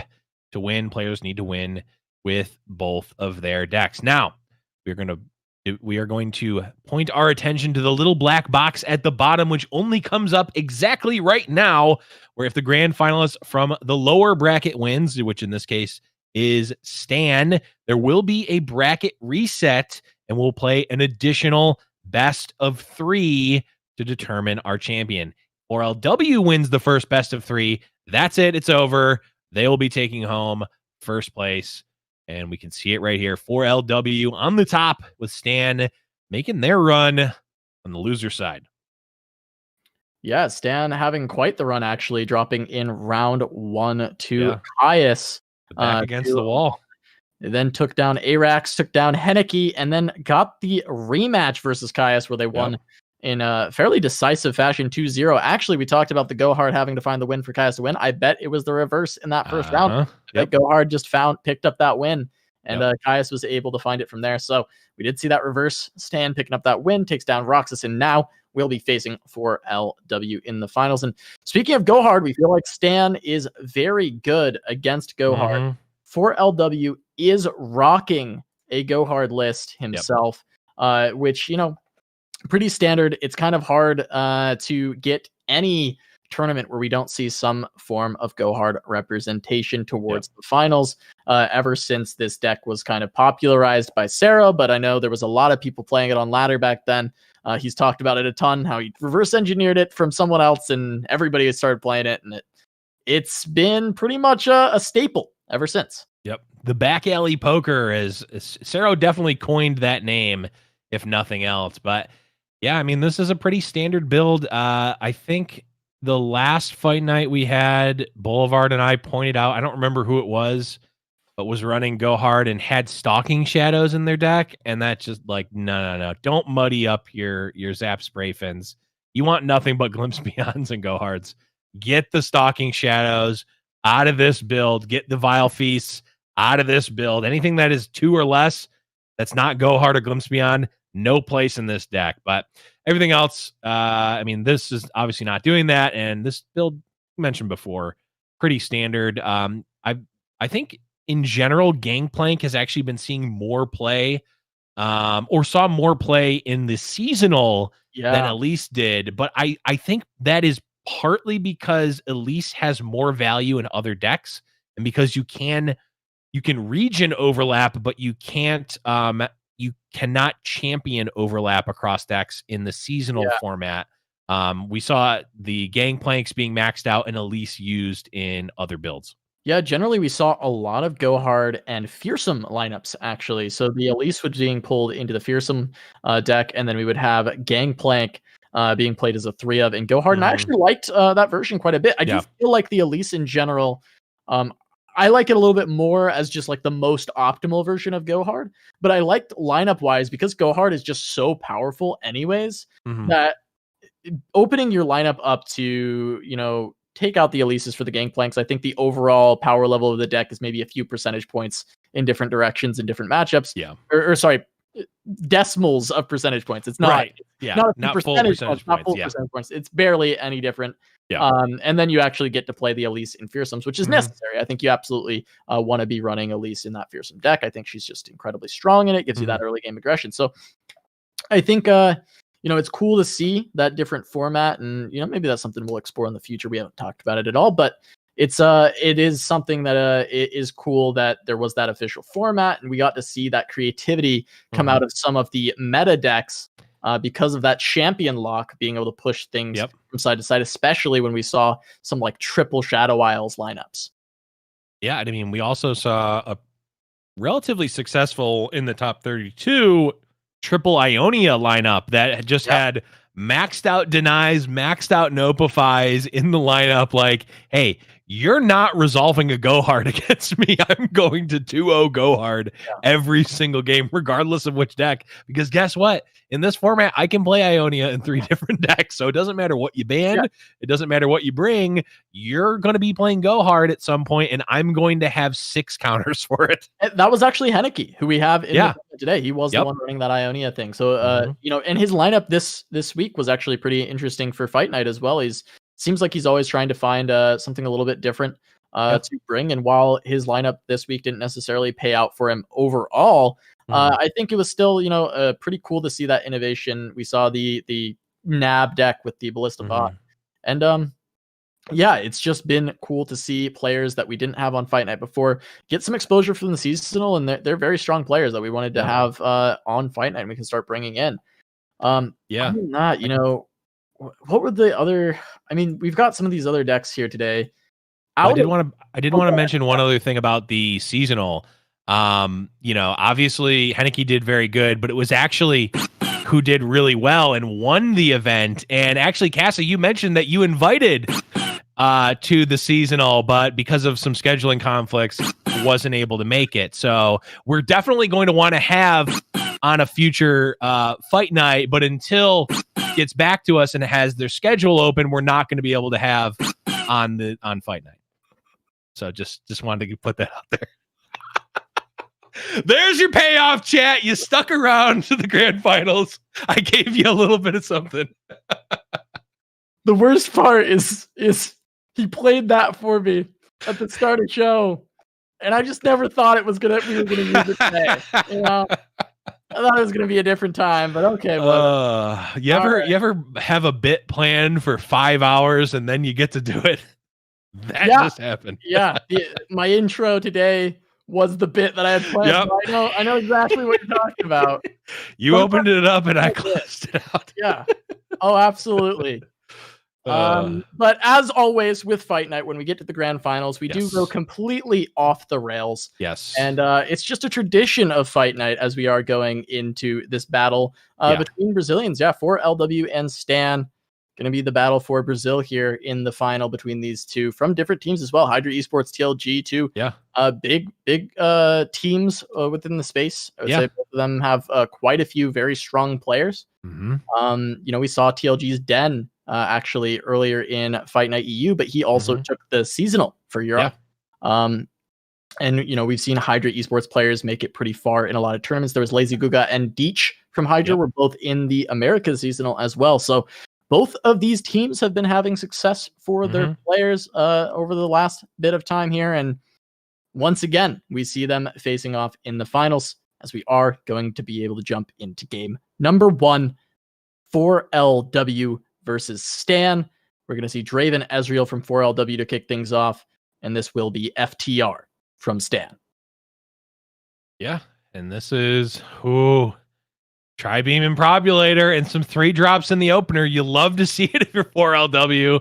I gotta say, Tri-Beam Improbulator just one of the most fun cards to cast as a caster. Not necessary. Well, it also is fun to cast as a player to actually play the card, but it's much there's much less pressure from my seat just being able to see what comes out of the Tri-Beam. And last Fight Night, boy, did we see some crazy stuff come out of. I think it was Zinc. Zinc had some of the nastiest Tri-Beams of all time.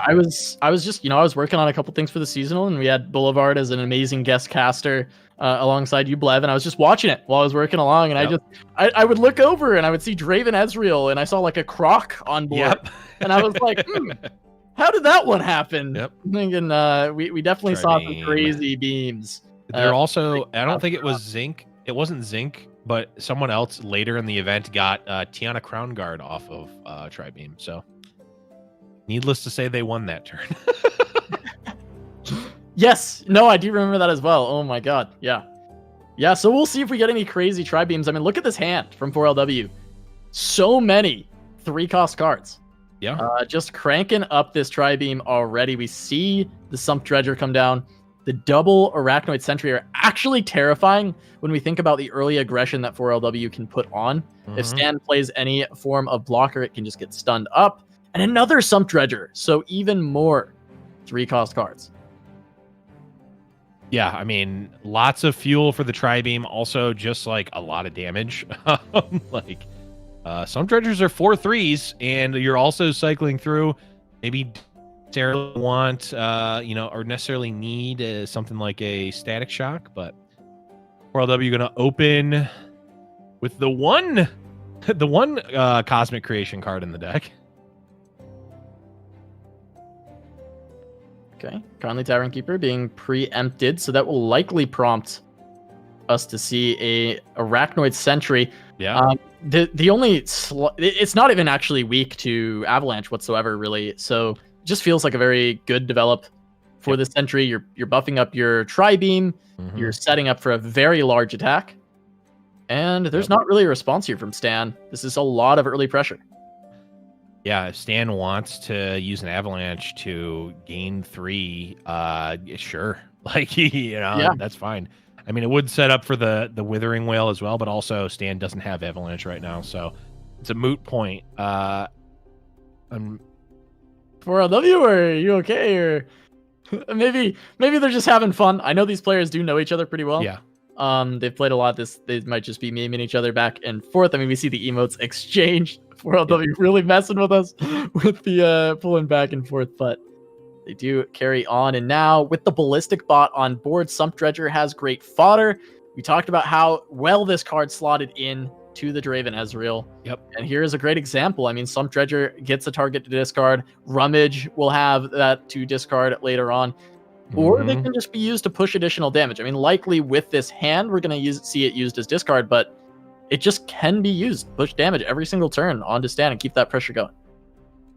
Yeah, I mean, it also, it turns the Ballistic Bot into a reasonable trade, right? Like, it doesn't take long for it to actually trade into some decent units. In this matchup, it's not as good in that aspect, but, I mean, it is a threat that, if not dealt with or pressured, can get out of control for sure.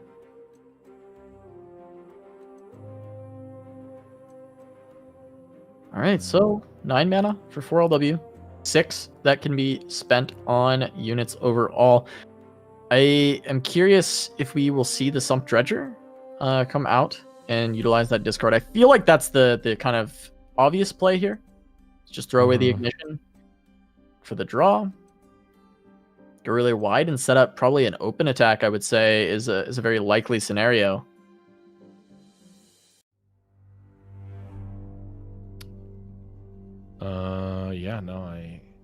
I'm wondering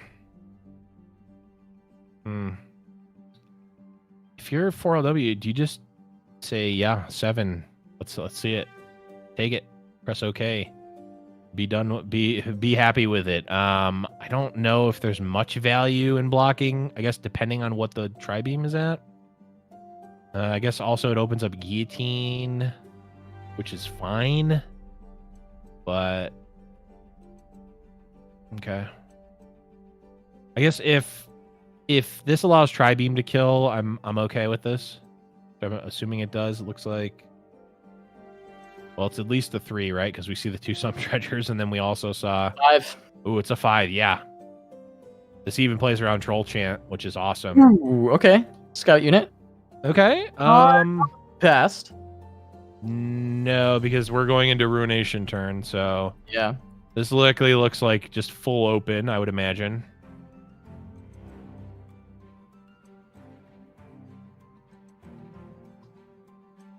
Yeah, it's going to be 10. Yeah, full open.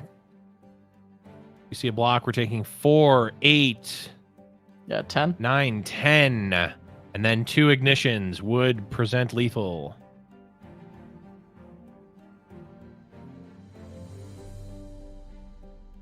I would make some sort of remix to Ignition joke, but I'm afraid that we're going to get DMCA'd, so I'm not going to do it. I had the same joke in mind. I was going to say you could play the Ignition and then the remix to Ignition. Yep. But, you know. Unfortunately, Twitch will DMCA us, so we won't make another we won't reference it at all. Joke. Yeah. Don't want to do that. Okay. Down to 2. Stan can gain 6 life this turn, which is certainly going to be good, but also 4LW has the free rolls of just, okay, well, you gain 3. I'm going to just deal 2 to you for free.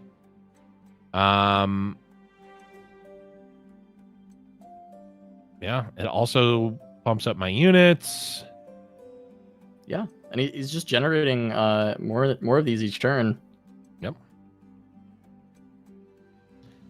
Yeah, this is a very interesting spot that I don't know that FTR is generally in a lot of the time, where like usually FTR is like in the position where, okay, my opponent has to do something and then I can react to that and usually get the best of it. Here, 4LW is just put on so much pressure and has these ballistic bots which just passively generate pressure. So 4LW just has a built-in win condition. In a way, they're kind of like a Leviathan, right? Where, I mean, right. Yes, it costs mana, but like, 4LW doesn't need to play real cards for the rest of the game until Stan does something, right? Absolutely. Yeah, he's forcing Stan's hand at this point. And there's a lot of good answers to pretty much anything that Stan wants to do. We've got the stuns from the Arachnoid Sentry to continue to go wide. Got Guillotine alongside a Static Shock, which is really, really strong against FTR. Yep. There's a lot of just good plays available for 4LW, and he doesn't really have to do too much overall. Mm-hmm. He's happy to just wait and continue to pump damage each turn. Yeah, the beauty now is like FTR is obviously not castable next turn because no spell mana. So 4LW does not need to worry about that for another whole attack cycle. So like defensive FTR, I think 4LW is going to obviously try to survive, which isn't going to be super hard, but it's just going to try to put forth as strong of an open attack as possible, right? Yeah. Yeah, and I mean he's got 2 more of Ignition hot and fresh out the kitchen, ready to go 2 face. And it's just not. Twitch staff is calling me right now saying 1 more strike and you're out of here. It's just it's a Twitch umpire. He's ready to throw off the mask and eject us. Yeah. I mean, he's standing on I see him actually at the side of my room with a cane right now. Ready to pull me away. Yeah. Okay. Take me off, Johnny. Okay. Yes. So Papa Trundy is leveled up here. Can kill a scout. Do a little bit of damage. Again, Ignition, a Static Shock. That's going to be lethal on Stan's turn. That is presenting lethal on Stan's turn, which is going to force more mana to be used. Okay, Tavern Keeper is going to stop that, of course. Yeah. I mean, there has been so much healing that the Ignition timeline is being a bit too slow.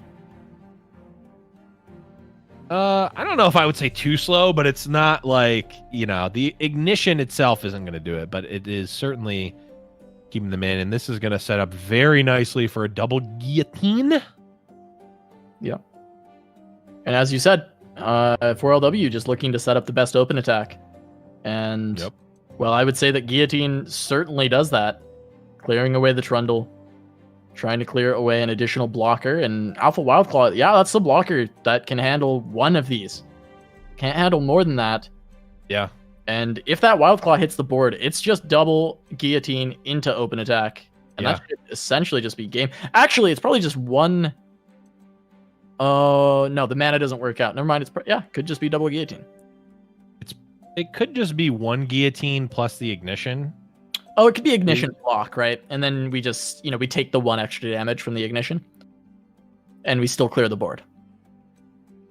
Yeah, although I guess... yeah, because the 3/2 is not attacking. So,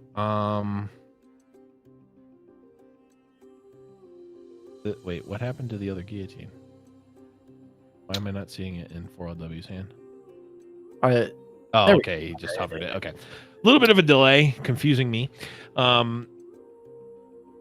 The second guillotine does pump up the ballistic bots though, which is funny. Yeah. Interesting. I guess ignition does the same and does 1 damage to face, and then you would flock. The only thing that it does is it's expending an actual real card instead of a fake card, I guess. Right. But you are getting an additional damage out of it. It's all kind of min-maxing. I think 4LW is in the driver's seat for sure, and even if the round ends here, I think feeling pretty good about the open attack. Yeah, open attack will be pushing 8, which Withering Wail does not stop. Withering Wail plus Vengeance, I believe, stops this. Right. And then it just comes down to there's 2 ignitions, but there's also Ezreal and Ezreal's Mystic Shot in hand. Yep. So this does look like 4LW is going to clean up game 1. That is certainly what it's looking like here.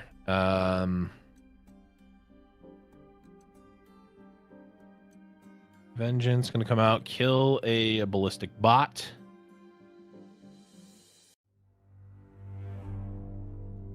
I did not even think about ignitions plus Ezreal. That is just actually sickening. Yeah, I mean, there's so much. Yeah, there's so much here. Okay, I mean, ballistic bot. This is a 2 of in 4LW's deck. Maybe this thing needs to be a 3 of in this list. Ballistic bot seems so good for what you want to do with this deck. Yeah, I mean, honestly, if I'm thinking about ballistic bots and ignitions, it's got every stan out here wishing that they weren't in the deck, because it's absolutely taken this. Okay. Oh God, we're getting. We got DMCA'd. Sorry, chat. I made one too many references. we took it too far. One too many. I like how we waited and used all of them in one game instead of spreading it out over the course of the tournament. Well, it feels like it feels like ballistic bot's gonna. This is the last time we're gonna see that it. is a leveled Ezreal. Okay. I didn't realize Ezreal was leveled. Yeah, this was a foregone conclusion. Yeah, it was absolutely. And 4LW gonna take game 1 with Draven Ezreal, and that just leaves him on Go Hard. Yep. He's got to find 1 of 2 games. Now, granted, the lineup from Stan is a Go Hard target lineup historically, right? This is Shen Fiora, this is FTR. Mm-hmm. However, this is a 2 Ladros version of Go Hard, which I think can help in the FTR matchup, and might also be influential in the Shen Fiora matchup. So we will see if those come into play whatsoever. Needing to play around the Fiora quite a bit, as we are going to have the Go Hard versus Shen Fiora as the first matchup that we have of the day. Yeah, absolutely. It's certainly going to be an uphill battle for 4LW, but he does get 2 cracks at it, which is certainly, I mean, obviously want to be it's obviously where you want to be, but it's matchup wise it's going to be uphill for 4LW.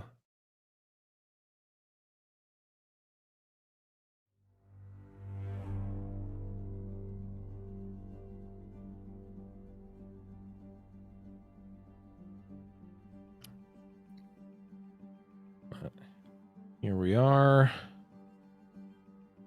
Yeah, a lot of quick passes to kick things off. Yeah, just speed run through these first few turns.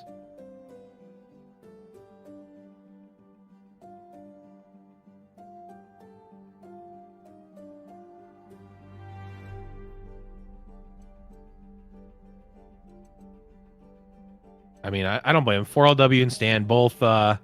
You want to take your time in the spotlight, right? Like you're in the grand finals. You want to be on stream as long as possible. Get as many emotes out as you can.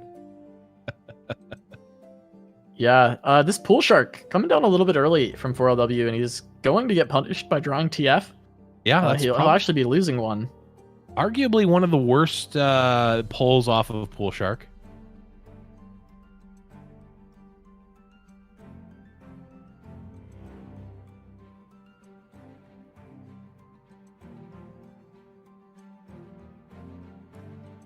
Stan really milking this fight night airtime. Oh, this is no, 4LW's priority, yeah. Probably. Well, I mean, I don't know what to do. I mean, that's just a pass. It's really sad, actually, because you're just losing your TF and you have to lose mana. It strictly is just a pass. We now see potentially just a Shen turn for Stan. Yeah.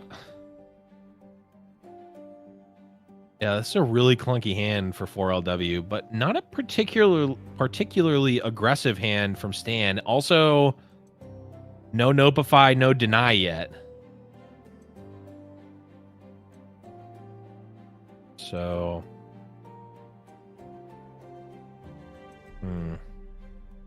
okay, Zap coming out is going to draw the first glimpse. Pretty safe attack here from Stan. Perfectly fine cycling a sharp sight if need be.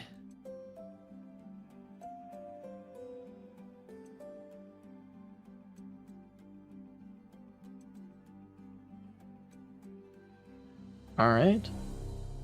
Can look to just protect this.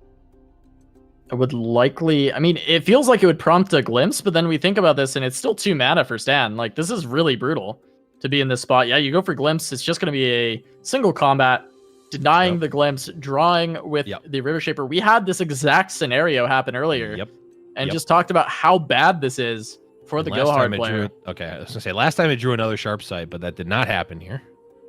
Drew a Deny, which is arguably even better in this scenario. Okay, Zap draws the first Go Hard.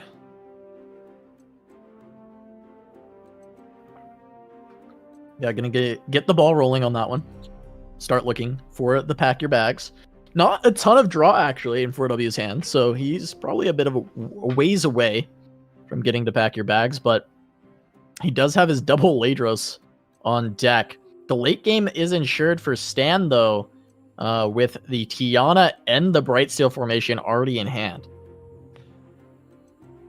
Yeah, I mean, this is kind of they're clunky hands for both players, but also, but Stan seems firmly able to smooth out this clunkiness much better than 4LW has with these River Shapers and just getting value off of all these small spells and drawing.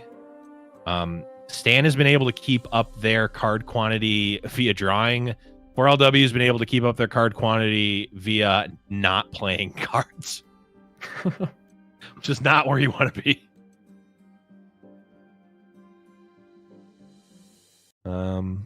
Looking, I mean, 2 Ledros, sure, that's fine for the late game, but that's not going to happen. That the Shen Fiora deck is almost always going to end the game before that.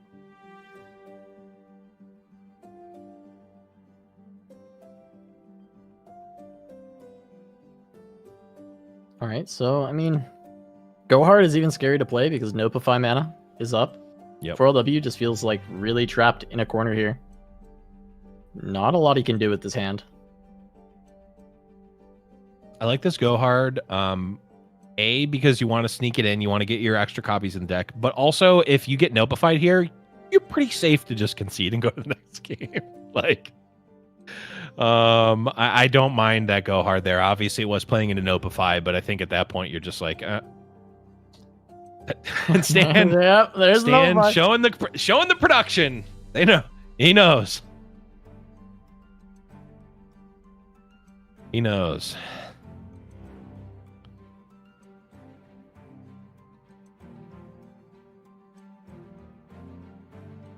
but Stan here looking to maybe develop a Shen. Okay. Yeah. Shen keeps deny mana up, keeps riposte mana up.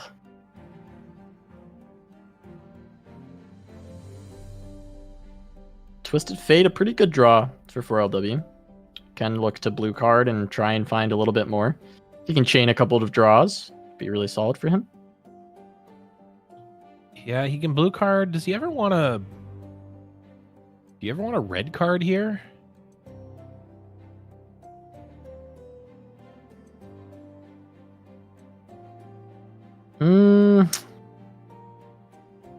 I feel like it has to be blue when I look at my hand state if I'm 4LW. I have like no other ways to draw right now. Right. I just need more cards. I don't know if I'm winning with what I have in hand. Maybe the Ladros is winning, but feels tough. I don't think you can reasonably put Ledros as a win con when your opponent is like steadily developing board. It's just gonna be too bad of a tempo play, right? Like you're not actually going to be able to end the game quickly because you're nowhere near go hard. You're nowhere near pack your bags. Like you don't even have to pack your bags in hand. You like it so much is off here. It's Ledros honestly feels like it probably ends the game a lot of the time. Yeah. For your opponent. And there's the blue card. So we did get what we expected out of 4LW. Mm-hmm. Doesn't feel like it is going to do a whole lot. I mean, there's TF's pick a card. That's actually honestly quite nice. I feel like you really ship a Ledros. Shuffle a Ledros. Yep. Okay. And even if you hit the Ledros even if you hit the Ledros back, like you're fine. You don't need the second one. You need go hards and you need them now. What I'm wondering is why was the River Shaper blocked and not the Shen there?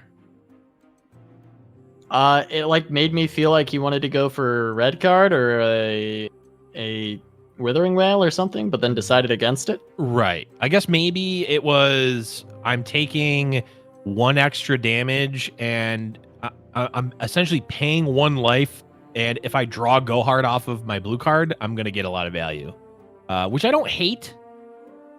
But also I don't like it that much either.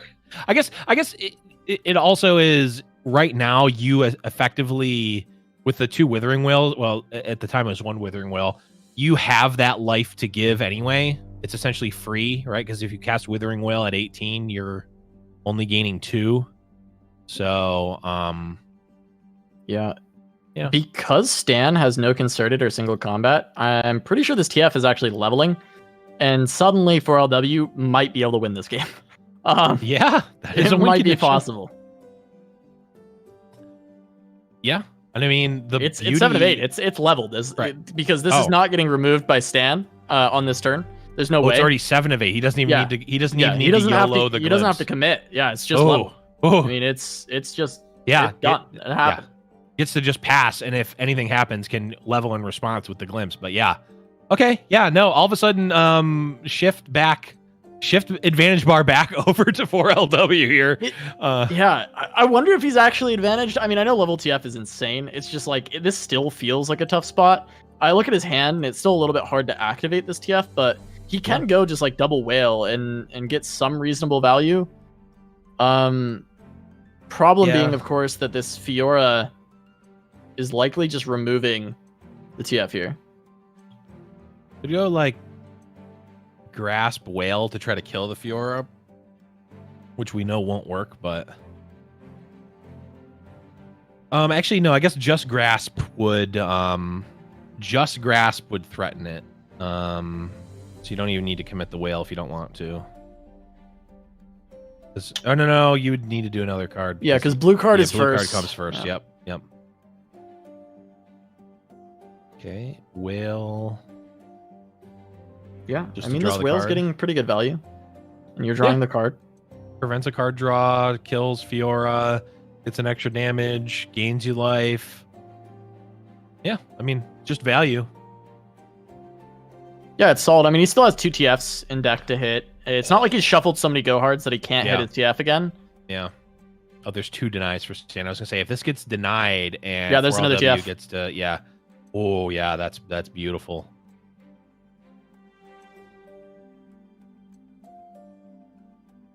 That seems pretty good.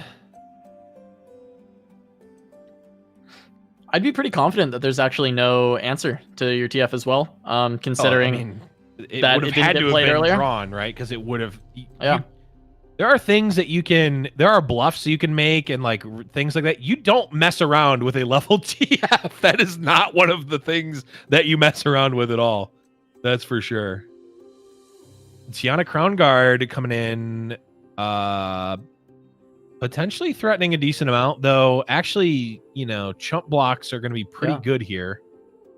Yeah, he gets the blue card again as well. Yeah, with the Elise. So he's just drawing more. I mean, this is crazy. This is really crazy. Yeah. Oh, and then go hard. That's great. I mean, it's gonna get nopified, but it's still great that he picked that up, right? Like he's finding gonna make a red card. Yeah, it will actually. That is a good point. Which will kill the caretaker. Can take 8. I guess depends. Block Shen with Elise, block caretaker as well, and then red card it with the go hard. Okay, wants to stop the 8 instead.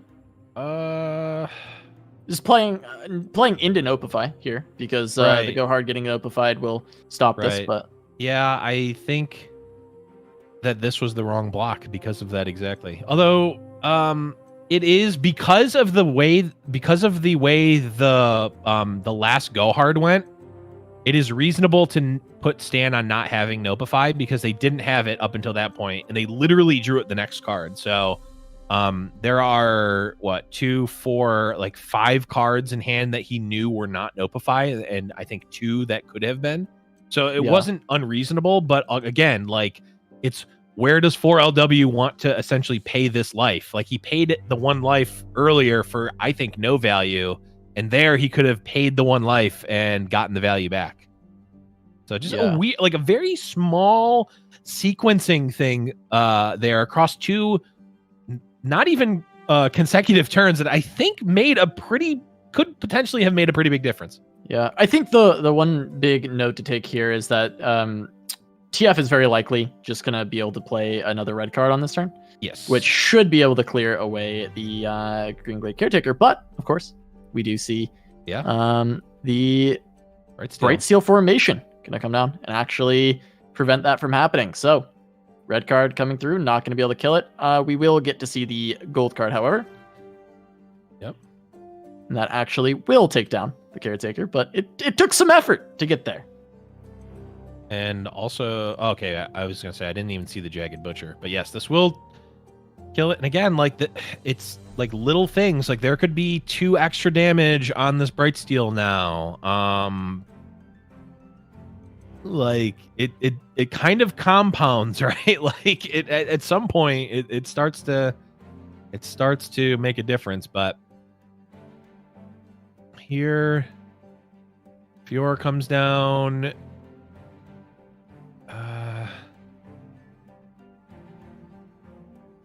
Where are I like we? I like the grasp on Fiora. Just to try and pressure out something straight away. To protect your TF. Yeah. And it casts a blue card for you. Yep. Grasp will get countered. Deny.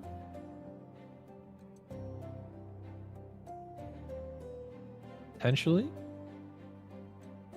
I was gonna say. I think it's deny. You have an extra one as well. Yeah, I don't. You have an extra one, and I don't think you can. Like Riposte just gets countered by literally any fast or burst spell. Because the red card would come out. Fortunately, no time to play Croaker for 4LW. He's only going to be able to get a red card out of this. Yep.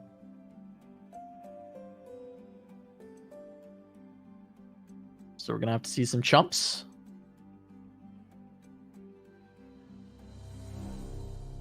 Yep, going full chump here. I think Whale seems reasonable, kind of.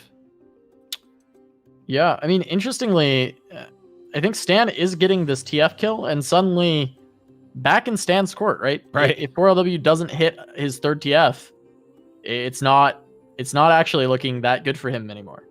Right. Fiora was a great rip for Stan. I mean, yes, he has another challenger in hand, Screeching Dragon. Could have been played at any point, but yeah, feels good that he was able to play a very low mana cost champion and be able to pressure the TF and not even going to go for the red card. Valuing the other cards that can be played on this turn, it looks like it'll be Betty Croker and potentially Doom Beast. Yep, I like it. I mean, 4LW still needs cards, right? Like, he's just had such... His hand has been so clunked up with 4, 5, 9 cost cards. Like, Twisted Fate, I think we saw, like, the like, bottom of what a leveled up Twisted Fate could be, right? Like, he was only ever able to cast 3 spells in a turn once. And it was all of his mana, and it wasn't even for too great of an effect, right? It was...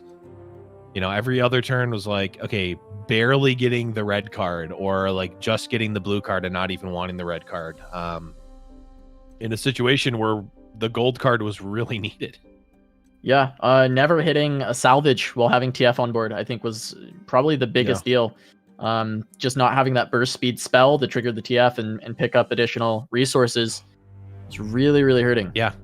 Also, there's no more Twisted Fate, remember? Unless, was that last game that he burned the Twisted Fate off of the... Oh my god, you're right. You're right. This was the Pool Shark game. Yeah, the Pool Shark. Yeah, it had to be, right? Because this was the first game he's played it. Yeah, there's no more Twisted Fates. I forgot. Yeah, this was the Pool Shark game, and that hurts a lot, actually. Mm-hmm. That is the best way for 4LW to continue on in this game. I mean, yes, he has Ladros, but it's going to be tough to play it. I mean, he can play it this next turn, I suppose. Like, this is his best timing. But then that just opens up for Stan to have free reign with 13 mana. Yeah, I mean, Ledros is such a... It just gets tempoed out. Like, it doesn't matter. Or, I mean, maybe it does. I don't know. I don't think so, though.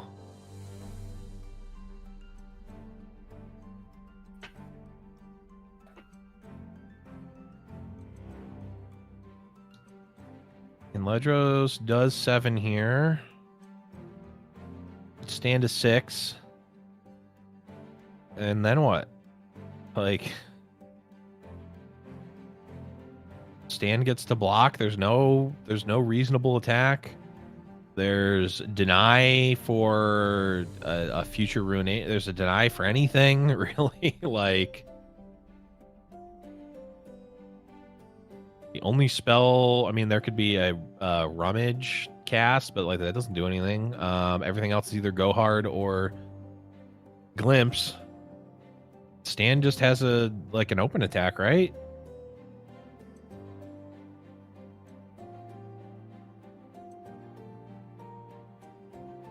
Yeah, I think so. I mean, we're still looking at that concerted, but the open attack does look pretty good with this Bright Steel formation, as always.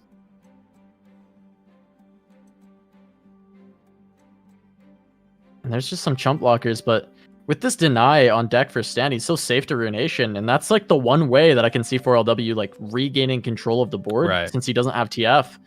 Maybe a leveled Gangplank is kind of the other win condition here for 4LW. Yeah, I mean, leveled Gangplank is fine, but it doesn't even really matter when you just have Ledros, right? Like, I feel like Ledros is just fine enough, right? Like, Stan has the means to end the game. It's just, does Stan have the time? Or sorry, 4LW has the means to end the game. It's just, does he have enough time to actually do it?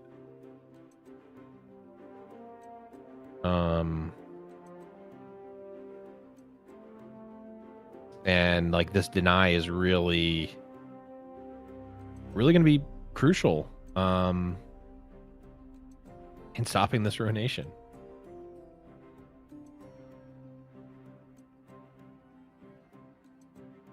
All right, glimpse. All the chumps are disappearing, but there's still a lot of cheap fodder that can be picked up. Yep. By 4LW. His second Ladros even, like you've mentioned.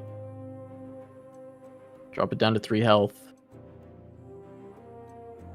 I mean, if 4LW can just hit a ton of draw and somehow hit pack your bags, yeah, then he can. I mean, then he can at least do something with the Ruination, maybe by baiting out a deny. I guess if the beauty for 4LW now is that he has a whole nother attack cycle here to make progress. Zap Sprayfin is a amazing draw because obviously it draws a go hard, but also will just be an elusive beater. Yep. Oh, and this go hard baits out deny potentially. No, there's no way, because 4LW Stan has to know that he loses to Ruination. Right. Well, it at least puts out the bait. Right? Yeah. Like... True. It is a one of Ruination, but it's just like at this point that deny is just waiting for it. Yeah. And the only time that it could get expended early is maybe on a pack your bags, but that might not even be worth it. Yep. Ledros coming through here. Oh, it levels Gangplank. Oh, that's right. Wait. So Gangplank attack is 2 damage right now. There's a Dreadway deckhand in hand. Wait. That stepped up to 3rd damage. And so, yeah, Concerted Strike. Okay, comes out to kill Gangplank. Sure. Yeah, level up Fiora as well.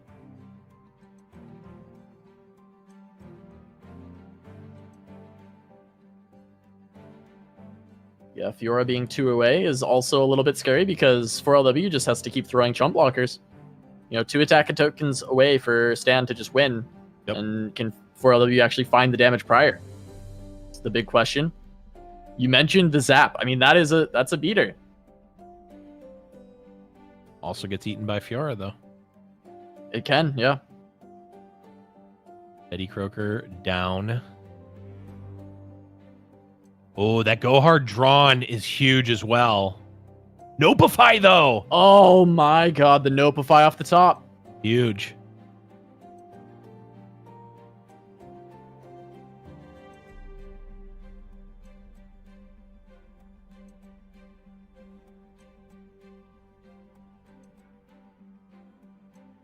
Nopeify is massive there.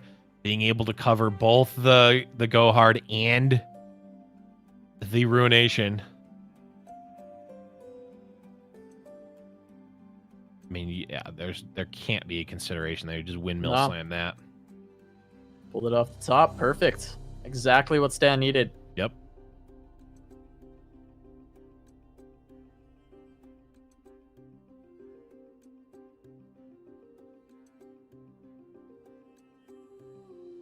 Okay. Stan passes back here. Zap coming out. It's going to draw, I believe, another go hard. Yeah. There it is. But this one matters much less than that last one did.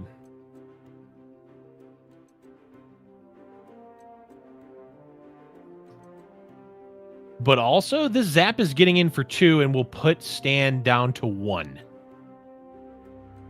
And if maybe 4LW can just try to use go hard on the Nexus, is that is that possible?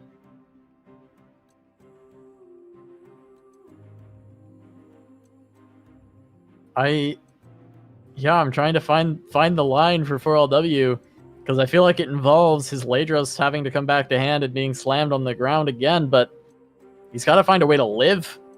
That's the hard part here. Yeah, I think attack with 9. The problem with attacking with a 9-2 Ledros is like you lose to riposte, right? Riposte would mean open attack is lethal, even if you can somehow survive You can chump survive with Withering Wail. Good stand trying to bait out saying he has Sharp Sight. He's got one left in deck. He does the evil emote. Love it. I think with Withering Wail, you actually attack with the 9/2 Ledros. Because if Stan goes for block with Fiora, riposte, you have Withering Wail. Yeah, 4LW looks like he's going to play around the Sharp Side as well.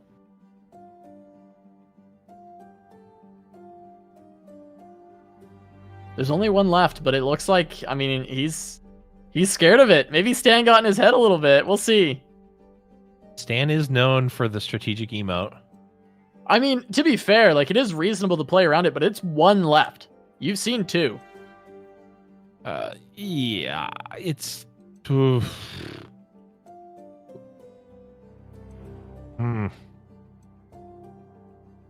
I don't know. I don't know if you can play around it. Are you beating it anyway, is the question. Yeah, no, for sure. That is absolutely the question. If he is beating it, then that is for sure the question. Okay. Go hard. 2 to Fiora.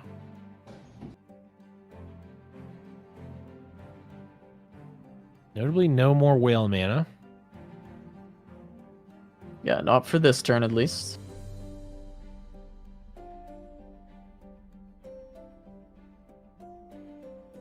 Okay, so the Go Hard heals 2. Okay, Bright Steel Protector will prevent the Ledros from attacking. Is the emote game enough to keep 4LW off of the zap attack? Also, does the zap attack... Well, does the zap attack actually do anything, I guess, is the question. It sets it up so it's just Ledros for the win, right? If he can survive on the chumps. Right. Oh my god, the emote game from Stan. I think I like the... Oh,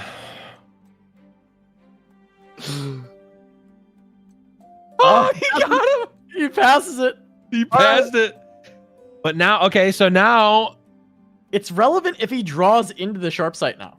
It is. It is relevant if he does, because if 4LW can live and then cast Ledros, that also answers the zap. Yep. It also does not actually threaten to win the game right now.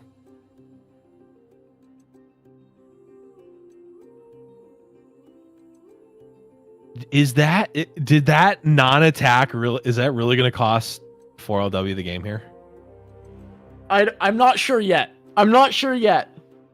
I mean, if this Ruination can actually go off, that can do it as well.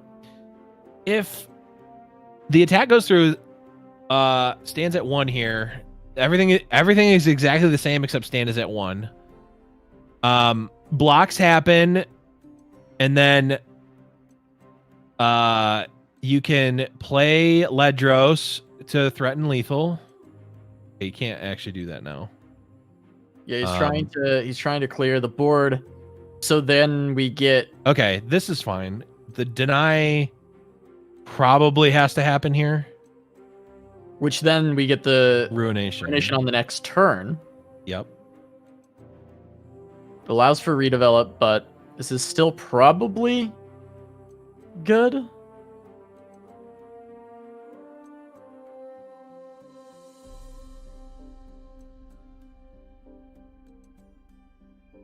Okay. This is only gonna do 6. Ledroses are back. I mean, 4LW, the win condition is there, right? The Ledroses are there. Also, is pack your bags off the top lethal too? Yeah, it would be. 1 away on Fiora. Pack your bags from the salvage to do it. There's no units. There's no units to even eat for Fiora. Oh, there's nothing. No pack your bags. Double vengeance is not good. Okay, well, Ruination is going to be cast for sure. What if there's a deny off the top? There is still Okay, pack your bags. Okay, that I think that's enough. It is. Ruination is going to be good, but also pack your bags would be able to finish this. Yep. Both Ruination, debate the deny. It's not there. And 4LW. Oh, wow. That one was back and forth. Wow. I feel like people were saying about, 30 minutes ago, 35 minutes ago, why don't they just go next? This one is done. Yes, that is certainly a thing that was said in chat, that this game should go next. 4LW brings it all the way back. Wow. And takes the game with the pack your bags, the Evelyn animation we have seen so many times, finishing off games. Come down once again, and Hydra Esports 4LW gonna be taking this fight night. He is your fight night champion. We'll see both him and Stan back for the next fight night in 3 weeks. Yeah, I mean, that was a great set. I mean, sometime we have the whole spread of different finals. We have quick ones, we have blowouts, we have full reverse. This was a what I would consider the close 2-0, right? Like, it did, as we can see here, 4LW from the winner side did end up taking that 2-0, but both of those games were really close and really well played. And, we talked about different lines of play throughout the entirety of both of those games, and there was a ton of different lines that both players could take at a lot of different points in those games. And really, I mean, obviously 4LW piloting that to victory, but man, that was super, super close. But let's take a look at the bracket in our road here, Casa. Yeah, I mean, at the end of the day, we got the 4LW versus Stan. These two are incredible to watch. I mean, there have been times where each of these players have been argued as the best in Brazil. And I think that it's still something that people may bring up from time to time, still believe that, right? And we have both of them in a grand finals here. It's so exciting to watch, even though that was a 2-0. Those games were insane. Absolutely love to see this as they made it through. And we had, our top 4 had 3 Brazilians and a player from Singapore, Caius, representing the SEA region really well here tonight, ending up in 4th place, but top 3 from Brazil. Brazil having a really great fight night tonight overall. Yeah, I mean, and absolutely. I mean, we talk about this all the time. Absolutely love the Brazilian community. They are one of the most dedicated communities when it comes to supporting their players and showing up in the Twitch chats. You absolutely love to see it. SEA, I mean, we haven't had as much, this is one of our first players that have come from SEA in the terms that we love to see more players from even more regions coming into fight nights and playing. We love to see it. We love to see the support of the regions for their players, even if they're not necessarily on the same team. We love to see it. We love to support it and love to, support a little bit of that competitive rivalry between the regions as well. Yeah, absolutely. And, just end things off, Blevins, and just like that, this fight night is finished. 4LW takes home the win, his record unblemished. Now, to send you away at the end of this fight, happy holidays to all, and to all, a good night. See you guys in 3 weeks.